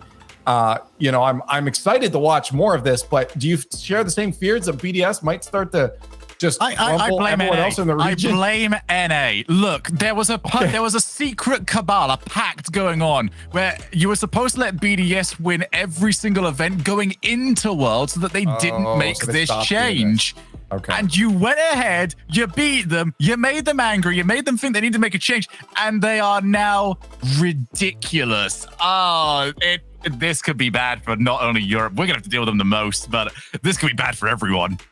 North America has powered them up. But don't give any kind of positive thing to North American fans are going to run with that now, saying it's their fault that Europe's Is that good. really positive thing? I don't think it is. They'll take whatever they can get, I suppose. But it is time now that we've come to the end. BDS is crowned the victor, but of course we can only crown one MVP. So announcing your Dacia Spring Cup Tournament MVP, it's Monkey Moon. Monkey Moon, I think, has to be the obvious pick here, Johnny. Yeah, he's just ridiculous. It was like Greg is saying, when Monkey Moon's happy, even in the previous roster, he still looked like the best player in the world. And now he looks happy when they brought Seiko into the roster. I think Extra's looking a lot more comfortable. And I'm so happy and so proud of Seiko to come in and not demand that spotlight. He's very happy to just play a defensive, supportive role and bring the best out of Monkey Moon. And yeah, deserved performance. He is that guy. He might be the best player in the world, but today he's definitely the best player in Europe. Well, I do believe we actually have our MVP on the line with Coach Mew. Let's bring him on here and give him a little chat at the end. Congratulations. Thank you so much. Hello, everyone. We have the whole team there, so... Hello, everyone. A bit of a party, kind of. You guys deserve to party right now. You guys take a dub again. We're used to seeing BDS as the winning team in this region or just around the world here. But now, of course, with bringing a newer player on, you have to adjust a little bit. How has the adjustment period been for Monkey Moon and Extra? I mean, the adaptation was kind of natural, I would say. I just wanted to remind that, yeah, BDS is used to win, right? But winning is not something that should be considered as normal, kind of. You need to work a lot to win event like this, and against team like Moist and stuff, you need to really work hard during the weeks. So I'm really happy that the group is enjoying the time together and working hard to succeed. It's actually, yeah, I'm really proud of 3 of them. Yeah, one thing that's been consistent ever since BDS came into the scene and we saw them doing so well in RLCSX and now with the new roster here, as you guys look professional. Even right now, looking at this interview, you guys there, you look professional. You're in a training facility. You're all dressed up in your gear. You know, you're working way more professionally than any other team. How much of a factor do you think that is in your team's performances? I think it impacts a lot. Like the more the scene is growing up, right, and the more you need to pay attention to details to perform. And this is the thing that in BDS that we are paying a lot of attention to. It's really important for me, for example, that on match days everyone is wearing a BDS suit or BDS jersey, because I call this for the players the artist suit. You know, it's like when they put the jersey, it's like they're the player, not anymore the human. You know, and they are really ready to go and put the fire on the field, kind of. I really want to ask you as well, considering you do have all of your players over there at the facility, that when you have the time between games, what does that sort of look like for you guys? How do you sort of decompress after a game? And then how do you get yourself back into the right mindset to get right back in? It depends. Depends on how we played the last series before. If it's needed, we do some review of our game. We kind of expected to play against Moist again. So we watch the game. I watch the game and then I do a debrief with them to make sure that we do not make the same mistake as the series before, you know, in winner final. And during this time, managers that are there in BDS are taking them to eat, chilling with them in the couch, you know, like make sure that the players doesn't feel pressure or doesn't feel stress, and make sure that the time is, they are not waiting, you know. I've got a question to ask you, but I was wondering, could you actually ask Monkey Moon and Extra to give one word? Could they describe what is it like to play with Seiko and the team? Just in one word from each of them. Is that? Could you do that? Okay, let me translate it in French. Then, Extra, Monkey Moon, est-ce que vous pouvez définir un mot de l'arrivée de Seiko? Okay, Extra said prodigy. Okay. Oh, that's a good word. And Monkey Moon say happiness. Okay. Oh, that's dangerous. That is dangerous. Well, I think it's only fair then to ask Seiko, what's his one word for getting to play on Team PDS now? Okay, Seiko, du coup, c'est quoi ton mot pour décrire ton arrivée chez PDS? He said incredible. Good. Positivity all around. I love it. No, it seems like everyone on the roster is really happy with the way things are going. You have to be. You guys just took the regional in pretty dominant fashion as well. But at this point, I want to give the floor. If anybody on the team wants to have anything to say out to the world, that includes Yumu, that includes Extra, Monkey Moon, or Seiko, feel free to do it in English or French as well. I will ask them first to be polite, and then if they don't say anything, I will. But okay. Est-ce que vous voulez dire quelque chose pour tous les fans, pour tout le monde, que ce soit français et anglais? Merci Asus. Non. Seiko said thanks Asus for the sponsorship, right? But...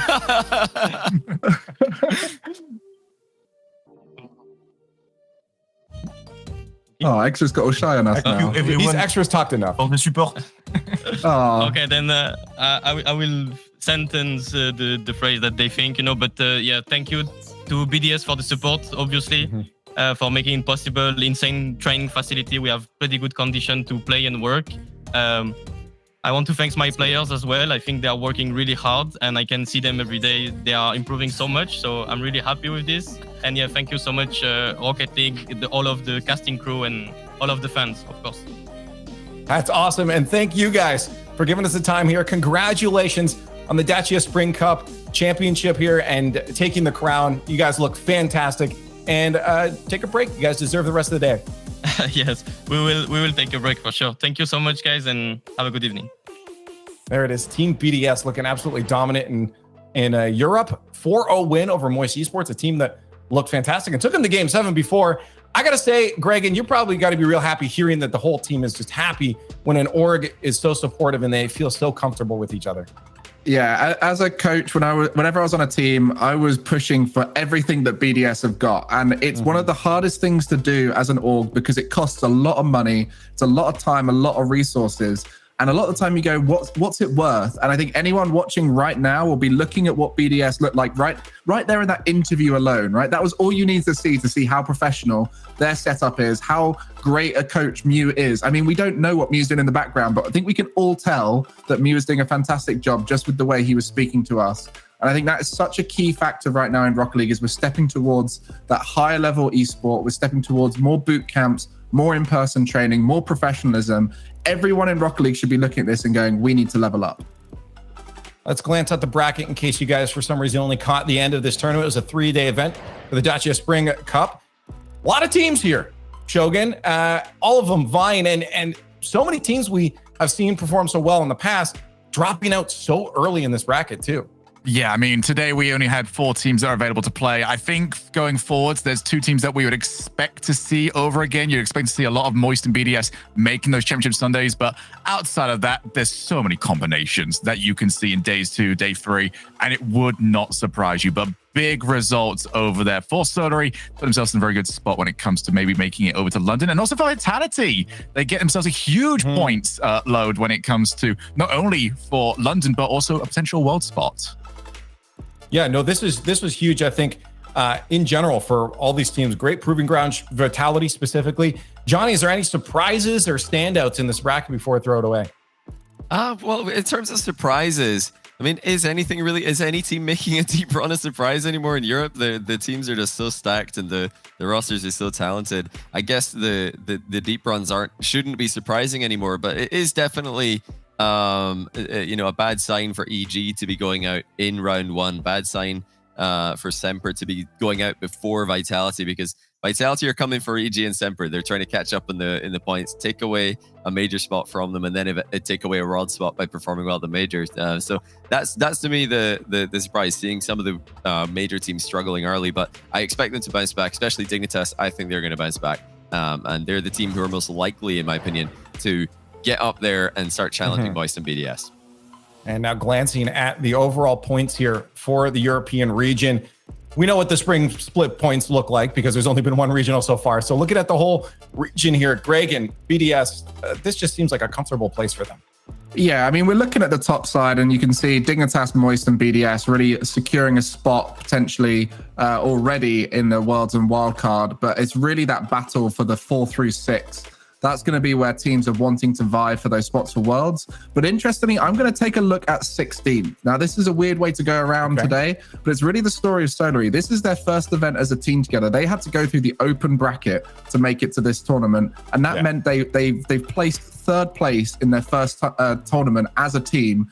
Shows you how easy it is for a new team to form. If you believe in 3 players playing together, you can make it to that top 3 through the open system, then the closed qualifier, then through the RLCS. And probably the highest performance we've seen from any open qualifier tournament so far. Solary have now banked their spot in the next closed qualifier, so it should be an easier run for them. And of course, we have a lot more European Rocket League to come your way as the spring split continues on, heading towards that spring major. A reminder, if you missed it, all of the announcements this weekend, tickets are on sale. They're going quick too. We're almost out of them, so try to grab your spots. I'm pretty sure Team 104 is probably gone. I haven't been looking at it. Yeah, that was gone instantly. So, but you know there's going to be good vibes all around everywhere. So make sure, get in there, nab your ticket. We're going to get some final thoughts because the Dacia Spring Cup is coming to a close here. So we'll go down the line like we usually do. Johnny, Shogun, and Greg to finish us off. Well, BDS looking scary. Monkey Moon said it there. He's happy. And whenever Monkey Moon's happy, BDS, they just look unstoppable. Monkey Moon looks like the best player in the world. So the world better be worried and they better figure out a way to, not that I don't want Monkey Moon to be happy, but they better figure out a way to make him unhappy. Otherwise, I don't see BDS being challenged. I just want to give a huge shout out to not only the people that usually stick with us, that have been with the Rocket League team for the longest time, but also the newer viewers. Obviously we've got brand new orgs in here, people that are being introduced to RLCS and maybe even to high-level Rocket League for the first time in their lives. It seems like the support and the enjoyment has been through the roof, and I hope we can see more of you because it gets better. Online is fantastic. Wait until you see London. Well, looks like we're back to France on top with BDS at the top, Vitality making a resurgence, horizontal France in Solary in the Netherlands. It's going to be a tough run for the UK boys, but what we will see is more French dominance now, BDS staying at the top. To wrap it all up, go buy your tickets. If you're new here, hit the follow buttons. Go follow all the Rocket League Esports social media. It's always exciting all the time. That's just what Rocket League is. But we are done here for the Dacia Spring Cup. So thank you guys so much for watching, and goodbye.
Feel me in the dark, in the darkness.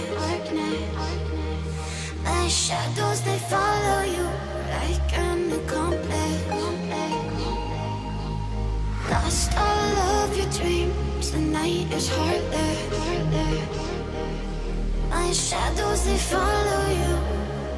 My shadows, they follow you in the darkness.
My shadows, they follow you like an accomplice. Lost all of your dreams, the night is heartless. My shadows, they follow you. My shadows, they follow you in the darkness.